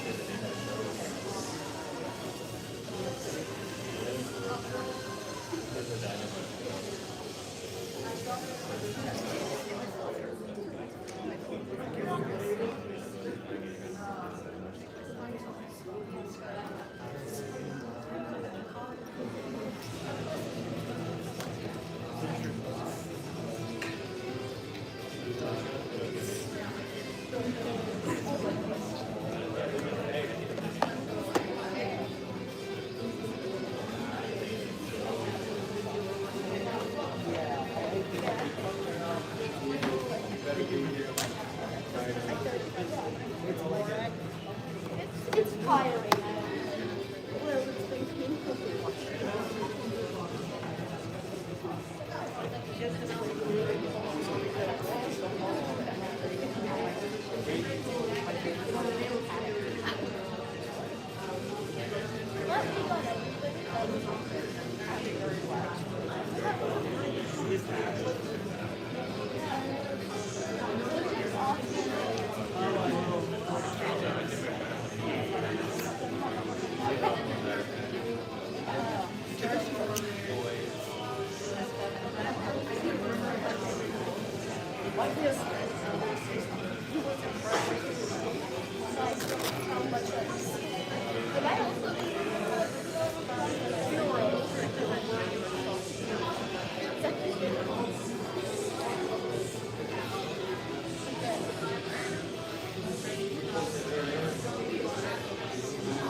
I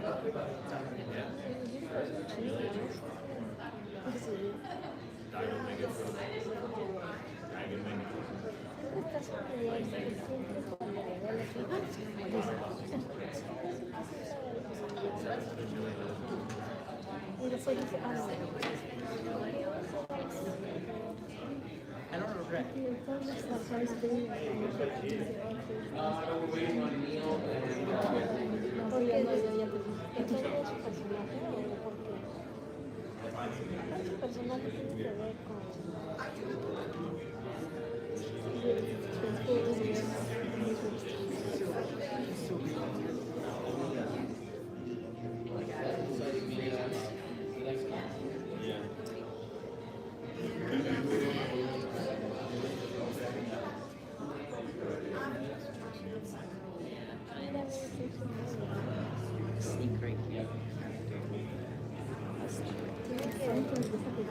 Here, I'll go on the other side of you.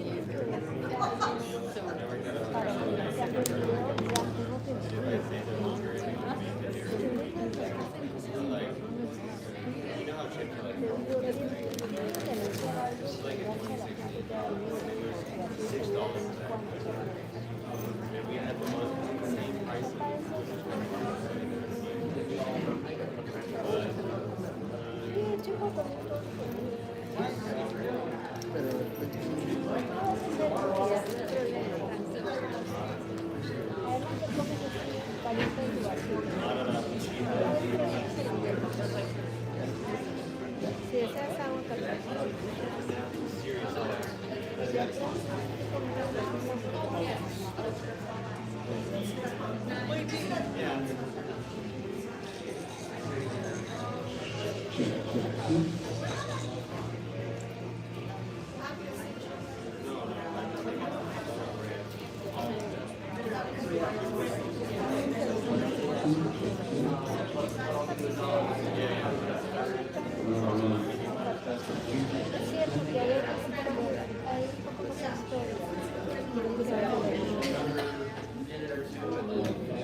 I wasn't going.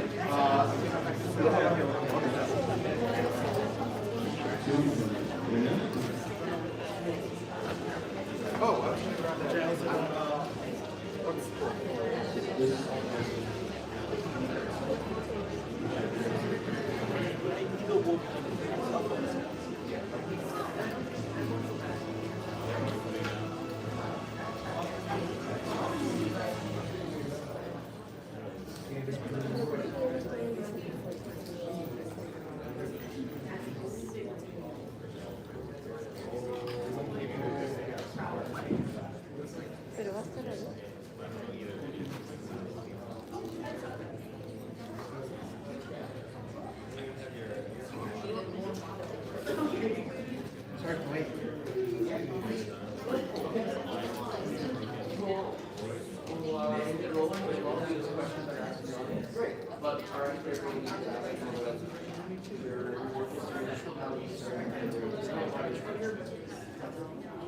All right, we'll jump in.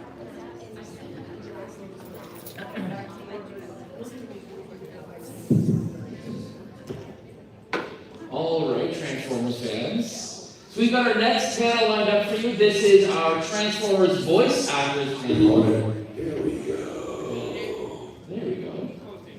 Now, please join me in giving a big, friendly TFCon welcome First here on our left-hand side, we have Neil Kaplan, voice of Optimus Prime in Robots in Disguise, 2001.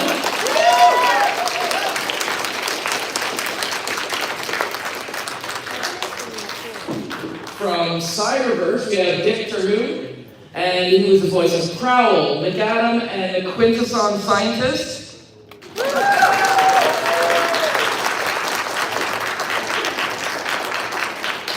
And last but not least, we have Xavier Paul Cadeau, voice of Cyberverse Dead End.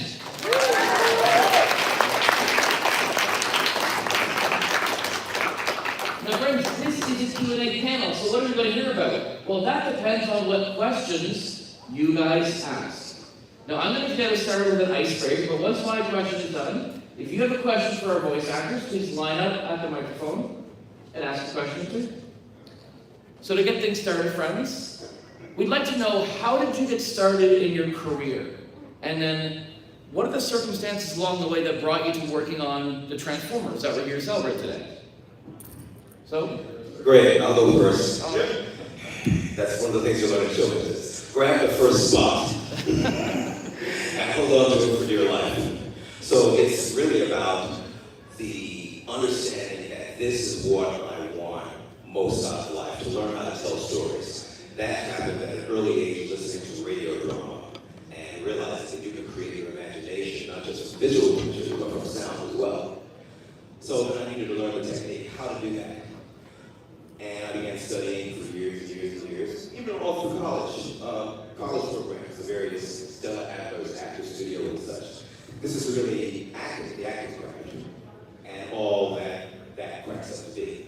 Study continues up until now, even though I'm working, and I think a lot of working actors realize that in order to stay on the cutting edge, to realize that the craft is a living thing, it's a living, breathing thing, you have to have a relationship with it that keeps going, and that's what I do. I work, study, work, back and forth. That's my path, different from many other paths, but that's the one I find that works best for me. I'm New York City, born and raised, and in New York is quite a bit of things for creatives and actors. So that's really good. How'd you get to Transformers? Yeah. So, okay, thanks. That was part of the New York experience. Auditioning constantly, like Roberts, no one realized we audition and are considered for work, and also marketing for work. We send out our demos, we make phone calls, we knock on doors, and continue to knock on doors until those doors are answered. Transformers was one of several auditions I did during the course of an average day. So when I saw the script, the journalist is what we worked with the other night with the readings, it said Transformers on the top, but I didn't really register to me. You know, things say, the script say all kinds of things. You know, Transformers, Steven Spielberg, whatever. You know, I'm focused more on the work. You don't stop if you see Steven Spielberg at the top. You just think about it. No. Okay. Yeah. Yeah. It's just, because the reason why I did is because I'm just sort of not in fan mode when I'm in working actor mode. I was trained by some really great people in the acting craft that said, get your ego in check. First and foremost, before we get started with anything else. Because if not, you have a really tough time in this career. That ego being in check for me means a script is a script. I don't care where it is, who it is. Every script gets the same treatment, the same humility, the same, let me build this story, be of service to. And that's what I do with Transformers. And sometimes you get the job, and sometimes you don't. This is one of those occasions when I did. So later on, I'm kind of glad it happened this way, that I didn't really begin to put it all together until it began to come all together. And I think that humility really helps me with this process. It can be a little overwhelming, and it can really be a jolt to the ego to get all the fan energy. But thanks to the humility, it keeps me in check and lets me realize that this is a privilege. This is a gift from you to me, and I thank you for it, and I'm here to be of service. So thanks, that's my story.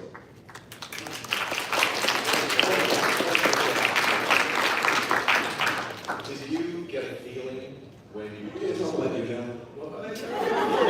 No, don't worry, there are other people. But did you get a feeling when you did the Dead End audition? Like, did you lock into that?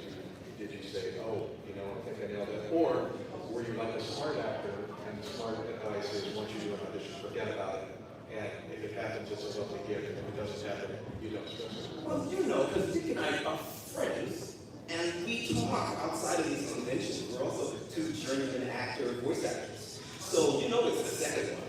It's just, you just do it and keep on moving. Now, I taught myself how to do that. It's an acquired skill to learn how to not care. Because you do care. You do care, but we need a different kind of caring as actors. And you need to have a buffer. Correct. Please share with and Dick is a great mentor to me because a lot of those who trained me are no longer here.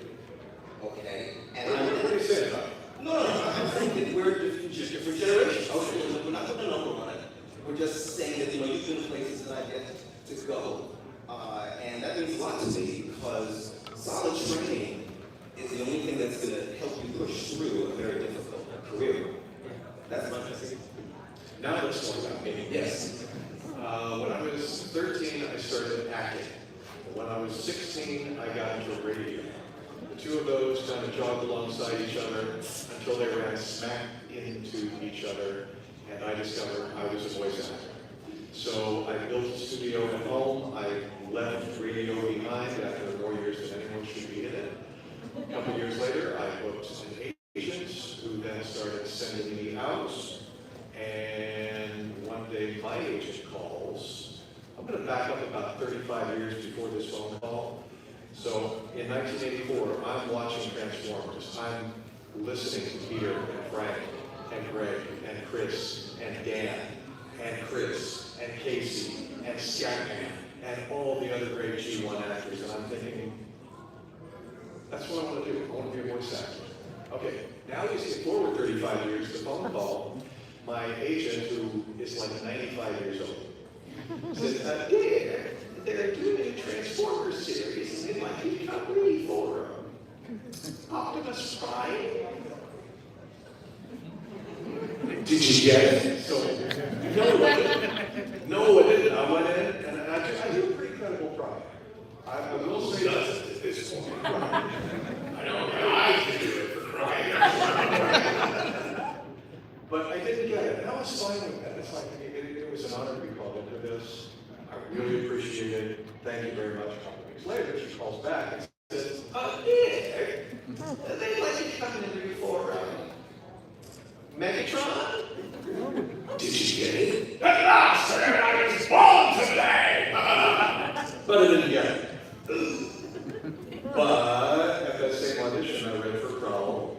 And I read for this obscure character out of the British Marvel comics from the 1990s named Mac.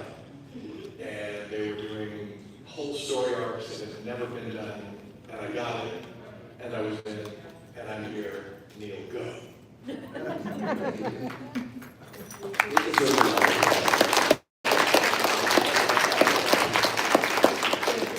I've always been fascinated by the human voice. Starting from when I did one of the world's worst Donald Duck impressions. My brothers pointed that out. I was only 5. What do you want? But I did discover how Dr. Nash actually did Donald's voice. And ever since then, I've done impressions, I've done dialects. I was the weird 9-year-old doing impressions of Jimmy Carter and Jimmy Stewart. And all that kind of thing. I was in stand-up for a little while, and my stand-up act was basically one excuse to another excuse to get from voice to voice to voice, you know? And I got into musical theater, played a lot of the character roles in local theater and in high school and in college. And I didn't like the course that my life was going. I was at USC, and I was not the spoiled rich kid that should have been there in my place. So I went to New York, and I studied musical theater. I met a disc jockey who knew I did impressions, and I went behind the mic for like the first time and did a bunch of drop-ins for his show. I was like, wait, no hecklers, no dialogue to memorize. I can play characters that are a lot cuter than I am. I can play characters that are a lot fatter than I am. I can basically play anything I can play. you know? And that used to be like the, you know, the watchword for voiceover. If you can play it, you can play it. So I didn't get the call to audition for this time. Sorry, man. Yeah, it's okay. Sometimes you get it and you don't read for it. And that's what happened with me. I read for a character by the name of X-Brawn.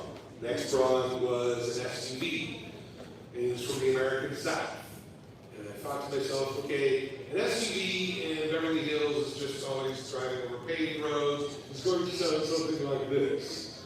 But in the American South, you take that stuff off-road. So you're going to kick up rocks in the undercarriage. So of course, you got to have a southern dialect. That wasn't a problem right there. So I added in a little bit of texture, and basically it sounded something like this. Howdy, ma'am, my name is X-Brawn. And I will never, as long as I live, forget walking out of the booth after reading from my 3 characters and looking into the control room, and there was a freeze frame of Optimus Prime. Couldn't tell you if it was G1 or if it was from Robots in Disguise. Now, I was like 17 when Transformers first showed up. I knew of it. I saw the movie. I was not a fan. I come from the early 70s where my action figures, the Mego figures, had wrist action and elbows that moved, and you could have a fist fight between Shazam and Superman. And then Star Wars came out, and they did these mini figures that had arms like this. And the lightsaber came out of the hand, and I went, how does that work? How does the lightsaber come out of the hand? That doesn't, and I can't have a fight between, you know, Ben Kenobi and Darth Vader like this. Yeah, it didn't work. And so I saw Transformers being the same thing. They did that to my G.I. Joes. They lost the Kung Fu grip. And they had the stiff arms, and I was like rejecting all of it. Yet somehow Peter Cullen's voice permeated my soul.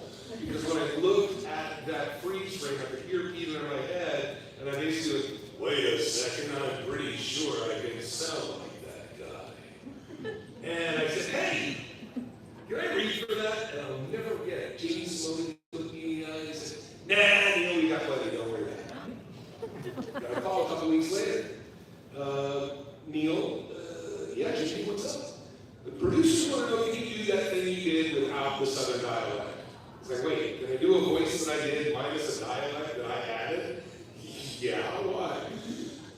Well, they think you sound like Optimus Prime, they don't have enough time to audition, they want you to record the pilot, if they like you, you'll keep the role. Now, at that point in time, I was probably best known not for my work on Mighty Morphin Power Rangers, but my work on a little show called Digimon. I the voice of Hawkman. Decidedly sounds distinctly different than you might expect for Optimus Prime. It's somehow working out, and I'm going to pay crime. And there were people all over message boards, because it was 2001, message boards on the internet, and they were writing, oh no, Optimus Prime is going to be played by that freak Hawkman, and they didn't use that F word, they used something else, which I will not say. But I laughed, because I knew they were going to get something different than they were expecting. You know, it was basically, Hawkman Digimon 2, Optimus Prime. And so that's what we did, and I gotta tell you, it was probably the best quote-unquote starring role I could have started off with, because nothing has kept me more humble than Transformer fans at this point for 25 years. Because as soon as I start feeling good about myself, one of you comes by and says, you're not Peter Cullen. Thank you, because I was starting to feel good about myself. And you brought me right back down to earth. I appreciate you so much. And so what that's done is it's reminded me never to take it so seriously. Because ultimately, the people who liked what I did were happy to meet me, and I could open my mouth and make them smile. And there is, as far as I'm concerned, no greater superpower available to humankind than to make somebody happy just by being yourself. And so for 25 years now, I've been able to do that. I've been able to say, wake up to reality, and have people go, you know, get kind of excited, you know, and you know, it's always wonderful at this point to have somebody come up to me and say, you were my first Optimus Prime, and I appreciate that so much, because at this point, there are what, a dozen of us, 14 of us, whatever. I mean, Chris friggin' Hemsworth, hello. You're better than Chris. Hey, I saw him in the airport once. It was the day before Thor opened. I saw him at LAX. He was just standing there in t-shirt and jeans, and I went, how are we the same species? how does that work?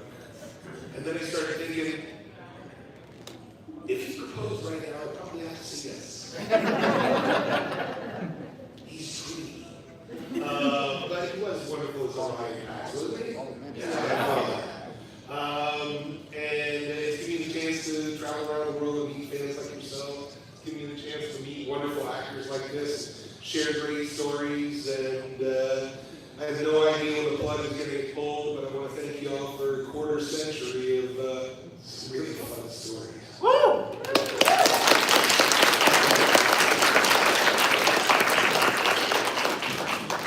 All right, friends, if you have any questions for our voice actors, please line up to the microphone. It's a stampede. Hey, so Xavier, you seem like a really positive guy. Dead End was not. Yeah. How do you? Very not. Yeah. How do you guys relate to characters you might not necessarily relate to? Yeah. Well, the understanding, and I want to compare notes with you guys on this, is that there's a wide range of possibilities within us. I guess Carl Jung first said that. You know, the whole collective unconscious thing, Carl Jung. So, and I can share with you that I was kind of scared about that. I was like, I don't know if I'm going to be this negative. What does that mean to me if I'm really believable as this negative? I don't really want to think of myself as such a negative person, but that's the actor's challenge, right? The best characters, I think, play the ones that take us to places that we're afraid to go within ourselves. But if we're willing to go there and learn about ourselves in the process of going and then kind of coming back to our quote-unquote normal selves, then that sort of will help you grow. And that's kind of my business model. We were both talking the other night about how very tough this business can be. It can be brutal. And they don't sit around in a high-tech studio, talk, and all live long day while they pour buckets of money. You know, and then That's not what Chris Fox said. right? You know, I go in 6 words and pay me $1 million. Well, Thanks, Chris. you know, I'm floored by the stories. And when you tell me the story about the things that sometimes people will say to you about optimism, that you put ourselves out there, we're totally open, we're sensitive, we care so much. So when a fan comes up to us and says, you know, I like what you did here, but there, and you're being honest, we get it, and feedback is, you know, we can't survive without it. But ooh, tart, snake, ooh. You know, but guess what? That's kind of what we signed up for.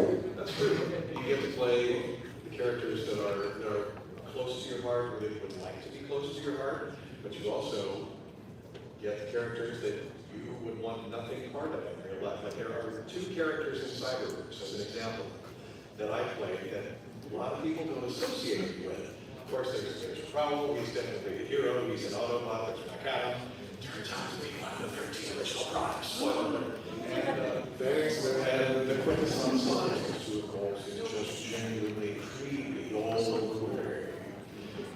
Which is awesome. I love being able to play that kind of thing. But 2 roles that not a lot of people know that I didn't show was the quintessence judge. I was the voice of the Chaos Face. Burn them all down! Give for toys!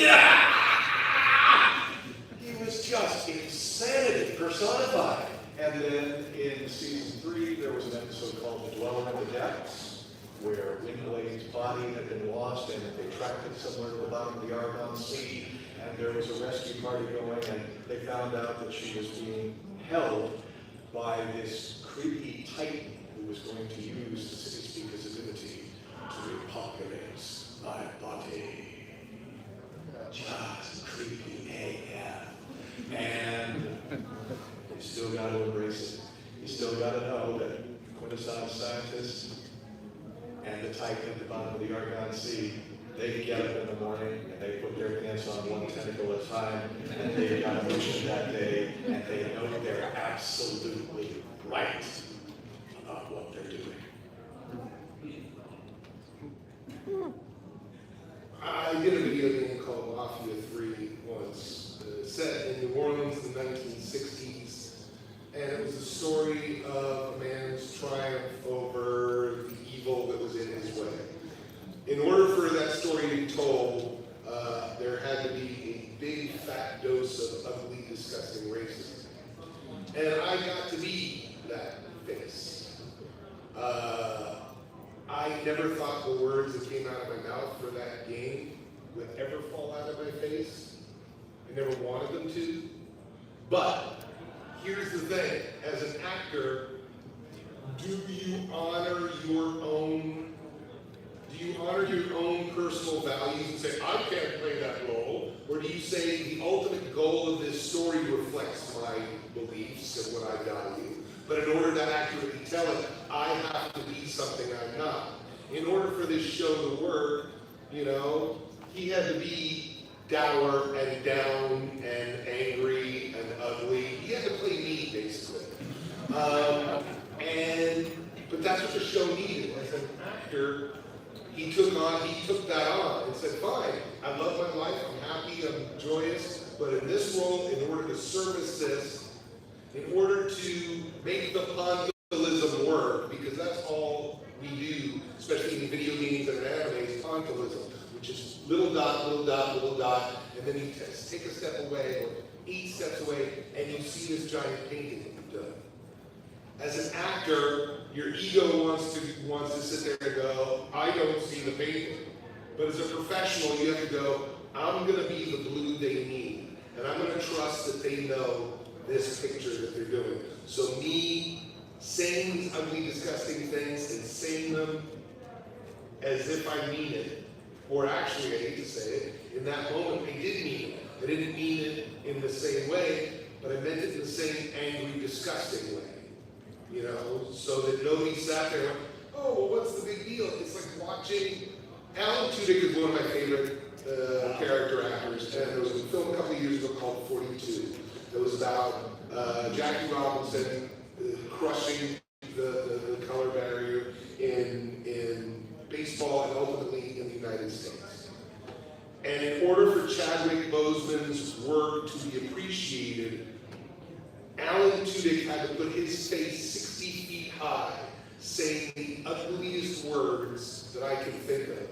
And he had to say them convincingly, otherwise we don't cheer on Jackie Robinson. We don't cheer for Chadwick Boseman. And if Alan Tudyk can do that with his face being seen, I can hide behind the microphone and do the same. So I imagine that's what this professional actor over here did. Was he said, this ain't me, but guess what? I pretend for a living. So I'm going to pretend to be down. And he obviously did a great job. And as an actor, it's not about you, it's about the story. Yeah, damn right. Damn right. You know, we are paintbrushes that help create the whole piece of art. Right on. I do relate to Dead End, and I appreciate your performance. Thank you.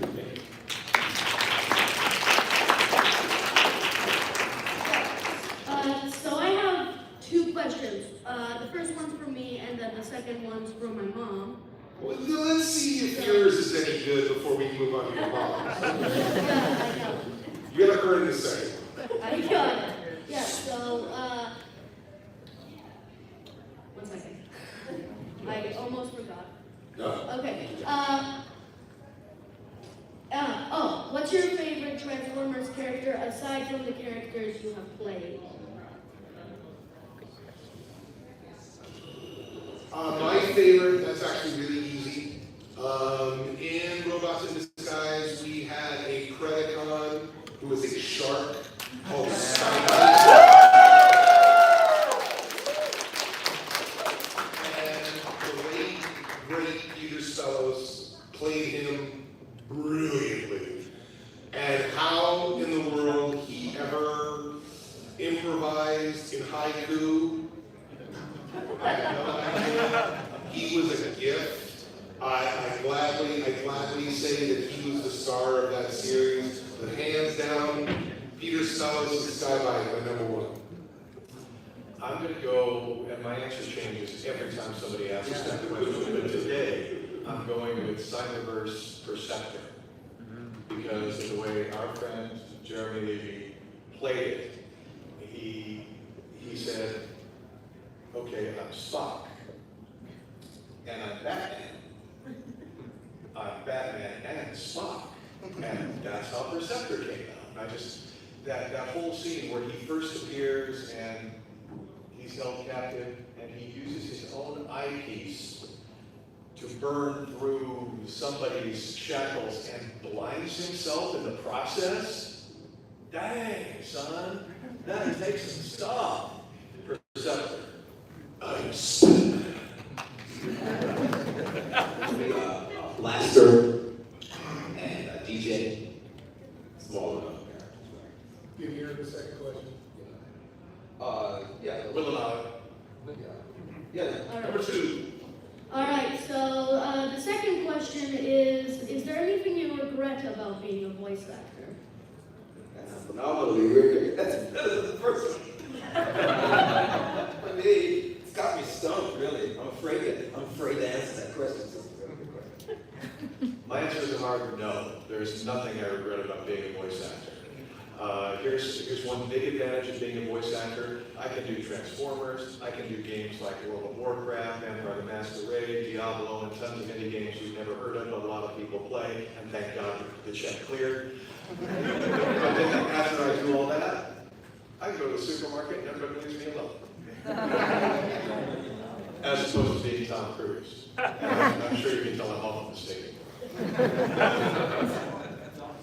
Thank you, sir.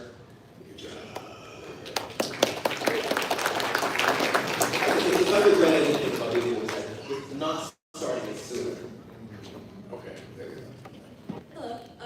First, compliments to all of you. I believe you all did brilliantly with your characters. I especially love your Optimus Prime because I heard it for the first time and I think this is a heroic individual who, like, a heroic leader. It's like Optimus Prime immediately for me. Well, thank you. I appreciate that. And the question I have, do you have any favorite lines from your Transformers characters that is particularly memorable to you? I hate this. I have one from each character. Optimus, why did you come back?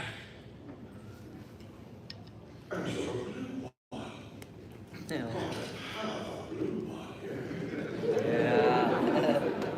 No fighting! Hashtag Hot Dog Summer.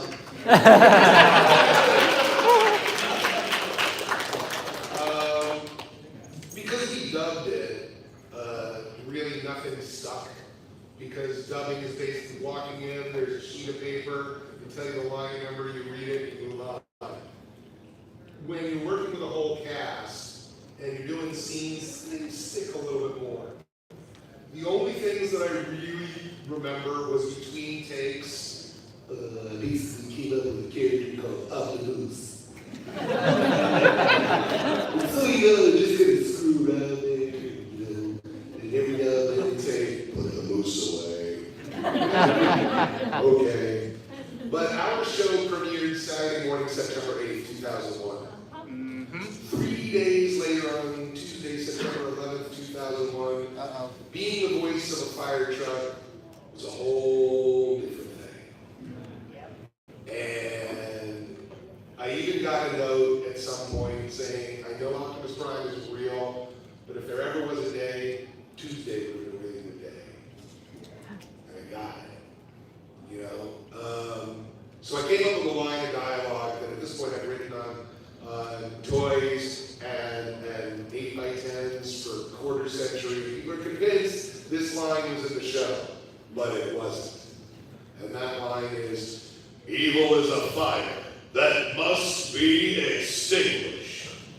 Because I feel that in the body, not just Optimus Prime.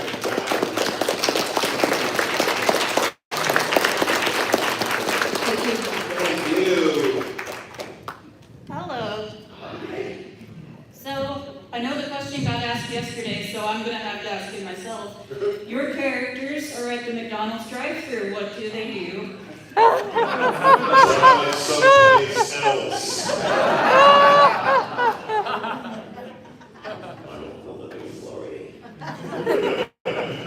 I believe I'll have the Big Mac meal. Thank you. Thank you. Oh, hi. Thank you all for being here. I love all the projects that, the Transformers projects that you all have been in. I have some, two small questions for Neil. First of all, is this you? No, No. it's not. No. I was so afraid it was No, it's not. No, I can already tell you it's not. Okay, I didn't think so, yeah. Now, funny story, not about that toy, but the first time that I had a talking toy was with Digimon.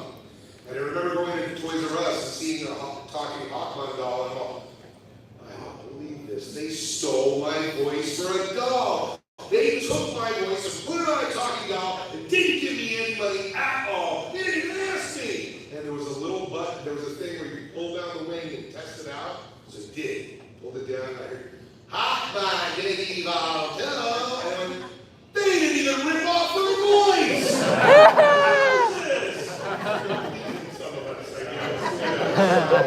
So I was upset that they stole my voice, and even madder that they didn't. I believe that's the same situation with the Optimus Prime. It is not me.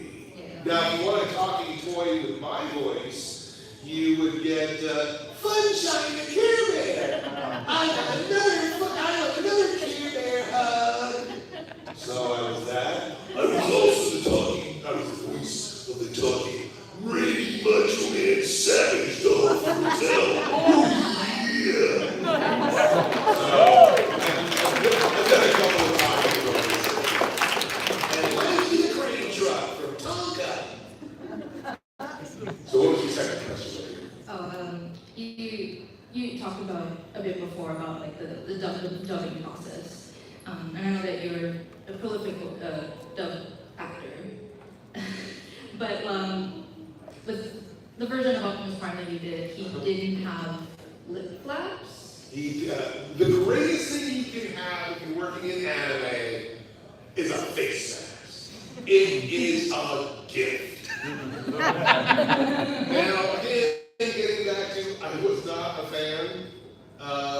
The very first convention I did after people started flying again in October 2001, I did a Transformer convention in College Station, Texas. The entire convention would have fit in this room. And at one point, the vendors all stopped selling, everybody sat down, it's like, okay, Neil, go to the front of the room, we're going to do a Q&A. And somebody said, we haven't heard it in any of the episodes yet. Will we hear Optimus Prime ever say roll out? This will tell you how not a fan I was. Everybody take a breath for a second. My response was, is that important? Thank you. And the room reacted like that, and they said, I will make you this promise. From this moment on, he will say roll out in every single episode. I will make sure of it. Because he's got a face mask. And I don't have to worry about actual lip flaps. I'll just go ahead. If the line is not meeting the space bridge, I'll say, Autobots, it's time to meet the Decepticons. Get to the space bridge. Roll out! And the same thing happened on Naruto where I had a face mask, and so I didn't like one line, I changed it, and got lucky and actually made the line better. You know, for Naruto fans, it was, in the manga it says, am I sweating? Oh, it's just the rain. These fools could never make me sweat. And I hated saying sweat twice so close together. So I was the one who changed it to, I'm perspiring. And that's now many fans' favorite lines from that show. So a face mask is a gift. Thank you. Thank you all so much.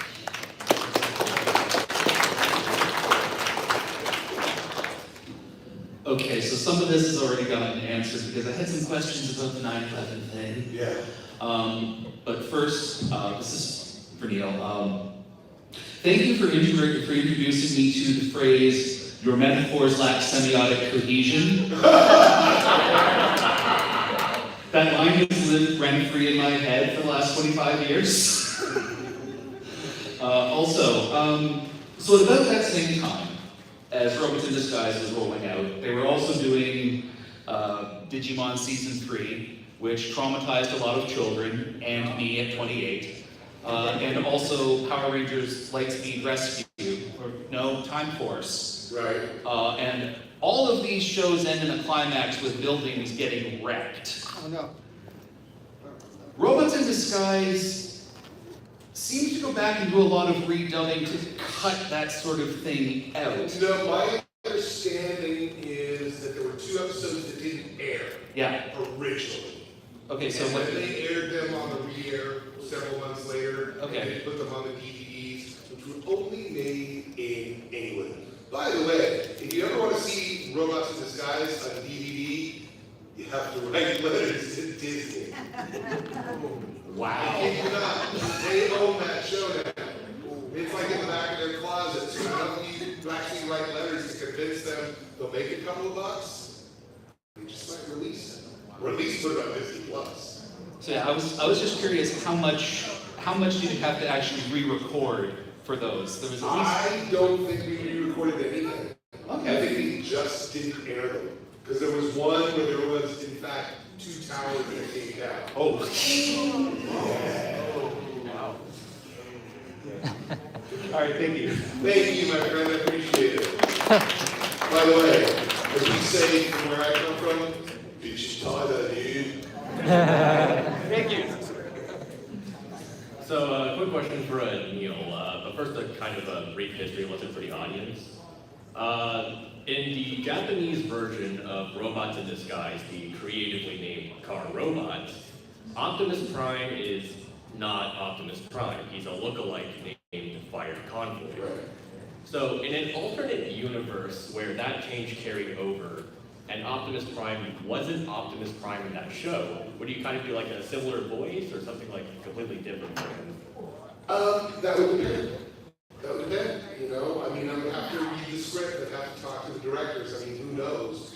I mean, look, the fact of it is, I did 2 different versions of Optimus Prime on Robots in Disguise. You didn't know that, did you? There would be 2 directors. One, Mike McConaughey played Trax and a couple of other roles in G1.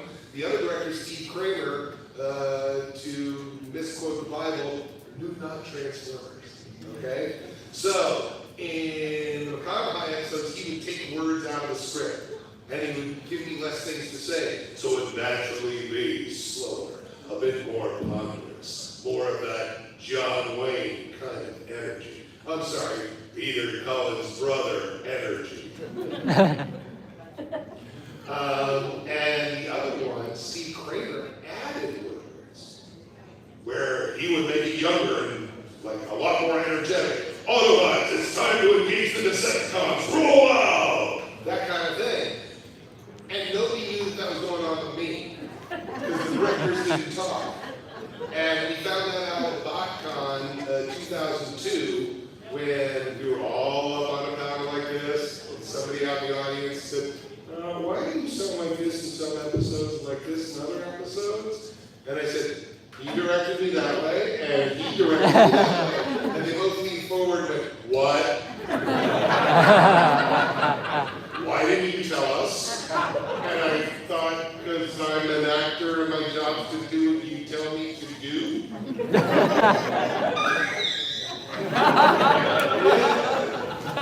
Okay.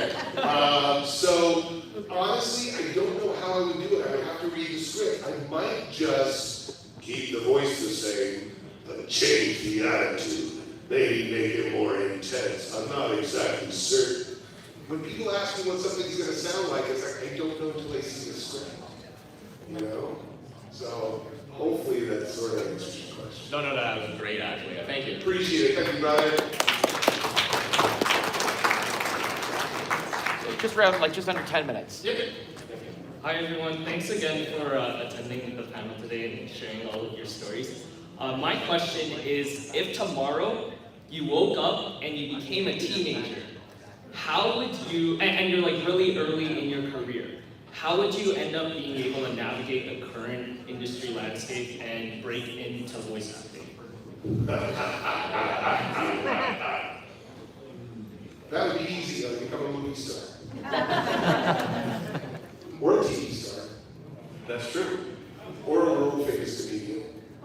Because these days, that is the easiest way to get hired for VO. That's right. Well, then, no internet, right? Today's world. Yeah, you're talking about Today, yeah. Yeah, we're not going back in time. Gotcha. It's dead.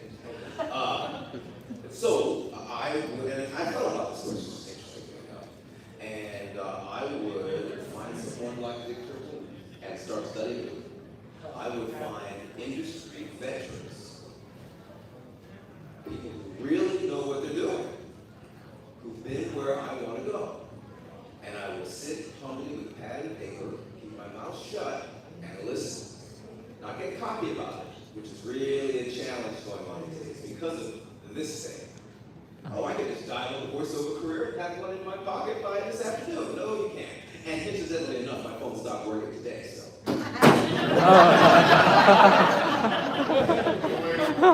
Aside from above. So, find those veterans. There are some great people still in this business who won't lie to you, which is the new thing. Feeding your ego, telling you what you want to hear, and then getting your credit card and just maxing it out. The bigger industry in voiceover than voiceover is teaching voiceover to wannabe. Oh yeah, if you Google voiceover coaching near me, I guarantee you, you will get a return of over 1 billion results. And how many of those do you think are actually going to teach you something? So, yeah. Honestly, what I would do is I would fight my behind off to create something of my own. The people, you know, at this point, you don't need to convince Penguin Publishing that we're 3 inches of space at Target. You go ahead and write your book and you self-publish. And you don't worry about that only 2 people in this room bought your book, because when you look and see you sold 10,000 online, 10,000 is a good number. Okay? There are people, I did at a convention a couple weeks ago, Fan Expo, it was right next to VidCon. VidCon was back. VidCon was overflowing with people, and I was hearing folks talk about the folks they were excited about meeting. I didn't recognize a single name, because fame is all relative. I mean, we all probably get that, are you famous? And it's like, well, at a Transformer convention, I guess I am. But if I'm at a My Little Pony convention, probably not. Or if I'm at an Argonauts game, I'm probably not famous. So that's all relative. So you can create your own thing and reach your audience and be famous to this segment of the world. You'll probably be an artist that will have a career that's not known by the world, but you'll have a career that exists. You'll have a career that has an audience. And what's more important? You know? So if I was really doing this now, I would take advantage of the democratization of the internet. Try to be one of those people on TikTok that has 7 million followers, or on on YouTube that had 13 million subscribers. There are so many people who have no idea who Mr. Beast is. He's a billionaire. You think he cares about who doesn't know who he is? So that's what I would do. Thank you so much. Under 5 minutes left. Yeah. Let's do quick questions, quick answers. Yeah. Hi, it's very nice to have you 3 here at TFCon 2026. My question for all 3 of you is, was there, so with your characters, Transformers, obviously toys, do you remember your first time seeing the toys of your own characters, and what were your thoughts then? I'll just tell you the Hawkman story. That was the first time I saw one, the Diabolico with Lightspeed Rescue, and then finally Optimus Prime. So by the time Optimus Prime came around, it was like, I'm so happy. I was at Midtown Comics in Manhattan, and I turned around and I was looking at Prowl. My Prowl, Cyberverse Prowl. No! And then what was even cooler was when Hasbro decided that they were going to do a Mac-Adam figure, but it was a build-a-figure, so you had to buy 8 figures in order to get all the pieces to put him together, because nobody knew what he turned into, so he couldn't transform. But when I finally got that 8 piece, man, that was exciting. Someone brought one up to me at a convention in Baltimore, TFCon 2024 in Baltimore. I said, here you are. And I gotta say, it was a pretty cool feeling. The first one for me. And you're taking me back to a really, really cool memory. Really cool memory. Yeah. Very cool. Thank you. Yeah. Thank you. Hello there. I just came up with this question. How would would you want Transformers to cross over with a franchise, like, for example, like an anime franchise or something like that? They cross over to the anime world. Like an anime to the exact, yeah. Yeah, so we can understand the question. The Transformers functional world where we transition to an anime. Well, considering that it had 4 seasons as an anime, I would say yes. Oh, yeah, no. Yep. Yeah, it was the Unicron trilogy. Right, a lot of fusions too, like G.I. Joe fusions, Hot Wheels fusions, and all kinds of crossbreeding. Wrong choice of words. I don't recall that. Oh, yeah. Yeah, oh, thank you. I'm late to the panel, sorry, but I just wanted one of you to tell me that Optimus Prime is dying. What? Like Perceptor, the Perceptor telling us Prime is dying. Oh, okay. You want me to say that? I fear the wounds are mortal. It's from the movie. From the movie, yeah. Yeah, from the 86 movie. I fear the wounds are mortal. Fatal. Fatal. I'm dying. All right, so let's channel a little bit of Peter. I fear the wounds are fatal.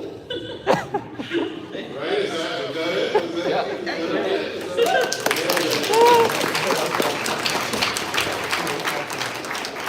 All right, thank you so much. That's the end of our panelists with another big TFCon. Thank you to our voice actors.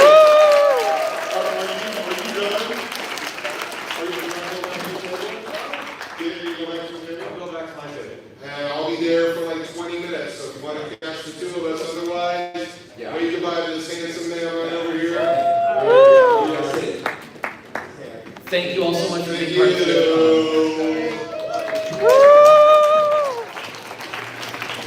Our next panel will be at 3 o'clock, and that'll be how Transformers toys are made. So we'll see you in about 5 minutes at 3 o'clock, friends.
Thank you so much.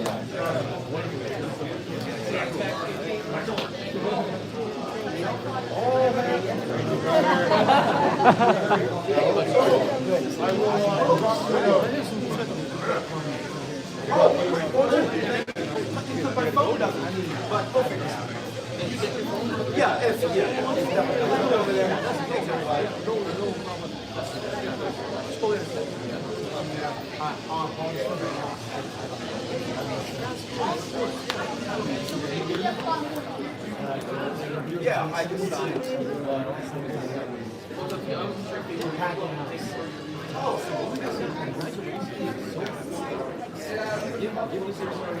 I make sure she knows everyone in the basketball and loves her and God behind it. Sure, her. She's never come back.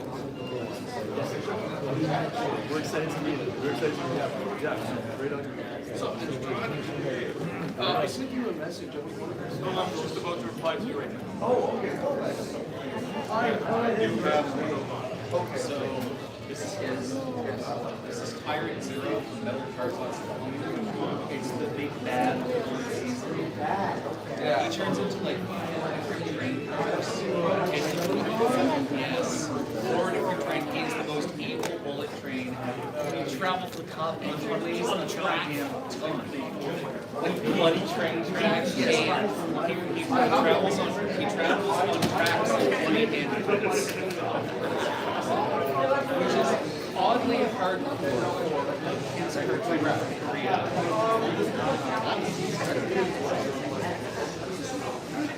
Metal Cartoons. This was his range.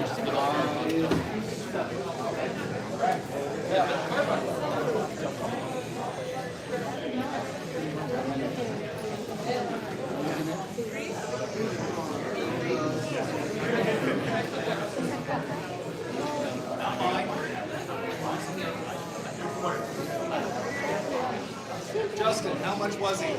About almost 400. I already got time.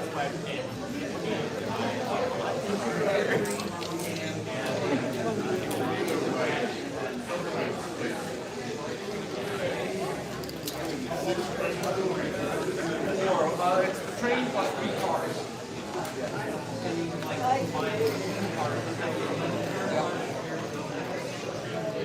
And then also dragon. Yes, yes. There is also the dragon. Got it?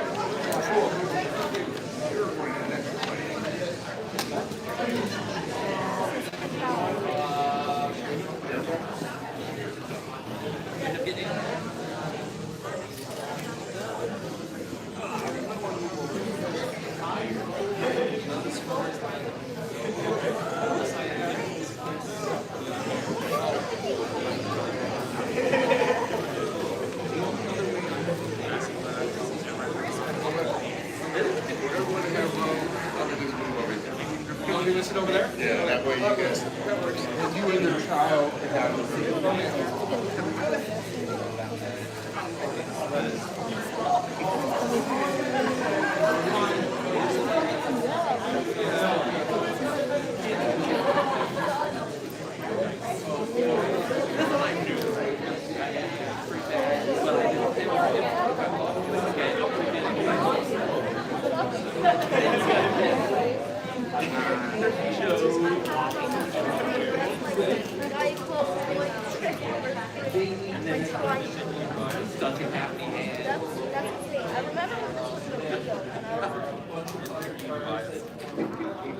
Alrighty, folks. So we have with us today Vangelis, Aaron Smith, and Nonna here to talk to us about the creation of Transformers toys.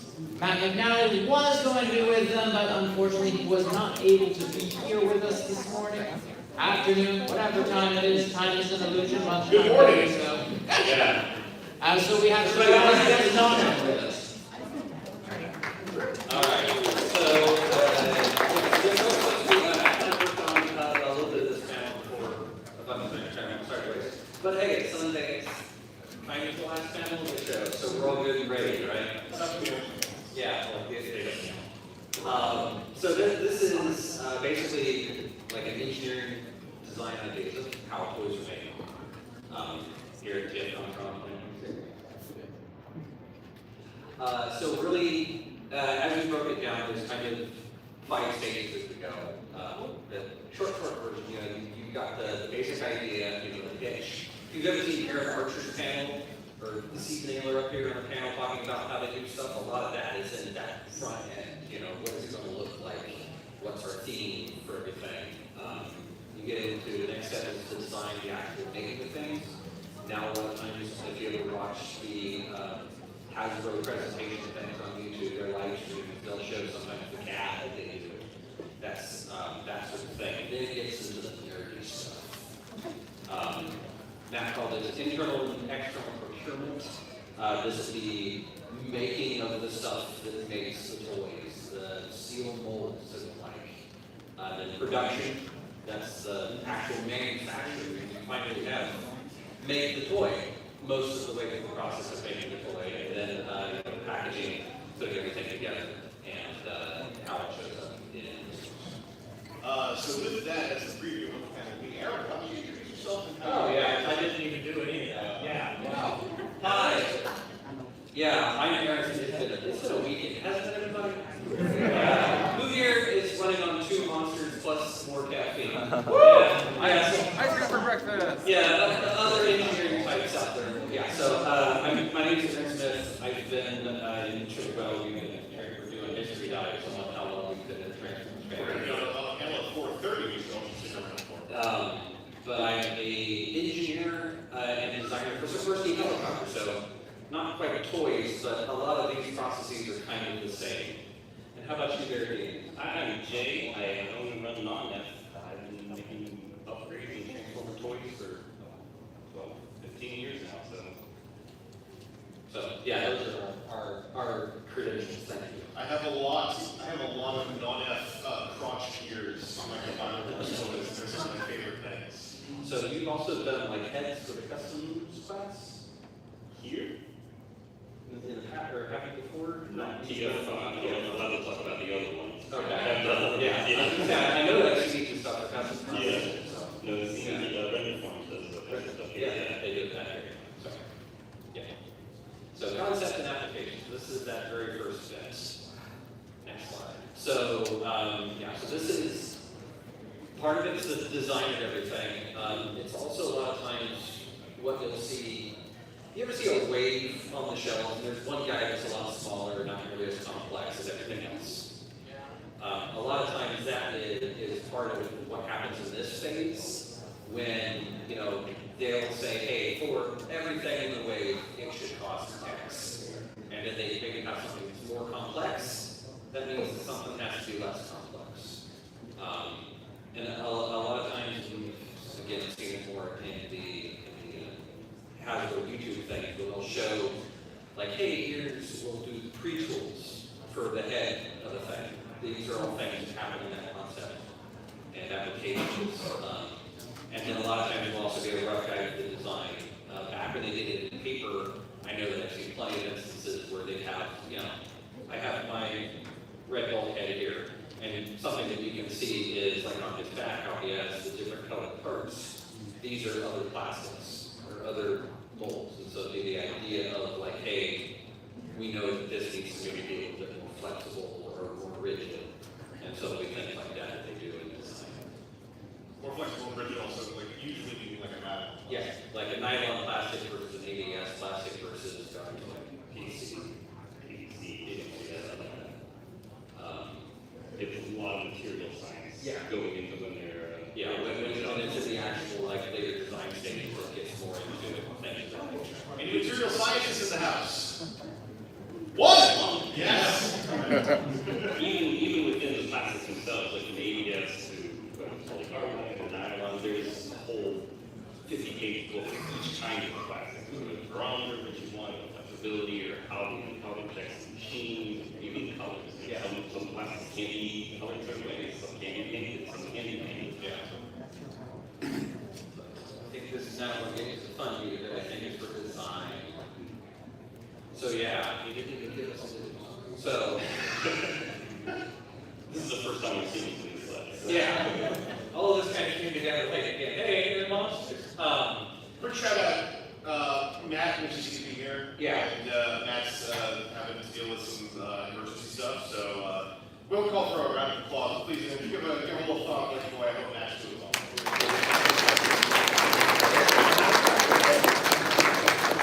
But yeah, so this is the stage really where they can take the sketches or the basic rough catalogs and really figure out, okay, what is this piece going to be? What is this piece going to be? Down the line of the thing. Knowing again that when you have a screw, everybody sees a model kit, right? Was trying to find a model kit that was still intact and not really expensive as a dealer called a couple hours ago. But that sort of thing, again, is why when you'll see repaints, sometimes the guy will have an odd crotch color. Well, because that plastic was on a different screw layout. This is the sort of thing that once you start doing that, they'll have to do, knowing what materials can play well with each other. Again, this is another one where, like you were saying, because what is it, polycarbonate? PC won't paint very well? It's a nylon. Or it's nylon. Okay. Yeah, some can. But, sometimes it'll be, hey, here's this plastic that, why isn't there a paint job here? Those are the sort of things that happen in design. These are also being designed too. They're not being designed as you see them. They're rudimentary blocks, especially for transformers. Yeah. Very basic blocks with no details. The heads are just squares or circles, depending on the shape they need. And then the tolerances are all changed in CAD or in play, however they're going on. None of the details are added until normally after they're screw layout. Yeah. They have everything laid out, and then normally a second designer will actually come in. The second designer will come in and for the animal, the slopes, it's a transformer itself, mechanical one, they'll come in and roll the greeble with the extra little things and stuff like that. All the details with that is after the final passes for the transformation is all finished and done and locked in. Yeah. So, and then again, that's into like we have here with the sizing, the correct parts and hardware, because when you have the injection molding machines, the bigger, more complex it is, the more complex it is to make that hardware. Can you pull up the Unicron? Yeah. So you guys remember the HasLab Unicron? I hope nobody's that impressed. The mold. So this was something that they sent out at one point in time, which was very surprising for Hasbro, because usually they're extremely protective of this. This is just part of the mold, the manufacturing mold for the head. Now, if you look, you see how there's individual sections, like the one on the one on the right, basically there's 4 different squares in there. Each one of those is called an insert mold. And then what they do is they pull, if you have the seal on the outside, then the 4 insert molds are pulled separately. And then they're inserted into the mold and bolted in. And then also lets them, this one, they're not going to use it, but you can change out how the runner and the screw are in the center. You can pull each of those 4 pieces out if you need to swap in other pieces. So it's very modular. So you have the tooling, and then you have the pieces swap in if you need to change the head or something else. Both sides like that. The other side's got 4 as well there. And then the tops on the bottom, right to the left and the right, there you have slides for undercuts. That's what, right there. That's what those are. Those are the slides. So whenever the mold closes, it'll push into those holes and it'll pull pieces out, and then it'll push them back in whenever it goes to close the mold up. And this is specifically, I believe, the Unicron stand and the little stand related things. I think the little guys are over here, maybe. Okay, so this is what undercut is, and that's a peg from the top of the stand. So it has 2 coming together so you can peg in for the gripper. Yeah, because it's the stand and it's the face, the damaged face. Remember right? Yeah. But yeah, so this is, if you imagine it, there's 2 big pieces of metal that come together, and then the plastic is injected, hot plastic is injected into it, cools rapidly, opens back up, kicks that out, and does it again. The plastic is injected on the right-hand side in that small hole in the center. Right there. That's what plastic comes in. And then those little runners, those little lines that go on. Yeah, those runners go up and down, and each one of those runners go into the tooling, into the mold part itself, and that's what plastic is injected into actual pieces. So those runners in the center, they'll get cut off, and they get reground, and then they're used flat pieces like 30%. It's a relevant point here to say that my understanding is that part of designing these molds is you have to account for the liquid physics of Yeah, they have software, like in the CAD programs, if you set it where it'll show you the flow lines, and then the plastic will flow differently depending on how you have the runners laid out. And then you have to have an overflow for it, so because of that, it'll harden as it's going through the mold. And then you have to account for the slugs coming down. As it dries in there, it'll clog up the gates. The gates are where they actually go into the plastic pieces themselves. And those are normally like 2 millimeter, 3 millimeter. They're not very big. Because you want them small because then the plastic will heat as it goes into the chamber itself, and that'll help spread out and fill the chamber better. Yeah, there's a whole thing about how it's not like a push button and it just fills with plastic, but like I've had a toy that had a misshot amount of plastic that just didn't fill the hole. Yeah. And it let it Yeah. That's actually, it was in my notes, was talking about short shots, but yeah, so that's, you know, this is where it starts to get into the real, There's a lot of math. a lot of math and a lot of, so like, in your experience, that in steel, how much would that be for just that? Just this single mold? Just that single mold right there. With just these inserts. With just those inserts. Each one of those inserts is over 5K, and then the mold length itself, you're looking at like 7 to 8K for just the mold length. Just for the steel mold. So all that there together probably be $50,000, and that's just that Unicron's head. So so this is the thing that is part of why repaints and retools happen, is because that is one of, I think they said Unicron was 18 or 20 sets of those in order to make it. So that's to make one of those. Let's take that, you know, it would be nice to say $50,000 times 18, that's nearly $1 million, and hardware costs to make the first one. But that's also why they do inserts as well, because if something gets damaged in there, they don't have to pull out the whole thing. So they can yank one of those inserts out, and then they can just make a new one. Yeah. So that's part of the reason why, you know, it's always great for other conventions that tried to run against this one this weekend, where they would have their exclusives getting to do something like a head.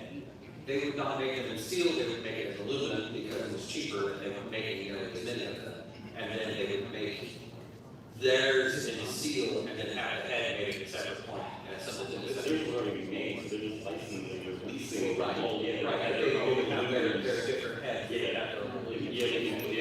head is original mold and pull and grind, and then theirs is from aluminum.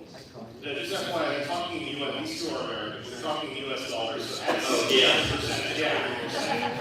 sorry, we have to further sticker shock the Canadians, they're like, well, like, that's 50,000, okay. 75,000. 75, 80 plus, but I think that was it. So, then kind of a further step, I'm forgetting quite how he laid it out for everything, but we also introduced some molds. We bring up that one picture of the harness lowering the mold into one of the machines. Well, this is, yeah. So this is the process of how they would make that. We have the CAD. Nowadays, you have the CAD that you need to be able to send it to your CNC. Right, this is an aluminum insert. These are for the G2 sideswipe guns. So just the left and the right side of those. And then these, you can see it's pulling out the inside is a 1 millimeter end mill, and it just goes through and it just cuts the aluminum for 10 hours for each one of the passes. And time is something that's often left out in these kind of conversations. Yeah. Hours. So this is just one insert for one part of that, and this was like a 2-day pull. You leave it in there. Like some of the early ones of the fine cuts, like the deck offs, took a couple of minutes for like these fine ones, which you get down to like 0.8 and the 0.5 and 0.3s. You're talking, 48, 64 hours. Yeah, and that's each of those chunks that you saw in that Unicron mold would be like that and all of that. And so then it's a picture, Chris. The picture. Yeah, there's a harness lowering one of the molds into, not that one, but that one. That's just plastic. So they'll I sent 3 pictures. He picked the last one. This is actually what the molds look like. This is a steel mold here being lowered into a machine. So that they're hundreds and hundreds of pounds. So this is what actually on the smaller injectors that we have. And it's the tolling is I think it's 12 inches square. And this is the left and right side of the injection mold. And that's the small one. These are the small machines, yeah. This is the not after production. Yeah, this is from our shop. Yeah, our pictures are from the shop. This is actually the machines we use and everything here. But you can see the harness is strapped on there. Totally up to OSHA. No one report this. It's slowing down. We're just actually removing it.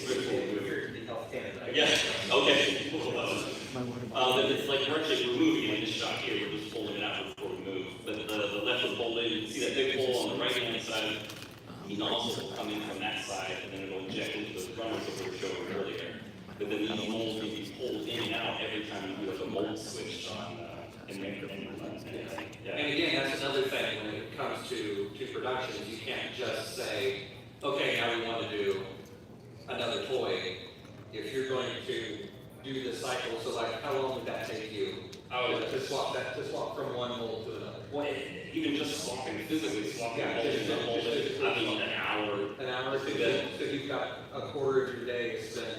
Well, not just that, it's a calibration part of it too, because you get the mold mounted in there, and then you have to calibrate the flow and the colors and everything like that there. So you're talking 2-3 days just swapping molds out and getting everything working. So again, some more of those hidden costs. You know, if you've got a factory that's running, that's why a lot of times, How long can you use said mold? I know that they're made out of CNC machine. Yeah.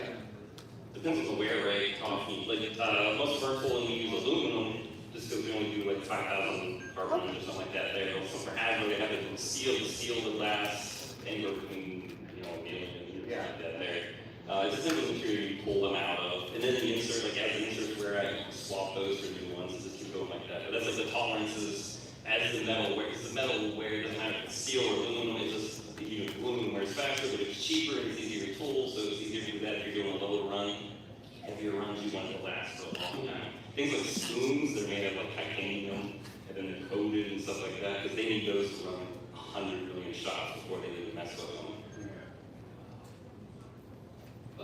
But again, what I was saying is, again, when it comes to manufacturing side, other of those costs are, okay, you want to change from, bumblebee to ironhide in this mold.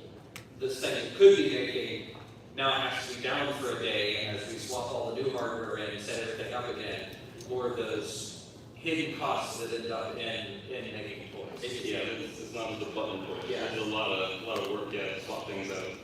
Back to our slides. Other things in design is making sure change tolerances are adequate.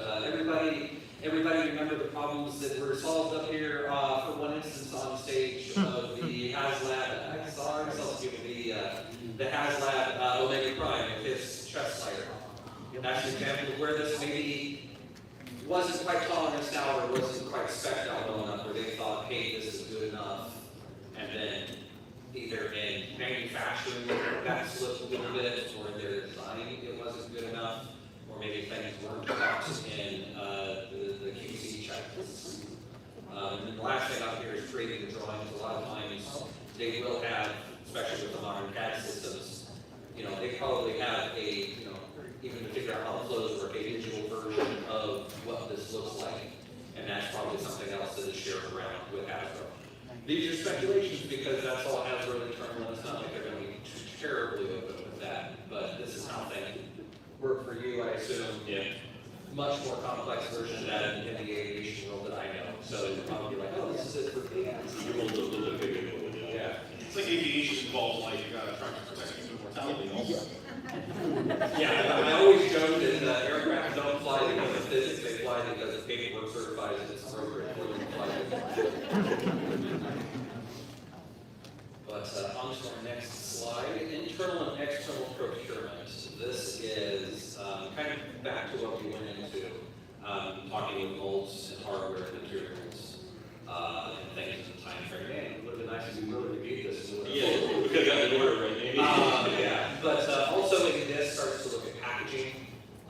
If there's, the factory has to bring all the strings of everything together, so they're also going to have a packaging design, what it looks like, and how packaging is only started sometimes they're full of goods. They need to have it all finished, like kind of off the line. How everything goes together. This is also where it starts to get into the times when things like actual prototypes be made. You've got the molds, and then Hasbro has 2 or 3 different rounds of, hey, the same plastic types we want to go into it and shoot it in there. That's why this red bulkhead exists. Bulkhead's not red, he's green. So it's a matter of they had what plastics they had on hand, they shot them in various molds, assembled them, and then sit there and see like, okay, does, you know, everybody loves those sounds. You know, does the gimmick work on him?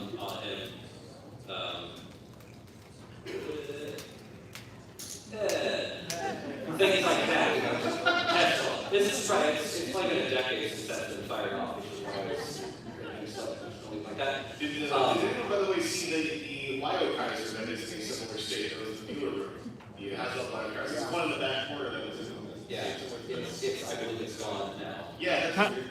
Yeah. I saw the numbers that were on that and it had to go. Yes. So then also from that first half lab, a different version of that, a different version of like, hey, here's all of it with whatever plastic colors they had available for those things to see, hey, how is all this come together?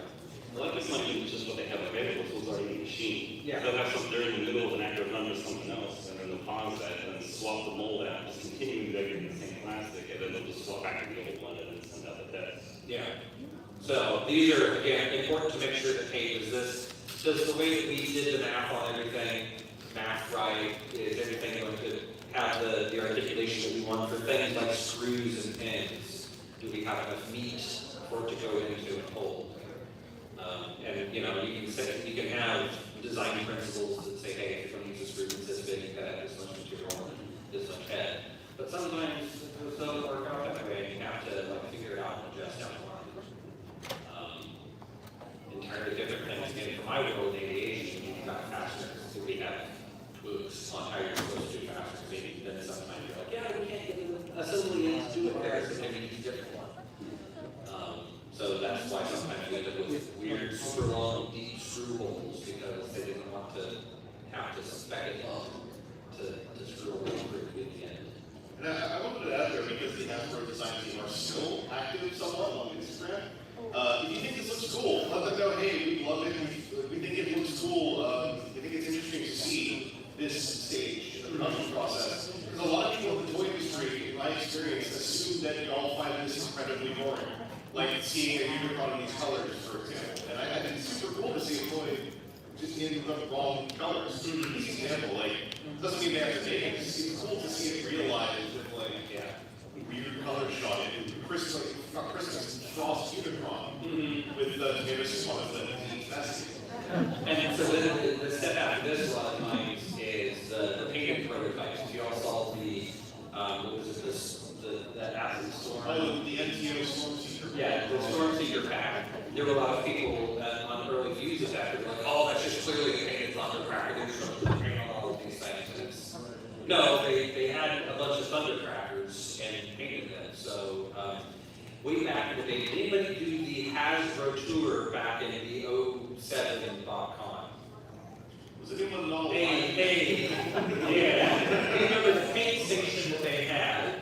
You know, they showed us the process of like, hey, here's the thing. This is our painter. They're the ones that for G.I. Joe, for Transformers, and for everything. Like they did random colored things like this. And they end up with like, okay, well, we got 3 of these bulkheads. We've got one of them still in the office, but we need the photographer to take photos for the packaging.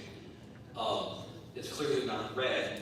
Here's what it's supposed to be at the end, and then away you go. That's why they always have that small print of like, very different than it shows on the packaging. That was how Mark Barr, I believe, actually started working at Hasbro, was as a prototype photography painter. So that's why when you see sometimes like tabs that really like it looks thickly caked on and chipped off, it's because they might be trying to paint plastic in all kinds of colors to look like they were cast a different color. That means the paint's probably going to be thick. Those things probably are terrible to handle. Like they probably feel really gross. Yeah. But they just want to talk about how they're painted, like from a production side, and we're going to wait till later. I don't know what panels are coming out. Yeah, you cheat a little bit. I didn't. Production. We're already out of order. We got it. Yeah. Production. Okay. Yeah, production. Okay. But yeah, so prepping the machine to actually make the toys, to then, like, production, actually make the toys. So this is where, you know, we actually start talking about shooting hot plastic into screws. Depending on, I defer to you, some things will get painted still on the screw potentially, because then you have a fixture, and you can just have, hey, I've got, again, think about your model kit. You can have something that grabs 2 or 3 points on that model kit and locks it in place so it's the same every time. Sometimes those pull them right out of the machine, like a robot, they're called screw pulls. They pull the whole screw out and then they'll set it right down in like the pad framework is the way that they would print it, where it's just pulling the fan and then sliding forward and then pushing the thing out onto the actual the part in the screw. They can do the whole screw at once. Yeah. Or they can do the flatbed, the paste they use, where it just has a laser or a inkjet printer basically prints the ink directly onto the plastic screws. Did anyone here see in the TCG room the Energon axis? There's a pink axis. The lightning that's on there is actually using that same technology where we'll put all of the axes, like 100 axes in the printer. It's a flatbed, like the big thing about this side is all the axes will be lined up, and then the printer will go over top of them and it'll print the lightning patterns on those, and then it'll go through and print them all, and then it'll reject all of those and put more on. It'll just run through cycles of that. No fiction left. Yeah. But also, yeah, so, you know, kind of like we talked before, in that production process, once that's done, then it's removed from the screws, the same way that making your model kit, you take everything out of the screws. The screws are used for regrind, so that material still has value, but you can't, like, if it's red, you can't necessarily use it for red again because you've got to heat it up again and that starts breaking it down. It must have been with the background. Yeah. So a lot of places then, if there's something that's a very dark, a black, you can then put some portion of that in 30%, up to 30%. with black plastic and then recycle inside the building. You want that shot of the case? Oh, we could, yeah. So the packaging, come on.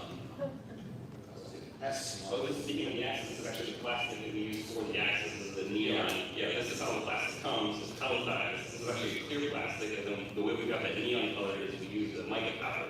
So it's a fluorescent mica powder that we mix in with the plastic, and then it would just be, like this is a shot from looking down into the injector, and this is where all the plastic is being held. And from here, it gets the screw, like an auger, that sucks the plastic down in, and then it squirts it down into the mold itself. It's kind of like a heater, compressor. Yeah. The only reason it looks like this is because it's clear and we need it to be homogeneous around the whole plastic. And normally when you run into pink plastics, you would have master batch, which you would have the white normal plastic, like the cream colored, non-colored stuff, and then you have like it's mixed like 3%. So just every 3 colored pellets there's 92, 97 white plastic pellets. So you see the little dots. And to make special colors, you have to mix those master batches at percentages you can't see until you've already injected them with plastic. It's kind of crash you on what you end up with. But that's also where, kind of back to, talking about, well, you said before how you had our short shot. Anybody ever get a toy with GDS? Yeah. Yeah, a whole lot of hands up.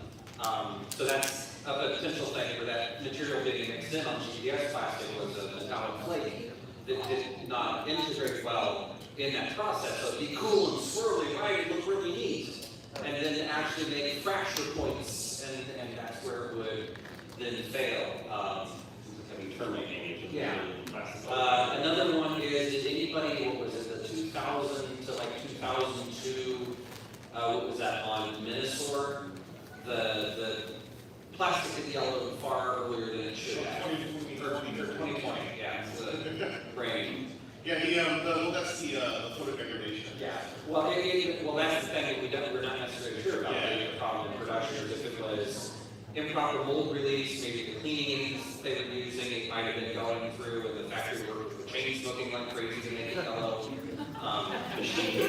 Yeah, but the problem is, at that point in time, and it is kind of the thing within production, there was nobody necessarily overseeing that process. That's some of the QA/QC stuff of they didn't have anybody making sure that A, B, C, D, the how you make the thing wasn't necessarily being followed. It's worth noting that that specific thing is a bit of an aside, but like ultraviolet reactivity apparently is actually a big part of the safety testing in the toy industry. And that's why the photodegradation syndrome was so baffling to a lot of the hazard design team, because it's the kind of thing that usually fell under a certain review. Right. It's also something you have to add into almost all mixes. Because there's a UV added to that ABS, and I don't know whatever is who makes that half a machine into going in. Normally it's like 1%, 0.5%, something like that. If that's out of sync, then it's going to change the way that the light interacts with the actual product. And so it shows up on white too, because you have to mix the master batch for white way heavier than you do anything else to cover a creamy color of the normal colors for plastic. It was on nylon parts, not ABS. Okay, I was just mentioning you have to mix it with ABS and nylon and everything. But yeah, so then the parts come off of it, and then so you make a model kit, you assemble those smaller bits into sub-assemblies, and then up into assemblies, and then other paint applications come along. If you remember, the dirty water splashes was my example from the war for Cybertron, where everybody was made a little bit different. But then yeah, like I said before, short shots, port paint applications, misassemblies. Anybody ever get like a, 2 left hands or something on a toy? Sometimes it's because the batch way that these are being done. It's not like, for some things, it's not like everything on that screw ends up going all in one toy. It may be something where, hey, this comes together and, the front part, back to that Unicron, the front parts of the faces go into the left bin, and the back part go into the right bin, and somebody just grabs 2 and assembles them together. So, like sometimes somebody just grabs 2 from this bin for no good reason. Packaging. Kind of the last bit here, the final bit before shipping, making the boxes, punch outs generally happen, either they're open or they've got windows in them.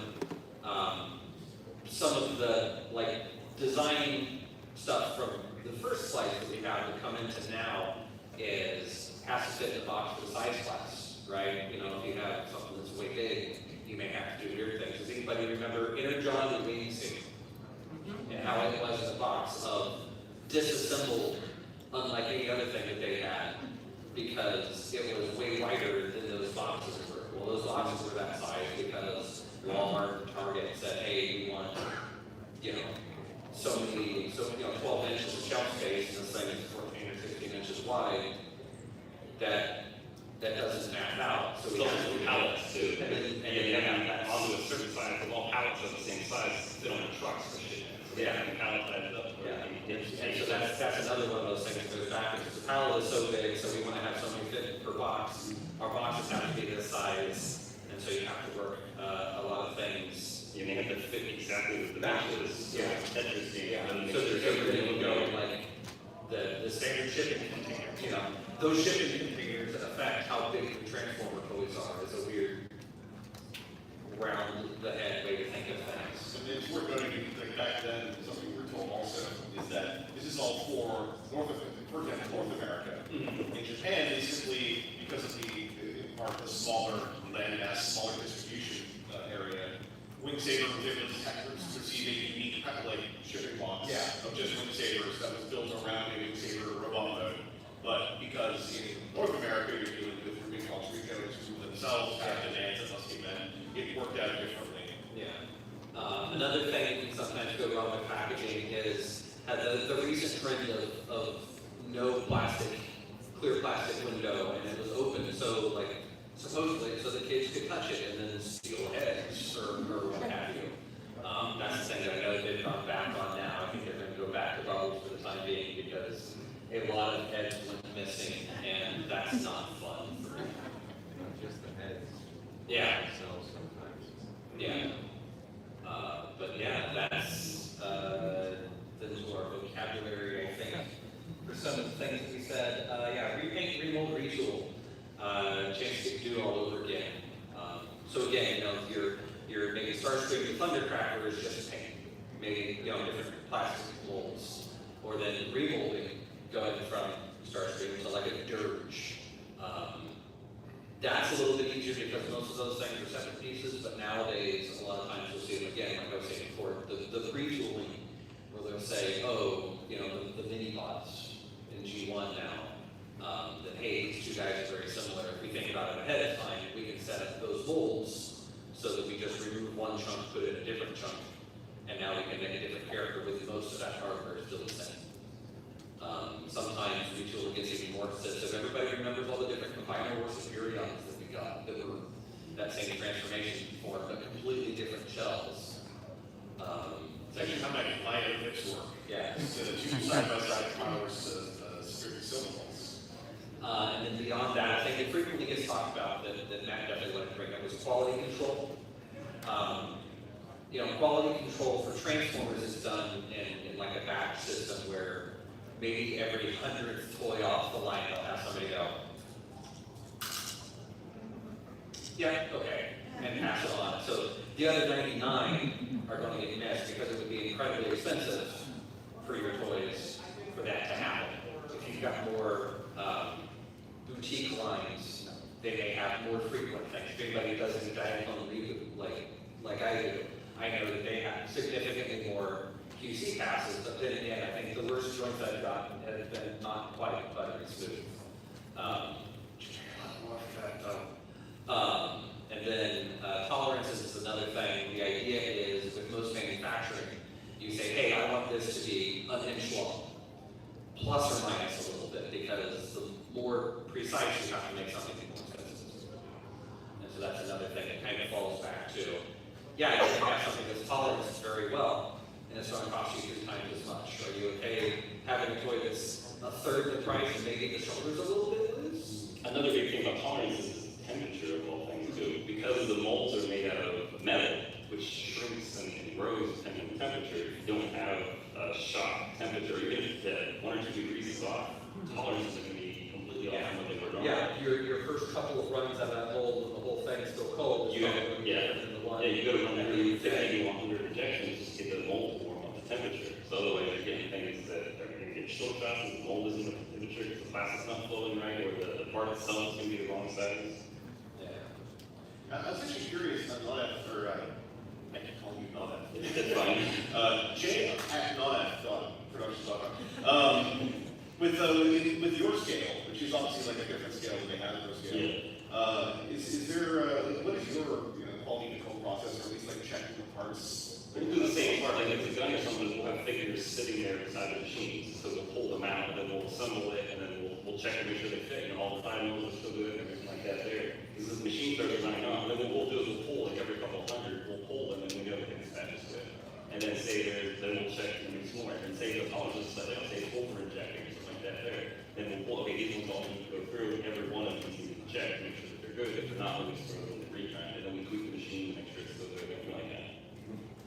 Yeah, when you think about the mass production scale, even on like a smaller scale operation like yours, like it is really freaky, the idea of like, what if they just check every single one? Because that would take. I mean, labor is the most expensive part of our entire pipeline. So trying to pay someone 25 hours an hour to sit there and go, yeah, that's 5 mil, that's 5 mil, there's always a tolerance for any production where you're allowing so much to get through, and you just have to do that as part of the turn and try to fix it and you catch it. And there's like 10 different steps you can see. You catch it before packaging or whenever, and you hope you catch it before it gets out of the shelves. Versus where then again it goes to my fun of like, hey, it keeps things in the air, they all have to be as perfect as possible. Yeah. You have 1 jig to make it and 5 to make sure that it's right. You're telling me on an airplane it's not good if yeah, you just get kind of close enough. Yeah, you can't have a ribbon misfire on an airplane. Not normally unless you want the windows to fly out. Alrighty, well that finishes the slide. We've got about 10 minutes. I think it's fair to say if anyone does have any questions, obviously like we are not from Hasbro, we just have like various relevant experiences and me being a very curious person. But if you do have any questions, feel free to come up with the microphone here. It can be about anything. Like if you just have questions about how many words you're going to put this song, you knock somebody out, how many is that? Bring your roll. Except just test it. You have to pay for my Patreon to find out. All right, when you began wanting to make your own toys and get into the process of doing molds and stuff like that, how do you get the financial backing to even start the process of wanting to make? I might be able to answer this as debt. No. I started incredibly small. The first time I realized I wanted to do it was TFCon 2014 in Chicago. And I wasn't doing injection molding at the time. I was resin casting, where you would just make a silicone mold and you pour the liquid plastic in, it was hard. And you were doing batches of like 10, maybe 100 of those. And then the salt, I was like, oh, wow, maybe I can do this, you know? And then I got to a point where I was doing, like, okay, I need to do 1,000 of these. I obviously can't pay for them, you know what I mean? So I just, every penny that I make, I'm just throwing away, and I'm just investing in more equipment. And it's, you know, it's been 12 years now since I started doing it, or well, whatever that is. I've been doing it for a long time now. And I just keep getting more and more equipment that's more and more advanced. And like right now, we're moving right now, but we're in a 4,000 square foot shop with like 3 industrial injectors, you know, 2 mills, you know, so we're running a full shop. But I just roll everything back into the business. So anyone who's ever bought anything from us, every penny ends up going back into the business, buying new fancy equipment, make it bigger and bigger. Did you have help finding the contacts that you needed for, you know, like finding people who knew how to do? No, I just made it up as I went along. You know, and it's like, I want to do this, and then learn to hold it. Like my background, my degree is in computer science actually, and I got into the field, absolutely hated computers, and then so I never went into that doing anything. But then for this, it was just I love doing this, and then just slowly, you know, work online, see how to do it, and then just figure it out as you go, you know. Get the equipment, learn how to use it. Like the first injector we got, we only paid $1,000 for it. And it was a big industrial one that was broken. So I went and I got it on a flatbed and I brought it back and I was like, all right, I gotta learn how to fix this, but I'm also going to learn how to use it at the same time. So we get it working and then you buy another one, and then a couple of years ago I ended up just saying, you know, I'm tired of work, because the ones I was buying are from the 80s, so these are antique machines that I'm using. And finally I had enough saved up from after COVID, and I was like, you know what, I'm just tired of working on the old ones, I'm just going to start buying new ones. You know? So I got a contact, a PMI one machine injection, and I started buying new equipment to start it out with that. Well, thank you. All right. Hey there. So first of all, that statement about costing what $5,000 for just the mold itself, that kind of surprised me, because at our company we do a lot of stuff with China. And the molds, well, they're molds for glass, and usually limited runs of like maybe 300 to like 5,000. So I was kind of surprised on the cost there. But you're saying those are more North American numbers, right? Yeah. Or, yeah. Oh, okay, yeah. But yeah, I mean, my laser costs a little bit more than what they are in China, so. Oh, okay, cool. I actually had another question about since no one's really from Hasbro.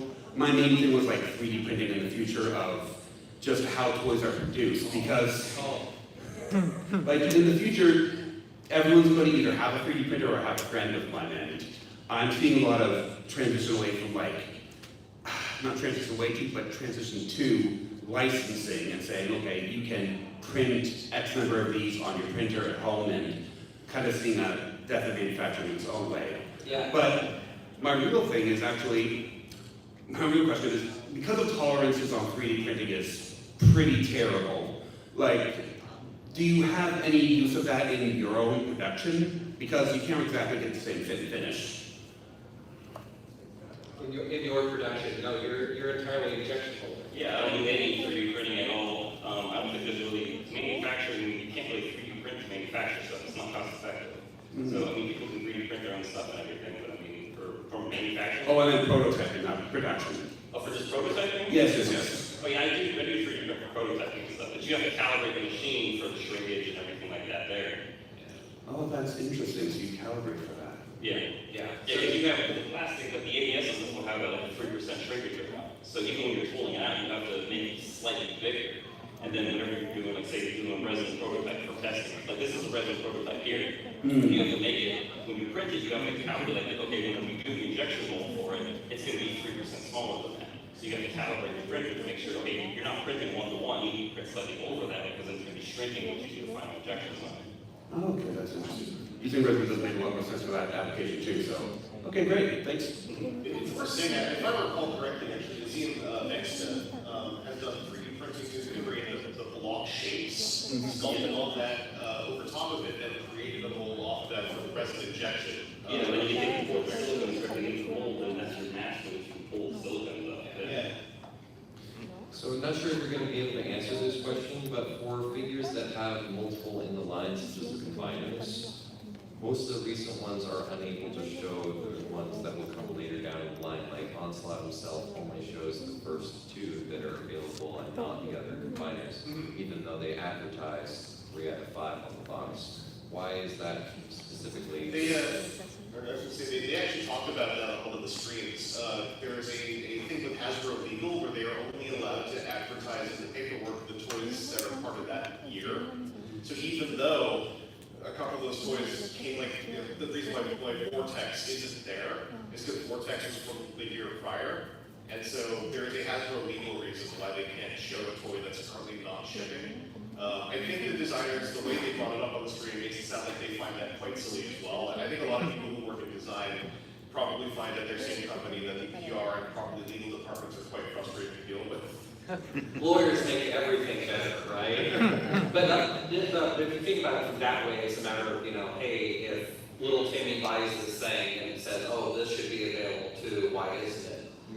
Ideally, nobody's going to go, well, I'm going to sue. But it provides protection to be like, hey, these are the products that are currently out. Yeah. And that's also kind of why I know on the flip side, when it was like, hey, all the aerial lots are in one wave, and then you ended up with just that clogged up because there wasn't nearly the amount of sell-through. So it's one of those like push-pulls of which is the better way to do it. And the answer is really none of them is the best way, but it's a which way do you get it? The access afforded by some of the streams and by the design team being on Instagram actually really helps for those who have the ability to engage with that. Like, it helps smooth over some of those information gaps because the design team appears to be clear to be able to just say, yes, this does work with that toy, we just couldn't put it on the packaging, but you know, I from the design team can just call you, X, Y, and Z. That does make sense for why they're not allowed to advertise it, but for some of them, like Raul himself, it doesn't actually show the transformation of how to get into limb mode, or someone like Nexus Prime, who has a 3rd mode. While I understand not being able to show like the other figures that it's compatible with, it also doesn't show how to go to its 3rd mode. That also falls in the realm of how Armada Sideways from Legacy, like if I recall correctly, does not actually advertise any of the Recon functionality on the packaging or the factions of it. And I think that my assumption, my kind of like educated assumption would be that's somewhere between Hasbro legal requirements and the graphic design of the packaging and what they can show on it also has a lot of incredibly frustrating constraints, as I understand it. Like they can't put text on it, for instance, right? Unless it's a logo that says Evo Fusion or something. There's a lot of those kind of questions where if it feels like, man, this doesn't make any sense, I found there's a really good chance that most of the design team are like, yes, it doesn't make sense to us either. Yes, due to this statement, I am forced to read by legal. That's the issue when you deal with like a mega corpo, right? Is that it's department upon department. The design team for Transformers is weird to look at it this way, but they are so far down the chain where their whole focus is the creation of toys, but then the production, shipping, and etc. of those toys suddenly spirals out to these other branches that the design team has no say over for the most part. Yeah, they get to this point and then it gets handed off to the guy that makes the transformation, the instructions, and then that gets handed to somebody else, and that gets handed to somebody else, and some of that happens along the way. I happen to know someone who works in another company who's mentioned similar stuff when it comes to like, how do we represent even a simple like painted static figure, right? How do we package around it? How do we represent it on the packaging? What are we allowed to do? And it's like a myriad process. I always assume just due to the inherently litigious nature of North America. But yeah, I hope that answers some of that. That does. Thank you very much. We got time for maybe 1 or 2 more questions. All right, so let's be quick. Let's not run circles here. I have a question about shipping. Most House's product comes out of China and or Vietnam right now, correct? Yes. So you guys should cross seas to containers. Would assume so. Okay, so that's not the answer for the podcast. Sometimes shipping gets lost at sea. Does that affect product quality, quantity for selling? Yeah, I'm sure it would. I mean, we all saw shipping problems with COVID and the like because ports weren't able to move. Yeah, things getting lost at sea. I'm sure there's production runs and stuff that's at the bottom of the ocean because of that storm. And that's the thing. You hope they've got insurance and can find factory time to realign it if needed, or say, guess it's lost wave, new wave. There you go. I asked, I heard about, we've seen HasLab, all those were made. Everyone's been as far as good quality, except for Star Saber and Victory Lego. Those are like incredibly very fine on laptop market. I wonder if that's was part of why that happened, or I heard it's what happened. So I mean, I think everybody that ordered one got one, so it's probably just more a matter of people either kept them because they liked them, or nobody was going out and buying 5 copies of them to turn around and sell for them. fair enough. Okay, that's all right, thank you. Just for clarity, I put this picture up because it's cute. In that picture, they're changing the end mill. You can see the 1.4 millimeter end mill with Millie, one purple, so you got to pick up, and then Leo has the 0.8 millimeter end mill that he's putting back in. When it comes to like production runs, do you typically do the same mold in multiple colors, multiple times before changing over to a different size or a different mold? Yeah, because it's cheaper to swap the colors. Because you can purge the whole machine out of all of the colors. So you want to go from the lightest color to the darkest colors. You would run the light colors, and you go to the dark colors, purge the machine between each one, then you can pull the mold, and then you run the other next mold in whatever colors you need to run. So you have to plan out, like we have a whiteboard with all the different molds and the times and what days they're going to be running. And so there's a whole, like a set schedule, we have to run all the machines through to make sure that everything's on time and everything. Otherwise, you end up with like running a black part, and you're like, oh, we have to switch to like a yellow color. Well, now we have to purge all of it out, and you're talking maybe almost 20, 30 pounds of plastic that you have to purge through there just to make sure all of that black residue is purged out. Yeah, and so again, that would go back to like what this photo was talking about. You know, if you're doing the same color, but you want to do a different thing, you now got to haul that big chunk of steel out, put a big chunk of steel in, recalibrate everything, versus if you're just changing colors, it's either hopefully mix in the darker stuff that covers it up, or just purge that all out and put the new one in. You're not spending a half a day moving that around versus just moving the plastic. And on a related topic, when it comes to choosing how many of that mold to run, is that a collective shared amount of that mold, or is it an individual amount per color if you had to do it? Hey, normally we in advance, we figure out, okay, for the first one of this one, we want to do, 1,000 or 2,000, and then we'll see how the demand is, and we'll leave everything in the machine ready to go, and then we'll see the sales, we'll do pre-orders, we'll see how the sales are going, and then as we sell through the first week, we'll go get ready to do the second run of the same launch. We always do at least 2 runs, and then we'll see how many are selling, and then we'll go, okay, we go for the full 5,000, or 7, even however many people running of that product, and we'll gauge, as sales are coming in, we're kind of gauging and scheduling things out, how many we're actually going to need for each color something. Yeah, pretty similar to what happens in most other manufacturing industries, but still good to know, because you never know, it might be different somewhere else. Yeah. Thank you. Thank you. All right. And thank you guys for being with us today. Don't leave. We do have 2 more panels coming. At 4 o'clock, Colin, our convention organizer, is going to tell us about some things coming up in the future. And at 4:30, we'll have some podcasters talking about their experiences over this weekend. That sounds pretty interesting. That's what podcasts? Do people podcast at their course? I think so. Gosh, I'd like to check that out.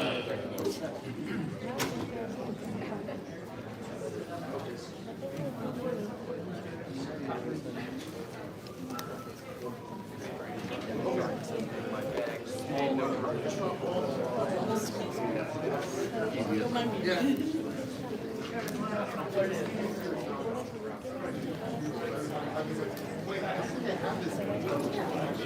the home stretch.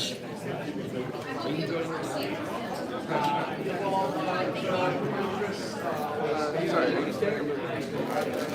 All right, thank you. Then I'm going to take over your seat. Thank you. Have a good one.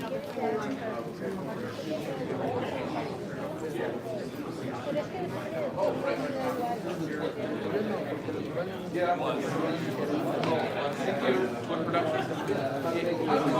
Yeah, that one just no, 3 the podcast. There wasn't that much stuff that you can't find out online. The most interesting thing was that this guy didn't speak stuff.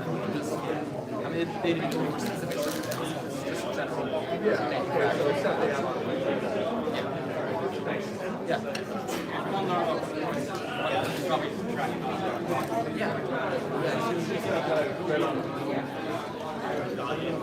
Yeah, you too.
喂妈，你可以正常200钱，因为有东西那个一个月不交10天，你反正东西买好了，其实今天只是把你买吃那个弄好，这个活动我差不多2个小时结束了啊，知道吧？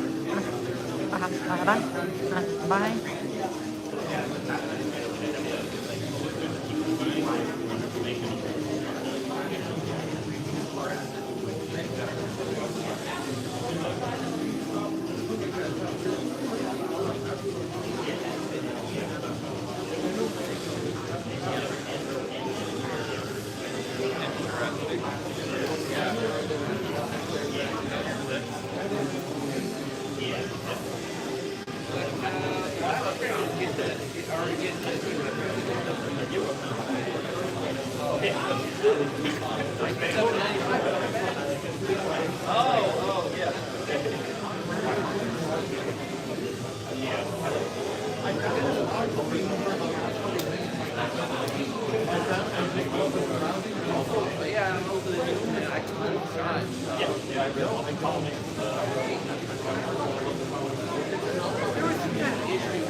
But yeah, well, yeah,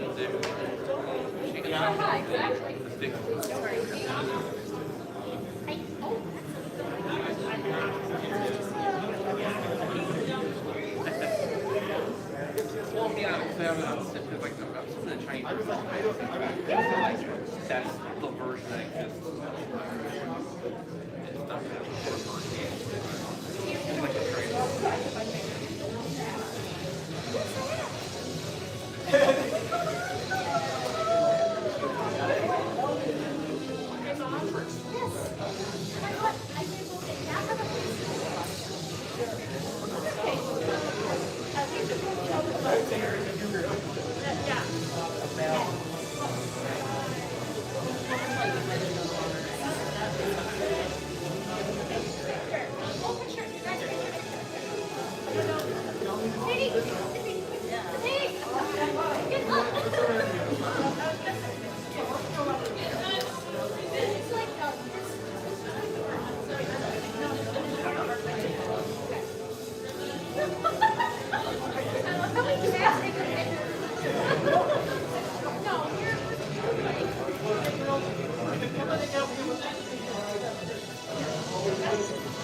I'll help you out.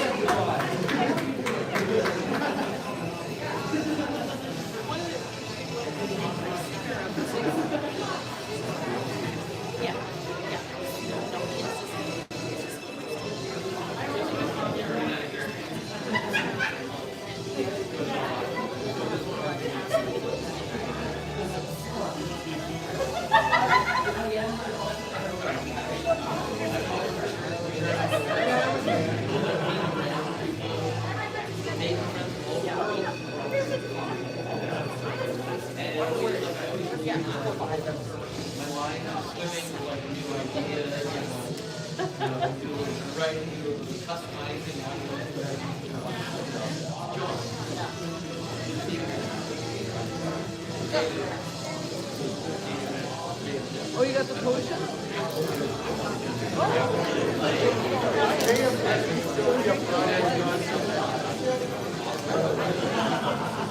Yeah,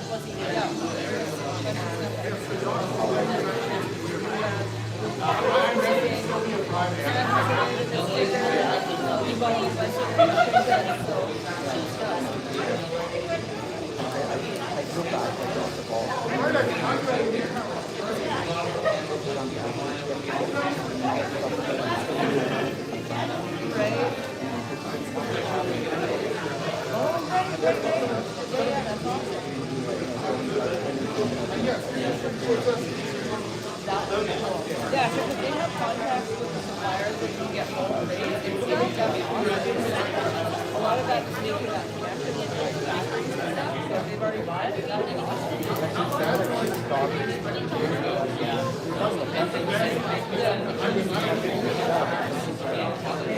Yes.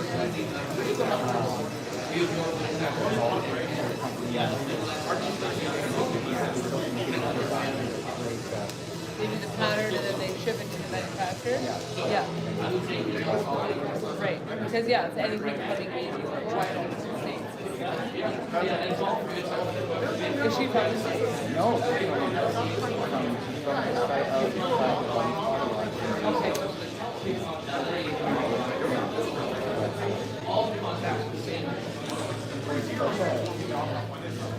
Okay.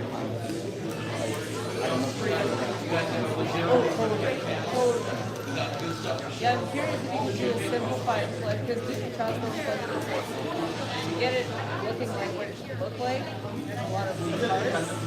But if you could do either like, you know, like a printed version or a slurping pad. Yeah, like pattern drafting. Yes. Yeah, I saw that on the top. She really wanted to It sounds three-dimensional. yeah, with that, I don't know if you called it,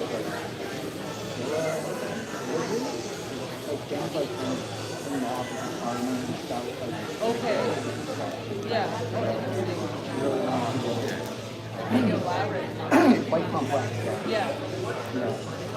You do all your stuff. Yep. Right? So, Yeah, like when I'm making a batch of things, like I'm tracing all the patterns, cutting them all one by one, so that's why. It wouldn't be cost effective. Because like I made the little potato chips, and so I was selling two little chips, and all I do is sew a circle. But I'm like, inside out, I sew this on, and tie the lids on, and I paint each one like two different colors. I'm turning 20. All right, Transformers fans. So it's coming to the end of our weekend together. It's not super It's a hard time for us all, I know. But we like to close out our conventions with a Q&A with the founder and organizer of TFCon. Give it up for Colin.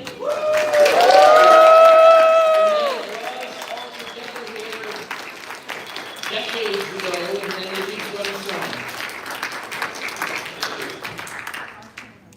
Thank you, everyone. Did anybody have a good time this weekend?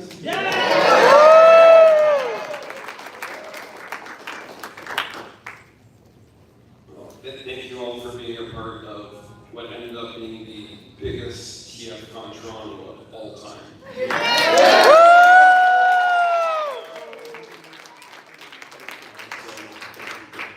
And thanks to all of you that are keep coming back every year, all of the people that are here for the first time, and for those that haven't been here for a while and decided to come back this weekend, you guys are all part of history here for us. It was a great show,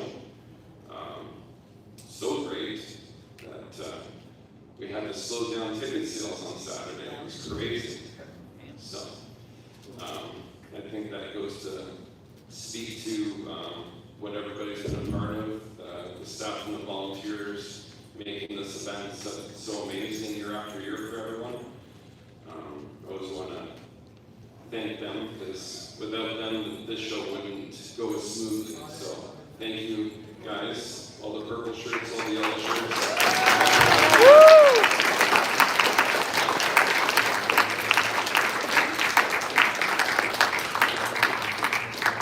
As Paul says, I have a vision, and fortunately everybody's on board with it and executes it so amazing. So those are the people are the reason that you guys have such a good time every year. So with this show this year, with the huge attendance, we're going to have to look at different ways to organize the show to kind of take away from that Saturday morning bottleneck that we've been encountering. I thought that Toronto was kind of plateauing. Last year was the best Toronto that we've ever had, and then this year just eclipsed that. So one thing we're doing, we started doing at the LA show this year was starting on Friday.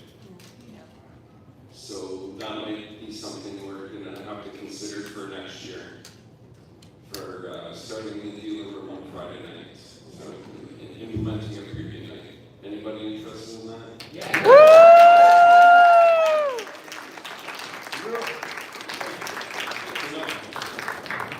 So this is an opportunity for people to, if they have questions about the show, you're not sure why things are a certain way, or you have some interesting suggestions, now's the opportunity.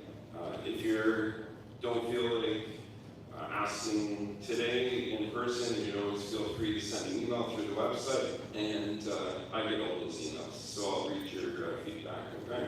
And that feedback over the years has evolved the shows to the way that they are today. The variety of guests, the type of programming we have, all that is thanks to the feedback of all you guys. So, John's got the microphone. Put up your hand if you have a question, and you can come by and ask. Just speak by just a split second. Hi there. This has been a great con. We have had a wonderful time. You and everyone who works on it does such a good job. I really appreciate seeing more diversity amongst the attendees, including people who are differently able. You know, I really appreciate how friendly everyone is and how helpful. My son and I actually experienced a ticket glitch this time around and couldn't have been more helpful. Staff, volunteers, everyone. You guys have just done an outstanding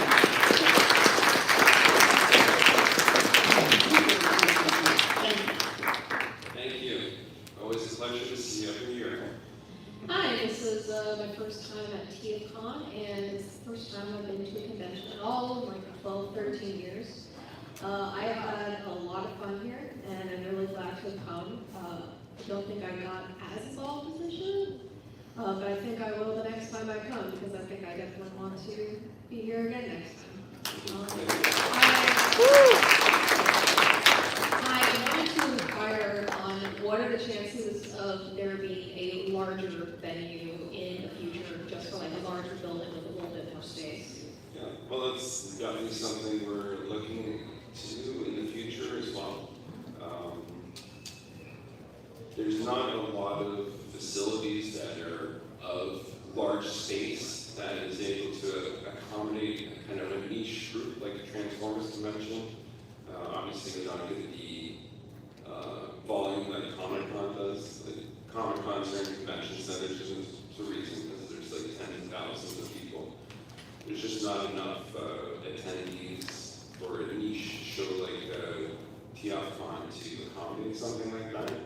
But it is something we're considering for the future.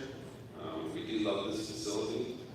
It's just Saturday morning, it feels a little small at times. So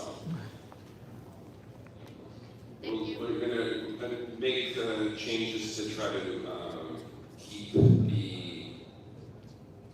the dealer room accessible at times, and not maybe continue to stagger tickets and maybe start on Friday to take that craziness away on Saturday.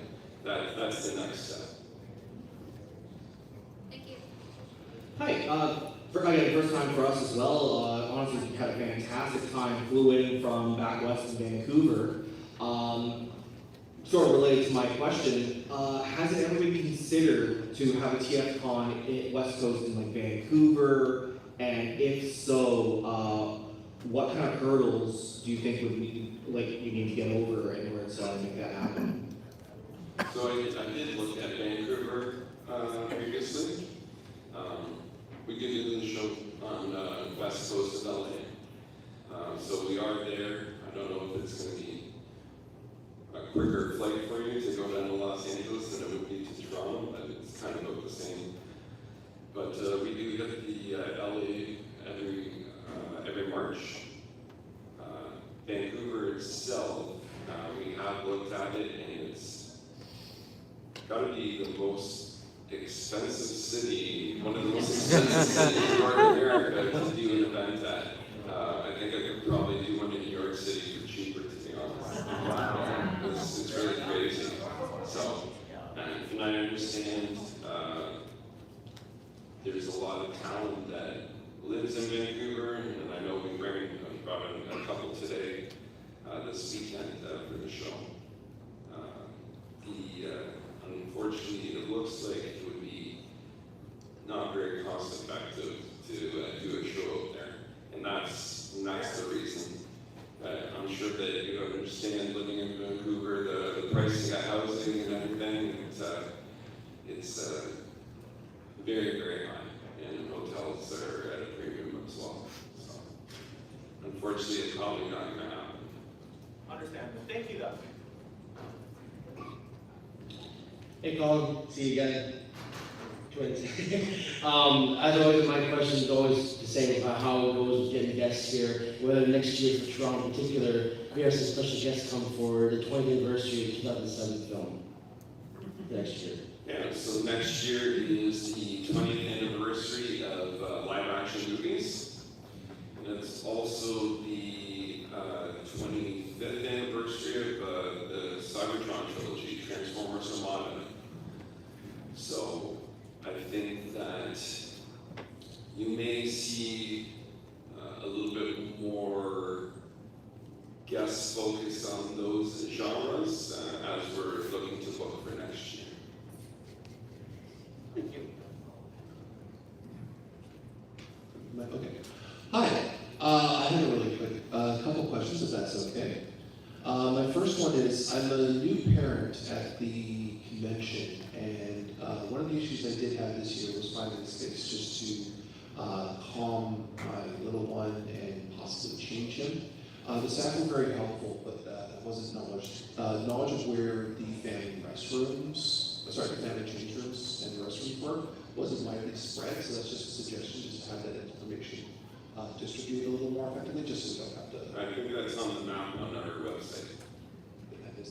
And I apologize. Second question, and this is more of a suggestion for a panel. For those of us who are older and suck at transforming Transformers now, can there be a panel to help us? Like just a workroom where we all live in Transformers and we just can't modify? Oh, please. So what you need to do is find some 15-year-old kids. And we'll bring them into the room and we'll show you how to transform your transformers. I always thought that would be cool, like a test. That'd be a workshop. Yeah, workshop. Or competition. Yeah, that'd be 50 plus transformer competition. People like me that don't transform the transformers and takes it. Disaster. Well, Colin, great show as always. As someone who's been coming here since 08. Like, I love this show. I've met so many great friends from this show over the years. Fantastic. Yeah, a couple of things to just note some stuff. As someone who does the premium pass stuff, I thought that stuff went overall fairly well with the way the premium stuff worked this year. I think the biggest criticism is one, you then end up with everyone that wants exclusives then just immediately moving into another line for the next hour. So, you know, it just meant, okay, we're staying in line for an extra hour almost for the people that did want exclusives. But mainly just for keeping in mind for next year, if we do the Friday preview stuff with all that in mind. The custom class was kind of coming up right up at the end of the custom class, given how long it is these days. A lot of times, you know, you're still finishing up in the last hour for a lot of the custom class, and that was coming right up against the premium registration stuff. And you know, if I wanted to get exclusives and make sure I got everything, it was just a matter of, okay, I guess I'm cutting this a little bit short rather than doing all that last bit of painting, which I need to do at home now. So just if you're doing the Friday night preview, keep the custom class in mind as a consideration that people are usually working right up to the wire in that thing with the way it runs these days. Great customs, but it takes a while. And the only other thing is, what I would love to see at TFCon at some point is some mainstream entertainment guests, like as in maybe people who previously worked at the studio, animators, maybe some of the higher ups. Like I think they'd love to do like these sorts of events there if they got the opportunity. We can probably fairly reliably track down who worked on what these days, thanks to just all the work of Reboot Rewind people, because they probably have everyone's contact info. So it'd be fun to see that. Yeah, there was a couple of people that I was speaking to that actually did work at Mainframe, and I think they live in Toronto now. So it didn't work for this weekend, but it's something we'll look at in the future. And I want to thank Michael for putting on all his programming over the last few years. The Wheel of TFCon, the tribute he did this year, and then the other panel. We always have something fresh for everybody. So thank you.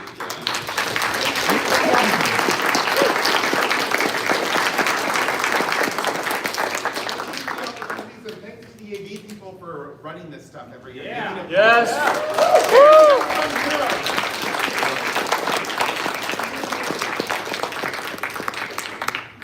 Colin, will we ever see the return of karaoke? Yes, at the bar down the road.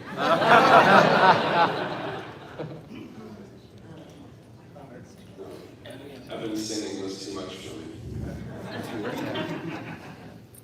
I just have a question about Sundays. You're talking about the amount of people that are now coming. Is there a reason, I know most conventions do this, but is there a reason why it doesn't start at 9 on Sundays or end later? Because Sunday is typically the day that's not as busy. Saturday we're starting running from 9 till 6 to these Program Plus programming, right? So on Sundays, it's a little bit lighter. A lot of people are heading out early, so it's kind of typical with conventions that Saturday's the heavy day and Sunday's the lighter day. Anytime there's a weekend event, that's kind of the way it goes, right? So for me, I think that closing at 4 on Sunday makes sense. There's still a few people walking around, but most of the purchases are pretty slowed down by at that point. But if there's interest in continuing programming, that we can look at that as well. We started kind of opening up a little bit earlier this year, but thanks to Chris for doing that. But and there was some people, but I guess it's the early start on Sunday after get excited on a Saturday and hang out with your friends and everything Saturday night. There might be some people that might want to get a little bit of sleep. I know I appreciate that. Hi Colin, it's Martin. I'm actually from the Rise of Unicorn team. First of all, I wanted to personally thank you for having us again at this TFCon. And I have a question for you that I don't know if it's been asked before at a convention. But of all the huge array of guests and amazing guests that you have had at this convention, is there anyone in your guest bucket list that hasn't made an appearance yet? Yeah, I got a text on Friday from a guy that represents someone that I really been wanting to get. So yeah, there is definitely a couple of people that I really want to get. It used to be Peter Coleman and Frank Walker before I was able to book them multiple times. I never thought I would get Frank Walker, and then when he came here and I met him for the first time here at this hotel, that was, because usually I don't get like starstruck or, no, it's like, hey Frank, how's it going? No, but for me at that time, it's like, wow, like, I actually got Frank Walker, so that was amazing for me. So that was the thing that I always wanted to do. But there's always a couple of UYGLZ out there. Judd Nelson, Corey Burton, you know, Judd Nelson has done a couple shows, not a lot. Corey Burton, he's tough. He doesn't really want to do shows. For me, because I've got so many people, well, I'm in Shiloh.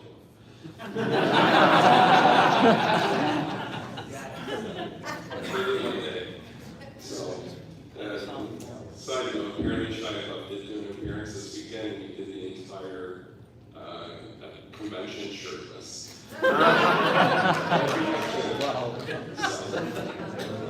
So that sounds like something I want to do.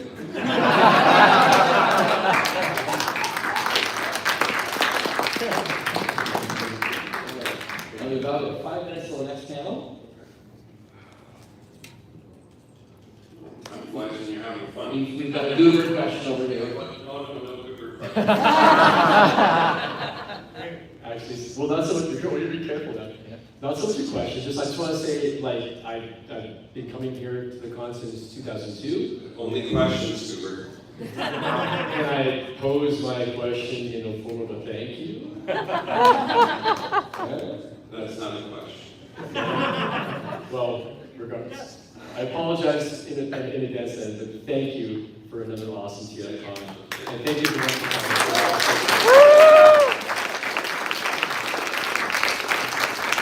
Thank you, Goober, for being the unofficial TFCon mascot.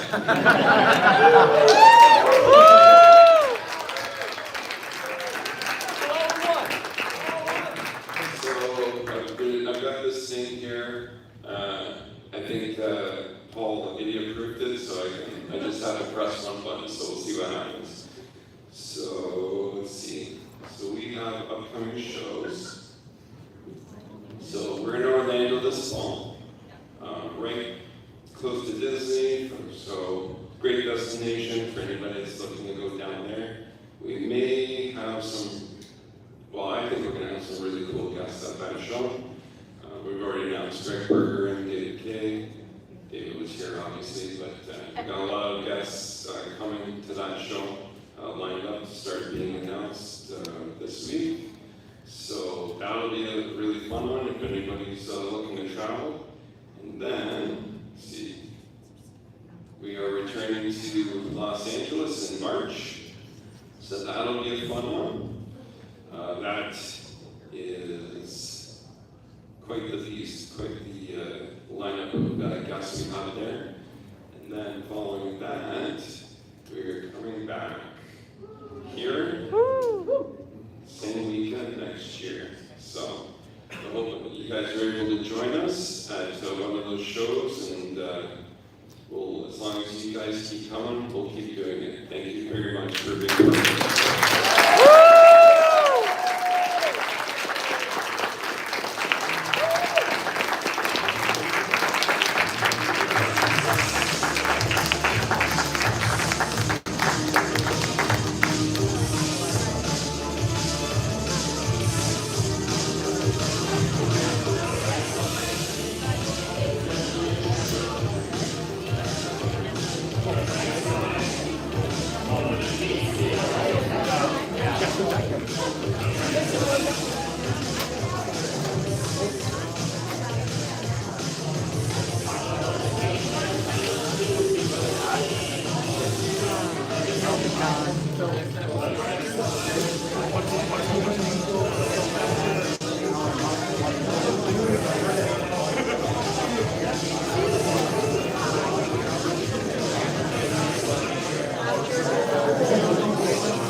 Who's asking you?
Well, I'm not showing you what she looks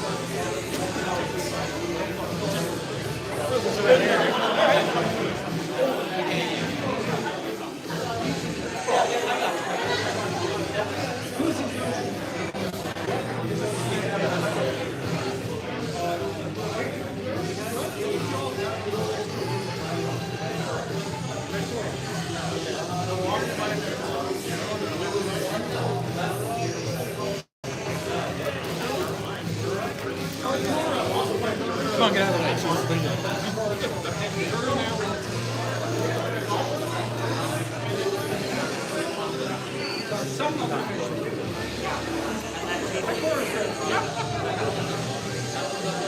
I didn't know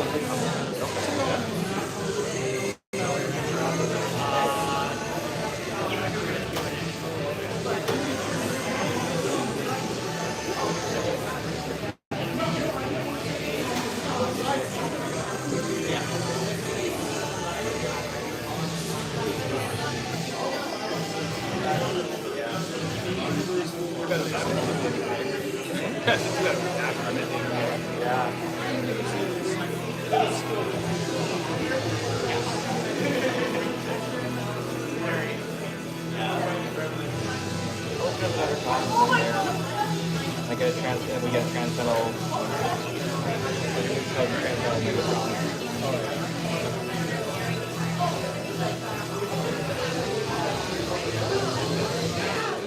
Very good. What was the last thing you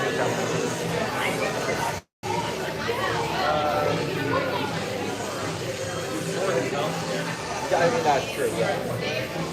Okay. I was thinking about How are you doing? Oh, story. Okay. Yeah, because I just started last week. I'm level 98. Oh, I'm level 29. You're pretty much like this is what it looks like, kind of thing.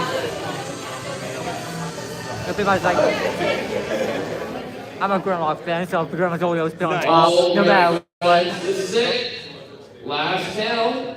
Close up TFCon like we often do. Our very last panel is the Transformers Podcasters Roundtable. Give it up for our last guest, our last panel.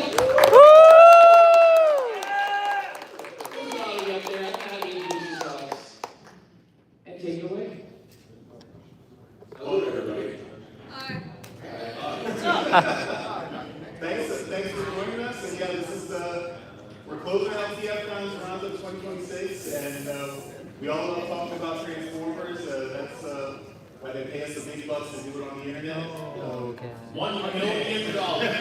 Join the guild or whatever. So, Join the yeah, group, so whatever they're. if you are Oh, going to join the Legion? Alliance, yeah. Alliance. Being in Alliance please check out all our absolutely shows. huge. Oh, okay. So much easier. I wish I joined one sooner. Okay, I guess I'll try it out. Okay, thank you. So, why don't we start at the very end, at the other end? Let's go, guys. But you put on the spot there. My name is Michael. I go by UltramanYamatoGrimLockZero on Children of Primus. You can find us at childrenofprimus.com or on YouTube under, again, Children of Primus. I'm Anthony. I also go by Fear and Courage, and I'm also a member of Children of Primus. We're on YouTube most Sundays. I also write a ton of reviews for the website in addition to our streaming. My name is Daryl, and I go by Saturday Beast online. And Charles and I, are part of the Transmission podcast. We have been podcasting non-stop for like 13 years. So it's, we do 2 shows a week. So if you want to be flooded with podcasting content, that is the show to listen to. I'm Chris Vangelis from the internet. I represent WTFTFW 2005. Also, my co-host over here and I do a little thing where we retro news dive. It's borderline its own podcast as well. So we've decided it's an extension of our efforts. If you like old news and want to hear, now you start seeing message board threads from the year 2006 as aviation experts before the War Thunder forums existed, arguing with each other about F-22s. Are there any leaks? Yeah, I'm Aaron, or AKSDH, most places across the internet, a lot of what he said, and yes, getting into the news dives and saying what the news of 28 years ago was, does a great job of putting a mirror on what the fandom is today, and realize this time is a flat circle, and what are we even doing? Armada is over 20 years old. I heard the appropriate, oh God, I'm going to die and turn into dust. And David is my name. I'm 1/3 of the Space Pod podcast on iconunderground.net. We started reviewing episode by episode of Beast Wars, the Beast Machines, and we spent around a couple of the Japanese seasons. Currently, we're nearly wrapping up with Rescue Bots Academy, and I'm going to be sad when I have no more Rescue Bots shows to watch because it is so much fun. Yeah. Second, we do, to keep ourselves from being bored of just doing Transformers, we do animate everything around the month. We're about to start Gundam 0080 this month, 1 episode a month, ending on Christmas for the Christmas episode. If you've seen that series, Rob hasn't seen it. Yes. Hi everyone, as Daryl said, I'm Charles. I'm also on Transmission Podcast. We talk all about Transformers toys, comics, media, all that good stuff. Daryl's a toy guy, I'm the comics guy, and we just love talking Transformers, and we're here at almost every TFCon Toronto, pretty much these days. So we, I'm here. I'm glad to see you guys here every year. I'm always worried, like, because Carol is going to be here because we're Canadians. Right? I always feel like that's something in the air, right? That's right, we don't know what's going to happen. Yeah. We know we'll be here. If I'm not here, something has gone horribly wrong. and we had new people come in at the end. Oh, yeah. Hey. Who are you? Yes. Where are you from? What's your favorite flavor of pizza? I am Spin from Children of Primus. Part of this collective here, where we are collectors of disguise, and we do our podcast every Sunday evenings, 8 p.m., 9 p.m., 8 for family friendly, and 9 p.m. we just, say anything. You guys are family friendly. We're family friendly, so yeah, our family friendly. For an hour. I was for an hour. Swearing up a storm on your street. That is There's someone does that off hours. It's legal in Toronto, don't anyone tell you otherwise. I don't see any cops around. Part of the reason we split it, we have a young member with us. He's about 14 now. His name is Actor Productions, and he does a lot of style animation. He knows all the words. We got permission from his parents. He knows words you don't know. He knows all the words. So he's with me the first hour, and then the second hour is just animals. There's the word like Sigma. 14, that means 12. Riz. Yes. That ties in, so our retro news guide, one of the best parts of it is we started in February 2003 with that news. So we have covered news where we had people in the chat confirm who were watching. And I would say, is anyone in the chat who was not alive for the news we were talking about? We had a non-zero number of people like, that's me. I was not yet alive. I think it's fascinating to show people pre-birth internet news. Well, that's what happened when you're born in the 1900s.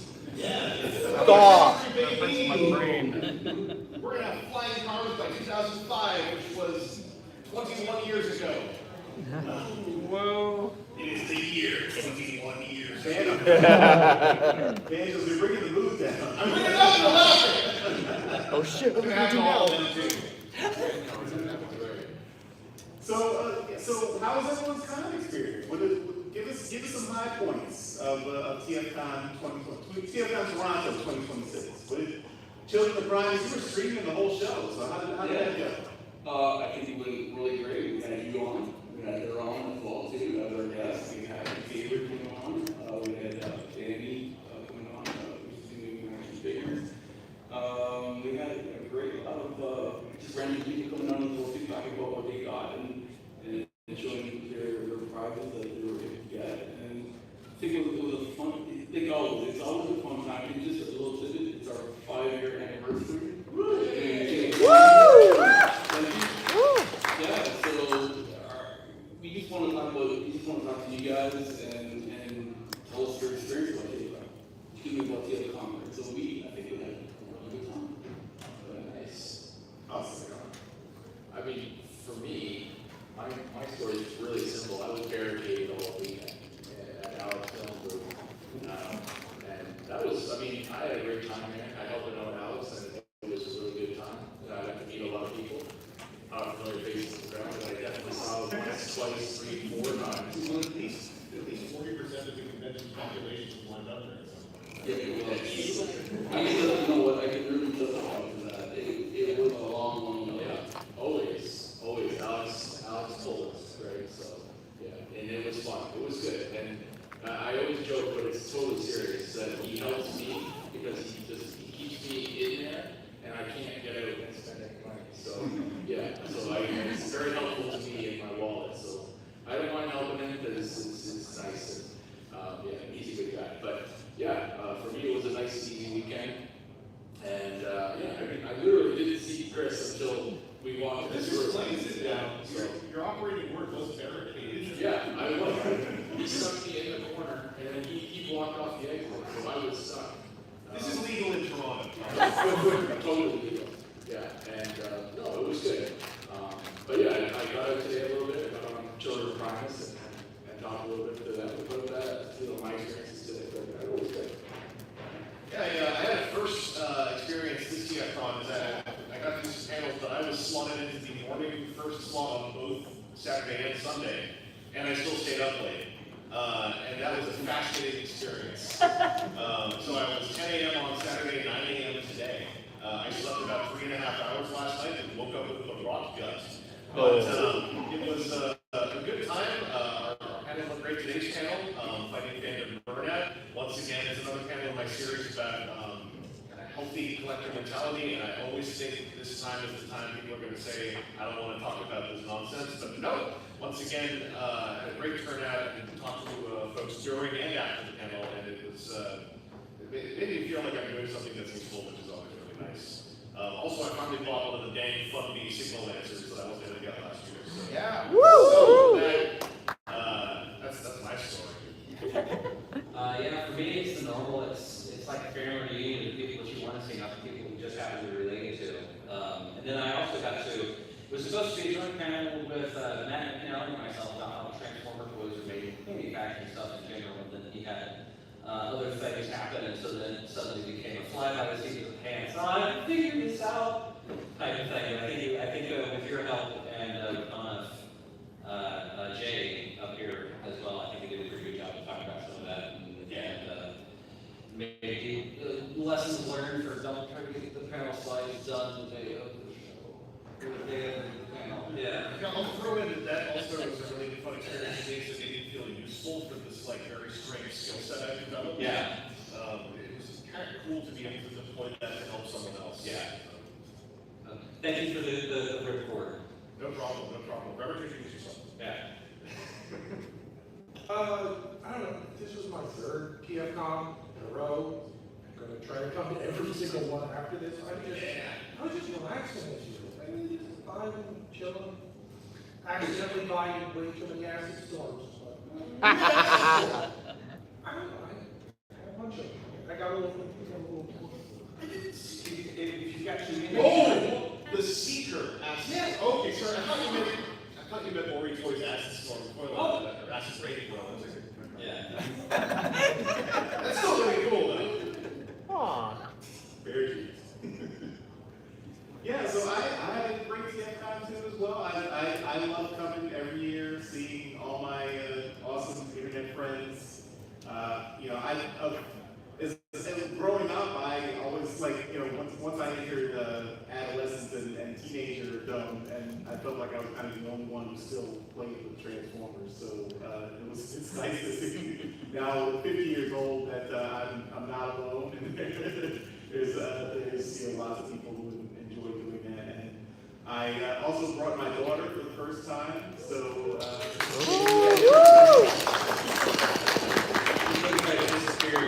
The chair now. And she told me that everything's better in Canada, so now. Hey! Yay for Offspring. We love Offspring. That sounds weird. Yeah. The band? Yeah. Yes. Yes. Wake up. I So, any big toy finds that we got this year? I got so many deals. Like, this was the year of getting deals on things. I got like a Commander Optimus, 86 Commander Optimus for like $110 because it was loose. I got a $20 Nemcon, got a $20 Devastation Optimus, got a $50 animated Ratchet. I have this big pile of stuff, and I can say it's all discounted. Hell yeah. There's been a running joke for the past 5 years, and I was able to finally break it. What I mean by that, I was finally able to get my unicorn, which has been my unicorn. Right? So I was able to get it this year, so now that running joke is done officially. Thank you very much. Was this the one that was like up on a shelf? If you go to the other room, turn left. I saw one like sitting in a spot. I know you know, it was actually, once you walk in, it's the Cybertronian, no, the Armada figure, Unicron. Oh, the one that was in Armada Unicron. Not right. Okay. Not the half one.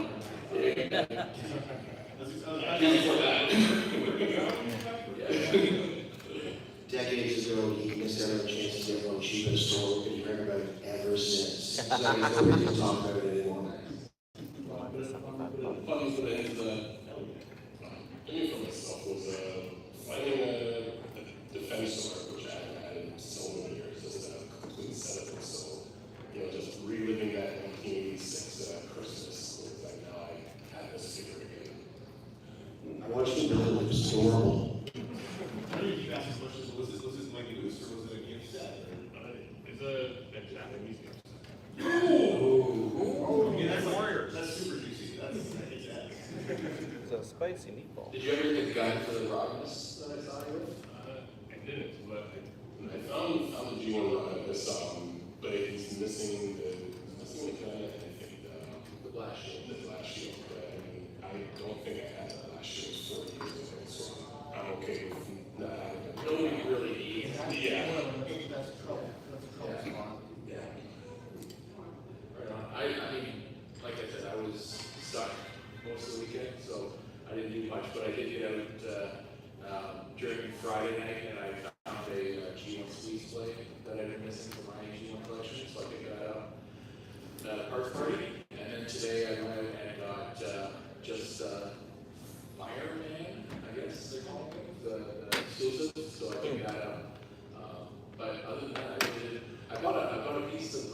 original art from Alex.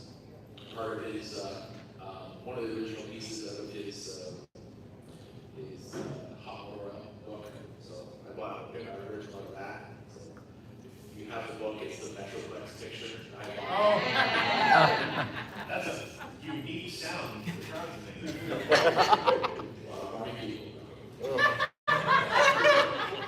I saw the GoBots one next to the Unicron picture, the one with the Pathfinder. Like, hey. Only thirsty for robots. Yeah, it's a cool picture, so I thought it was hilarious. So anyway, but yeah, no, I didn't buy a lot this weekend, and that was kind of by design. Yeah. I actually did a lot of what you did because I don't like Canadian MSRP anymore. So I didn't even get my good deals. I just tangled lots of things to $5 off because it meant that they were no tax under MSRP. And now that feels like an accomplishment. Like 2 Deluxe is 135, 138 lots. I'm like, hey, would you 60 for both? And like, yes. I'm like, yes. I got like, what was it? A Voyager for $40. And I'm like, yeah. Yeah, because now they're like 50 tax. But aside from that, the other main scores were the Funby 3D printed single lancer. That had been something I missed since like last year. I'm very excited about that one. I did some Ultraman card game trading in the TCG room with a friend of mine. So just lots of little things. I was able to dub Artist Alley. I actually got a Targ bracelet for free. So very cool about that. I'm also like to do shout out. That's about just good for me. Yeah, my big hit for myself was I had to look at it because it's always fun. The Iron Factory War Giant Catastrophe set of 5, like the Ruination color combiner. It's good for one other person to see. And then for Alfie and her jazz collection, found so many like from G1 trading cards, things that had little jazz's back on that one. Get it for me. Yes, dear. Just to continue on her giant collection of the single character. Speaking of single characters, the first thing I found was a Loki asset store, and then I found another asset store. So half of the stuff I bought is asset store, and most of the rest of it is green. And I'm still waiting on a commission for an asset store that I decided here. I'm getting an asset store. Asset store is strongest green. Is green your favorite color?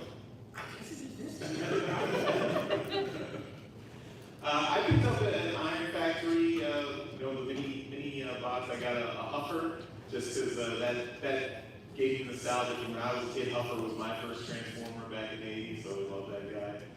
And I also got a Studio Series Kranix. So, Kranix is not technically an Autobot or Cybertronian. He's from the planet Lithon. But according to the Marvel Comics, he does have an alt mode, and they put that in that figure. And yes. They made him like a gun. Yeah.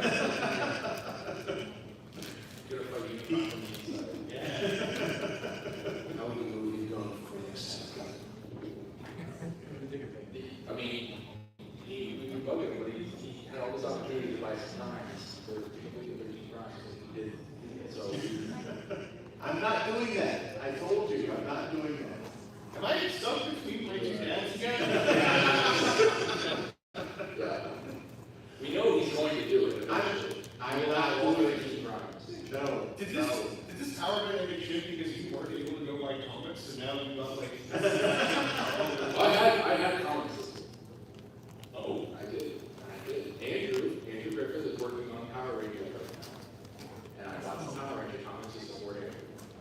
Alex did a cover for Mega Man, and so I bought that. And Andrew also, you should know this, has been doing Magic the Gathering. And I've been buying a bunch of those because I knew he was going to be here, so I bought a bunch of those. And all of this is like amazing, like super shredder. He's a really good shredder. yeah, I saw that. So I bought it. I have 3 of them. They were like $46 a piece, so it's more expensive. But it's a good card, so I don't use it. Anyway, I wanted to bring it to get signed, so I brought a bunch of that stuff too. Actually, quick shout out just to the Ultraman card game. If you remember looking at the art for that game, they have pieces by DJ Sue and Nick Roche in that game. So if you want to see those two drawing Ultraman, which is way different from Transformers, it's kind of cool. Very good. I did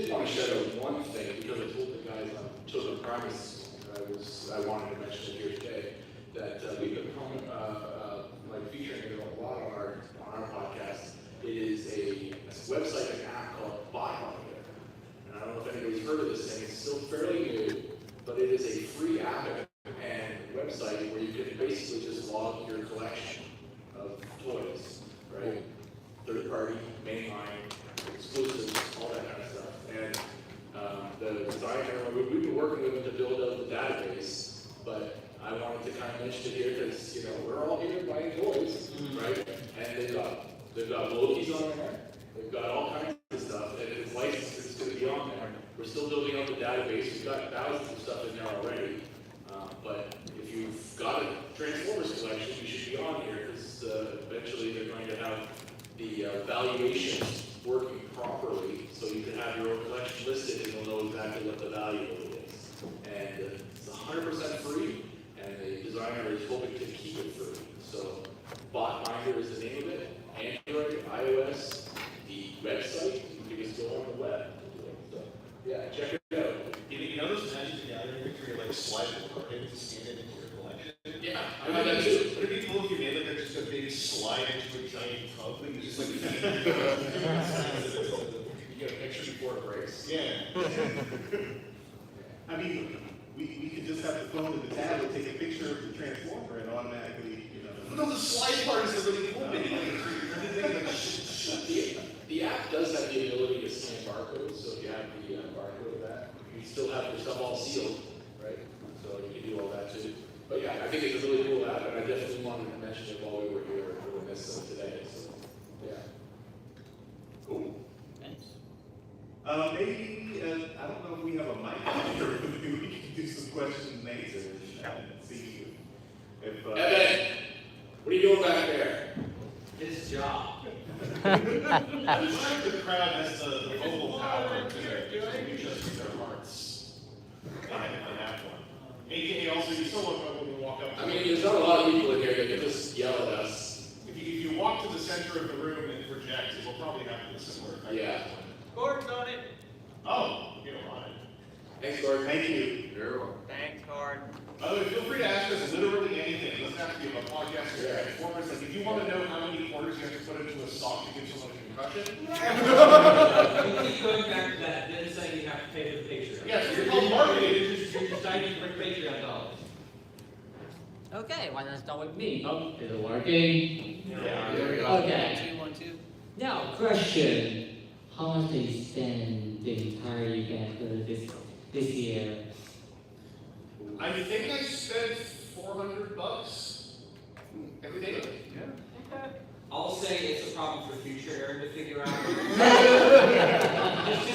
don't know, it's Canadian money. It's not, it's plastic, it smells funny, whatever. Hydrophobic too, if you haven't tried it, you're from out of town. I'm at 320. I calculated it out at $320. That's a record for me for the lowest as well. So. I'm also a dealer, so I do not know how much I spent, but I do know that I made a tiny profit after expenses. So as far as I'm concerned, it's all free money. It doesn't count. I'm leaving the convention. I actually literally am. So it's like, whatever, it doesn't matter. That's the law in Toronto. Yeah. It's like vacation calories, they're not real. Yeah. I'm gonna have to ask my wife. She bought me for my birthday and Christmas, so you're gonna have to ask her. I don't know this guy. I think my total was $80 between the Rodimus and Wow. Impressive. How am I the highest known number? Wait, hold on. I'll tell you if you want to. I only got a couple of figures and then some artwork and art books from the comics folks. So I'm thinking around $300 or so. So that's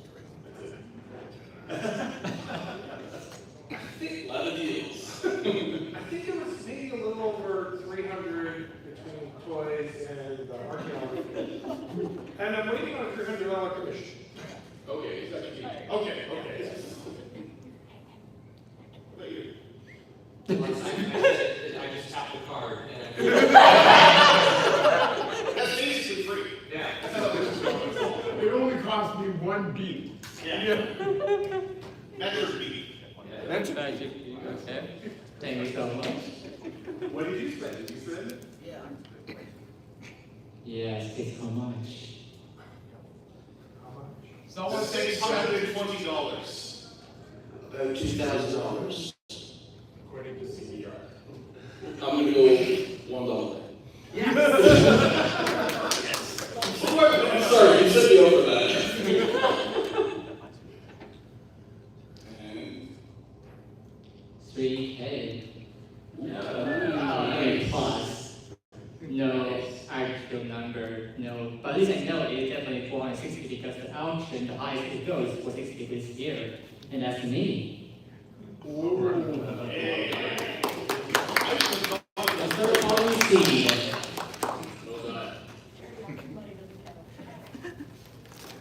Hi guys, how you guys doing this year? I will admit I have fallen a little bit behind on my podcast listening this past year. But I have to ask, you said ask any questions, so I gotta ask. How goes the G.I. Joe reviews?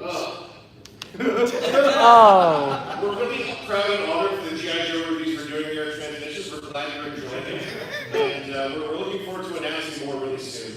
That is a great corporate answer. Good job. Like, have you warmed up to any of them a little bit? I know you was a little sour on Void Rivals too. I like Void Rivals. Did you give that one? I absolutely hate G.I. Joe. Okay. It does not belong in the Transformer or Transmission podcast. That is my argument every single time, and Charles is like, it has Energon written on the cover, it belongs. The love was just oozing through my speakers as I drove around town, for Indicates sure. eyes, indicates anybody named Joe. So, put it all in one thing. You might love Cobra Law. You like Mavs, but you don't like G.I. Joe. The vehicles change shape. Don't ask me the logic. It's a feeling. It's a feeling. How does it G.I. Joe? He's a core cast member now. Not the last. I'm stuck between them again. Hello. For anyone who plays Magic the Gathering, what are the two colors you hate playing against the most? Blue. Blue and blue. Blue. I love Dan. Dan's real fun. That's one blue deck. It all depends. This starts getting to which is your favorite child.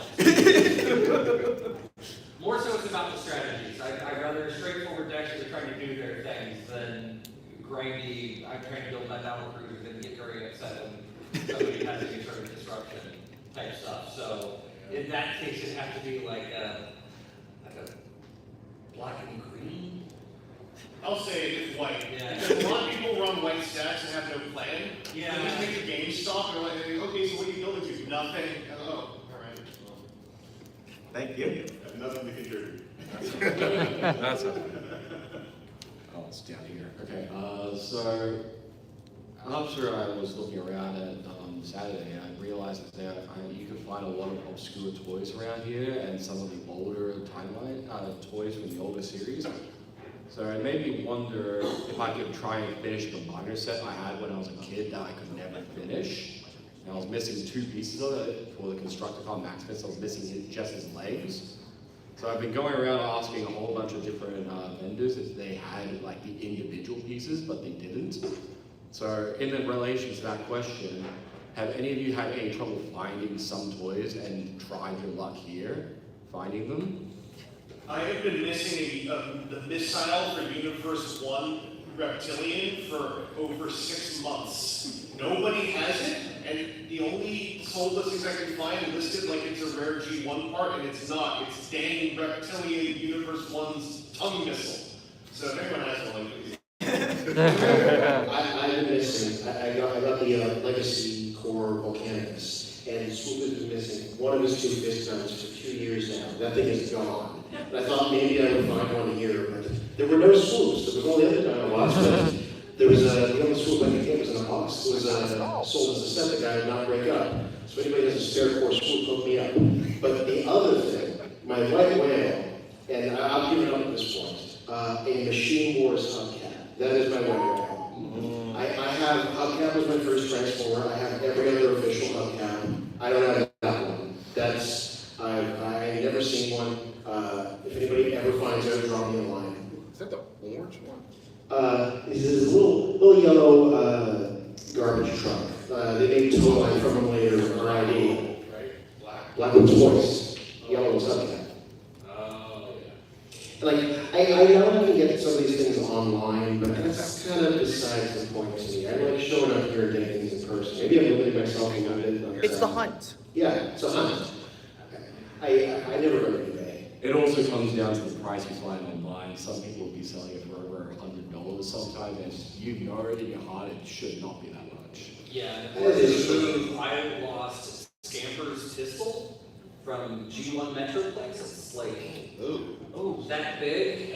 Yeah, very, very potentially edible. I'm pretty sure I didn't need it. But then, yeah, forever, like, look and find, there are a couple parts of it that you're like, oh yeah, I have it, and they pull it out and be like, then it would be worth just buying Metroplex over the, like, $60 little, or, yeah, so definitely the price is like, you know what, he just lives inside of Metroplex's chest. Almost everybody.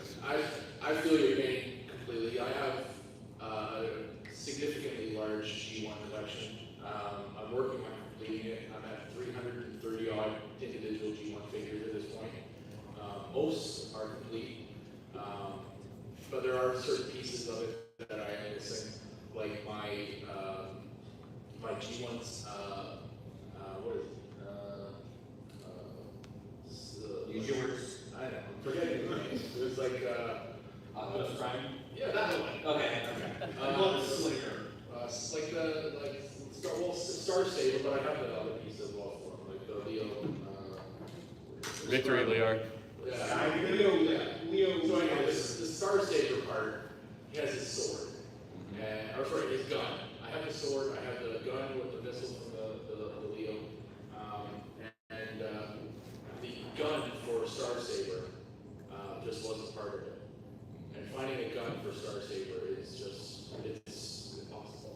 There's plenty of them that are 3D printed out there, and you can buy one for $20 if you want to. But if you want a G1 that's complete, you need the real one. So that's difficult. So you just buy a new complete one and sell your old not quite complete. Exactly. For the difference. Actually, I think Matt might have done that. Because the thing is, if you get a complete one with the gun, the rest of the figures, number one, the rest of it might be a little bit disheveled and save some money.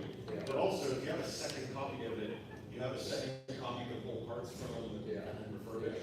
So I'm at that point in my collection where I'm either building pieces that are exceedingly hard to find or rare, or I have missing parts that are just impossible to find. I'm working on a G1 Raiden right now in pieces, like a fool, right? Like who doesn't just buy it outright when it's dead? Like I was able to get some parts, and then I found some more parts, and now I've been able to assemble most of a Raiden. It stands on its own, but I have none of the pieces. So like an idiot, I'm gonna try and find them all individually and spend a fortune, right? Where I could just buy it outright. That was the end of the 2000s with some of the car robots, when I was like trying to piece together my childhood ones, or like ones that were broken. I was like, I found that stupid. And then they started doing reshoots right after I finished. And I was like, is it the same, or is mine better because it's mine? And I just joked, mine is better because it's mine. Well, the funny thing is, Daryl and I were talking about this, right? How do you know those parts are getting rid of assembly G1 parts, right? Or do you just go and get yourself a knockoff and get those parts? You gotta solve them open and count the rings for instead. So to answer the question, like, are you willing to spend that kind of money to complete your parts, or do you get the knockoff? Are they real? Whatever the case is, that's a question you gotta answer yourself. That's true. For you specifically, you're looking for the legs of Devastator, is that right? Pretty much, yeah. I'm looking for UYGLZ and Bone Crusher. I've got Sledge, I've got Steam Hammer, and I've got, I forget the name of the third one. Was this Energon? Yeah, the Energon one. That's Yeah, I've had the torso and the two arms since I was a kid, but we couldn't get the other two pieces when we were kids, and this is my first time coming to TFCon, and when I saw someone had a complete set, I thought maybe I had a chance to try and find it, but I tried asking around, they only had sets if they hadn't had them. Yeah. My tip for that is, I mean, I work part-time at a comic book store that has toys, right? Like I have a real big boy job, but then I keep this small part-time job because they have Transformer toys that I can get my hands on. So my advice would be to find these toy stores around where you live and, you know, see if they ever get anything like that in. As a quick heads up, I'm from Australia, so there's not that many choices there in the first place. Well, while you're here, there's a lot of them in the area. I'm only here for 2 more days. That's not Get on it! Okay, you're in Toronto area for 2 more days? Get going. You got time. You got lots of time. I don't know where to look. 48 times 6 is how many minutes you've got to do it. And that time 60 how many seconds. We have something I guess for you, we have to interview one of the biggest transform collector in Australia. There's also the second largest. His name is Big Andy Trev, the second largest collector in Australia, and he's almost anything you can think of in terms of all the variations of Transformers. He has this maybe Trev reaching out to him and see if there's something worth there. His name is Big Angry Trev. Big Angry Trev. Yeah, you put that in, you'll find it, but he has this. That's a very It's differentiated from small and trend. Okay. Just bring him a case of Foster's and I think he can do it. And so you were still on the run tonight. Online and watch the episode where we interviewed him. All right, dope episode. Okay, thank you very much. Welcome. Any other questions? How many words you gotta put to a song to be able to, Nobody asked that. Oh, sure. Now, question. Try to think about one. Okay, maybe not a question, but something funny. Try to think of a one. Try to do a voice line of me, Grimlock, in the end of the part, but wrong answer friendly.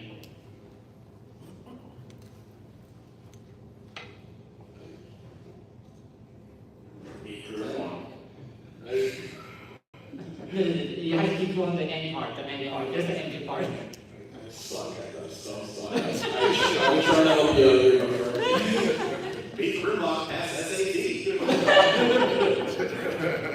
I like to think about the idea that one refers to oneself as me and then their name is kind of like a really loud affirmation of their own self-actualization. That's actually like a sign of not just like a higher emotional intelligence, but like a confidence as well in the concept of the self.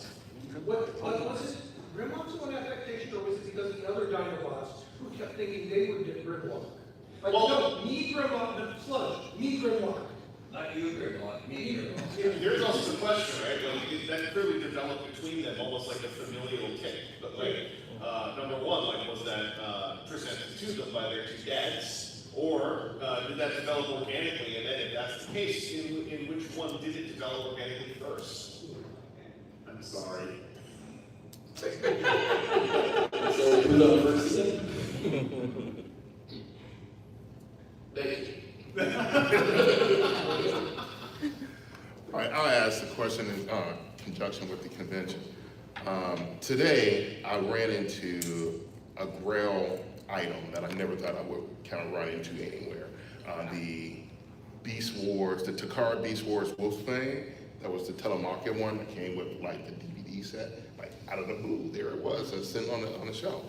Have you, while coming to this con, what are some things or Grail type items that you guys have ran into that you never thought that you would ever see? Right now, I'm still looking for Beast Wars Diver, which I know I'll never find at this con, but who knows? I may one day own that thing. But have there been any items coming to TFCon that you guys have run into that you never thought that you would actually get a chance to purchase? Well, one of the things earlier, I said I finally ended my running joke of getting Unicron, because I've been searching for Unicron for the longest ever since, 10 years ago, right? And it finally showed up and I was able to get it. But the one that I actually missed out, and it was, and I think it was having trouble, was a Primus one that was in, it was a Cybertron one, and I was looking at it for a little bit, and I thought, you know what, I'm gonna get this, but you know what, I gotta go do the podcast, right? Streaming, and I'm gonna come back after, and disappear. So that's gonna be my new range joke now, is the Primus. Just think it's the podcast. See, we'll stop between them. Start playing. When I was a little kid, I really wanted the little big basic B4 set of Bad Octopus versus Alligator Megatron. And I asked my parents for that for years. In hindsight, it was definitely long off the shelves by the time I actually wanted it. And many years ago, TFCon, one of the first things I saw was that, and I'm like, all right, this is now complete. I now have these two B4 bases. And that was the first time I got a Gorilla, I think. There's probably been others, but that's the first thing that comes to mind. Mine are just like Japanese G1 stuff that I've seen. One of the first US shows that I went to, one of the dealers there had a Black Shadow on like a G1 Takara Black Shadow on the shelf, and I never thought I'd actually see one. Right? I mean, it's literally just a repaint of Leatherwing, right? But it's Black Shadow, so. Right? And I think it was priced like $3,000 or something like that, which is completely out of the price range. So it's just nice to see that stuff. Like some of these times I go to the conventions and you get a look at some of this stuff that it's just nice to see it, right? It's like a museum piece. Say your Pokedex right? now. There was one of the dealers had a bunch of Japanese stuff this weekend, right? It was just nice to see the stuff, just to like, oh, that's some cool stuff, right? It looks really cool, and yeah. But I mean, I've been fortunate enough to purchase some of my Grail items, like I said, the Star Saber, and I have a box, a Star Convoy, right? Those are nice pieces just for me. I am the biggest Beast Wars fan on this podcast because I have the most expensive Beast Wars items. So, you know, and that here's nothing about Beast Wars. Not a fan of the show, but I love the toys. Yeah. You don't like the show, but you like the toys. I do. Wow. Yeah. You're an interesting gentleman. I love your applause with some gentlemen.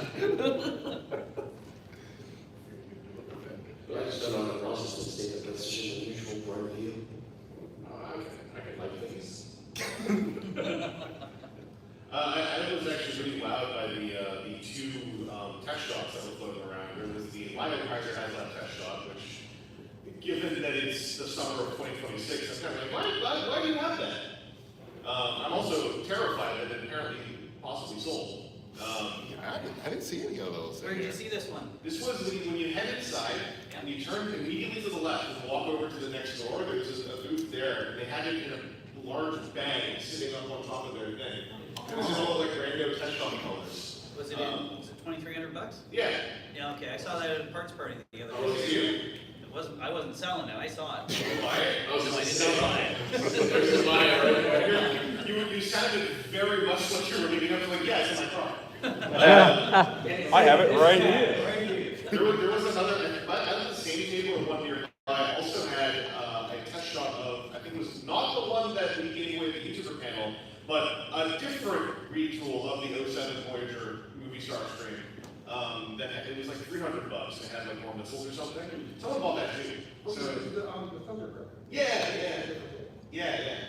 So I've seen those things always makes me excited because like it reminds me that there's always a chance that more like one-off things. Like once upon a time at a BotCon many years ago, we had Japanese tours coming in. One of them who recognized me after a while, he walked up to me and was like, "Here, take this for a second." And he just put one of the wooden prototypes from the Raven train bots into my palm, and then walked away for like a minute. And I was like, "Well, what did you?" Like, well, now I can't move. Nor can I read it. Because it's like a wooden prototype that was like withholding in the late 70s or mid 80s or whatever. And so just the fact that stuff like that can still appear in shows, I think is amazing. I have a great memory of Proto Man handling his store and showing off rarities and being just come up and handle this stuff. Like I got to hold the those vinyls of Rodimus Prime that they were doing in the 80s and melted so they were like five in existence. I was like, wow, I didn't think I'd have this physically close to me. And Aaron was really amazed that he got to put Oh, that one, okay. Oh, Fire bulkhead. Yeah, the Soviet bulkhead. This is Yeah, no, so Red Bulkhead, this was from early in animated when there was just that pipeline on eBay of stuff walking out the back of the factory and onto eBay.com. This is like $30 or something? Yeah, it was like $30 or $40. It was incredible. It was slightly more than if you had just bought a green bulkhead at your local Walmart, Target. Kmart was still around at that point in time. You see how me and Dion and a bunch of people just got early unreleased animated toys, because people in the factory in 2007, 2008 would just take a bag that was going to go to the trash and dump it onto eBay for like 9 retail price. So you're responsible for the cryotech surge. We're proud and happy to announce, coming to Transition Podcast, the cryotech surge #2. We're going to cause some kind of shortage, and you don't know what. I'm not even on the podcast. No, you're not. I wouldn't have much different than it's nice to see the stuff that's here. I don't know if I necessarily have full-blown grails anymore. I see a bunch of stuff that's like, hey, that'd be really nice. But I frequently, like I said, I just tapped the card and moved on for things. So, hey, if there's something that I'm interested in, I'll try to get it. But I try not to let things become like $2,300 for no. I would have to clear that with Alfie most likely, and she would say, "It's your money." And I'm like, okay. But no. Must be nice to be independently wealthy, huh? I'll take that. It's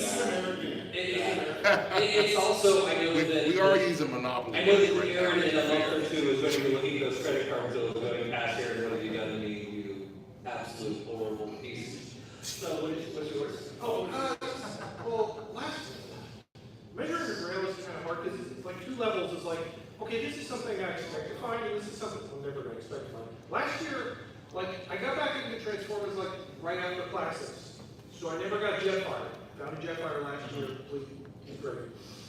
But then actual grail was like a more ridiculous thing. Captain Shark from what is that? Coltrane. Yes. I was like, I never expected to see that. Didn't get it here. But on eBay one day I saw it for $75, missing a couple of pieces. I'm never going to see that again. I ordered that thing. He's my happy little boy. Stickers and all. I tend to not look for specific toys. I kind of just like I'm big into the fiction, comics, and cartoons and everything. So I tend to kind of focus on the characters that stood out, and then see if I can get like the best representation I can find of those characters. So like during when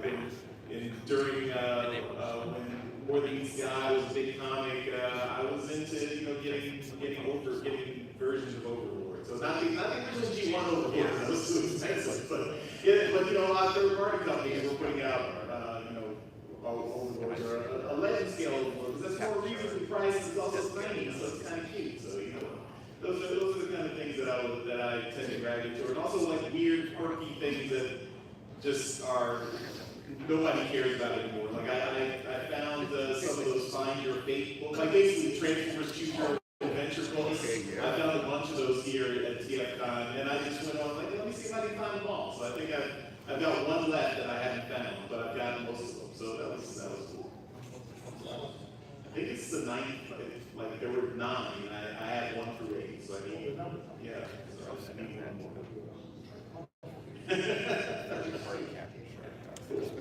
Thank you.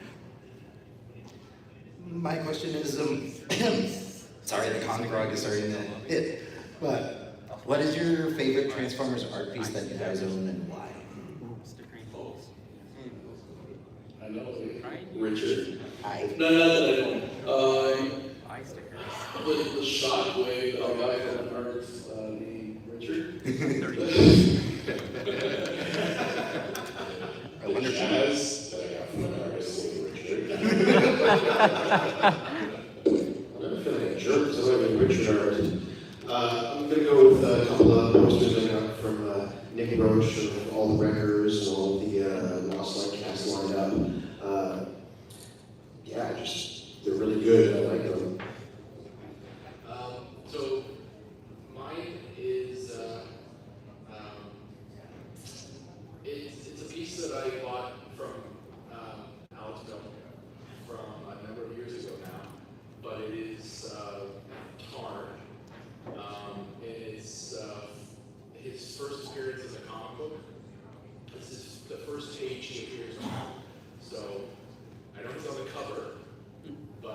the actual page that it first appears on in the comic book, I own that page. So That's awesome. I'm going to bring us back down to earth for a second. It's a Sharkathon from Artist and Richard. I'd have to say it's probably the animated crowd sketch that Eric Segan did for me. We were at BotCon where they first showed off animated, and it was just like, you know, the Hasbro guys were there just, you know, shooting breeze the way that they used to at those shows, and they had like a sketchbook, and you know, hey, we sat there talking to him for a little bit. He was like, what do you want? You know, what do you want? Because everybody did wanting Armada and Energon Cybertron stuff. I was like, what do you want to draw? And he went, what? I was like, no, what do you, like, anime's coming up, you gotta be proud of that, what do you want to draw? And he just went, all right. And he busted out animated prowess, what I use as my avatar on TFW. Just because that was like, hey, that was a cool moment. We stood there, we shot the breezes, we talked about this thing, and he was super excited. People were just starting to see this. We just seen like the sizzle trailer at the time, and everybody was like, oh, it's going to be super cool. And you know, people had been saying that around the show and in earshot of some of the designers, which has to be a real kind of kick in the teeth. And so being like, hey, share with me what you want to share, and so it's more the connection to that moment over anything else. Presumably, it's going to be the acid storm. I'm going to be watching Andrew Griffith finish one drawing. So I got an art piece from Andrew Wildman, who's an older, you know, he worked with the Marvel G1 comics. He did a piece a few years ago, which was basically a kind of a recreation of the final battle of Unicron of issue 75 of Marvel Comics. And actually, Jeff Sr. did the art in that comic, but Andrew Wildman did his interpretation of that. And my wife actually researched this and found this and bought the piece for me. Wow, that's sweet. And had it framed and everything. And I did not know she had done it, so that was a really great surprise. Perfect, thank you. Thank you. Interesting, so many real-life witnesses. Yeah, we have like 2 minutes. They can Quick question, 2 people answer. All right. Have any of you guys caught any of the info that was in the panel today that Jim Sorensen did about the CBS Transformers pitch proposal there? Seeing a lot of some of the stuff that he had in there, like the pink bumblebee that we saw in Dark of the Moon, Midwestern Girl that we saw in Age of Extinction, and some of these little nuggets that have been kind of sprinkled throughout the Bayverse over these last number of years. It made me think, all right, Bayverse might be more G1 than we think. Is there any piece of information that way that has changed your opinion on the Bayverse or any other media that So Chris and I just looked at each other. So our history news site, if you've watched any of those streams, yeah. they're all archived. We're in the middle of 2006. We're in the middle of 2006 in the lead up. They've just locked in the cast and started filming things. And again, it's amazing to see the amount of talk that how G1 the movie was going to be. It's all the characters you know, exactly like the cartoon was going to be, shot for shot type of things. And so it's where it's interesting to then see what happened afterwards with how it wasn't that. I'd be surprised that for probably a full year before anything was seen of the first live action movie, everyone involved who talked about how much it was going to be just, if anything else, G1. It's going to be focused on the cartoon first and foremost, and things are tweak and change, and it's going to be the cartoon you remember, or anything else. There's so many characters in it too. He's going to have a wide cast of robot characters who are all going to be individual and unique, just like in G1. This isn't like the 5 to 06. This was all of the production talk about the movie. So if you've ever wondered why it was like weird tonality around that movie when it first came out, this was like a reminder for us. It was like, I'd forgotten, like, right, it's been a whole year being told over and over again how G1 the movie was going to be, and don't worry, Soundwave's definitely in it was another bullet point. Also in 2005, there was the confirmation Michael Bay will not be directing. Oh yeah. Oh. Yeah. Oh yeah, true. Yeah, it was just weird for me that I was introduced to Murder Prime. Yeah. Right, Chris on here, Optimus Prime saying, well, come on, and stuff like that, right? So I was like, yeah, it's not G1-ish. Yeah, I like Bruce's take on Murder Prime. Yeah. Like, Optimus Prime was like the father figure that I grew up to, not like, you know, the stepdad that was drunk over there in the corner. Yeah. One thing I remember from those early days was the seeing this first CGI test where the transformations looked like they looked good. They looked like the cartoon figures look. And then I was like, because it basically had a robot transform in front of a guy on a highway, like a human, like a live action human, right? And I'm like, doesn't look too bad actually. I'm like, okay, I'm in for this. And then it changed incredibly wrong. Yeah. We're finally, rereading and finishing Marvel G1 a couple of years ago made me like a really specific thing about The Last Night better, because Bob Budiansky loved to have his characters say what their powers were because he was a superhero guy, and usually it was what kind of gun they had because that tended to be what they were loaded out with. And Blaster was the main character for a long time. He would constantly talk about his electro scrambler. So in The Last Night, when Hot Rod repeatedly tells them about his gun that can stop time, like several times with the runtime, I was like, oh, they're doing a Budianskyism. Probably not really, but that's how I'm going to take it. Yeah.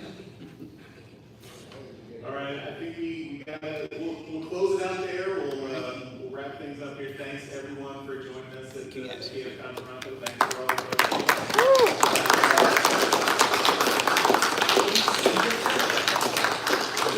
check out all our podcasts, and they're all. We'll link them all on the YouTube video. So We're not hard to find on Google. Just Google's surprise. And if you're visiting Canada from outside of Canada, thank you for visiting. Please come again. Yeah.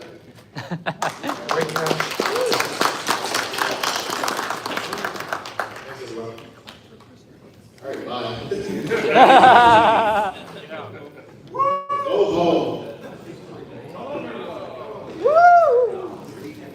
The convention is now closed.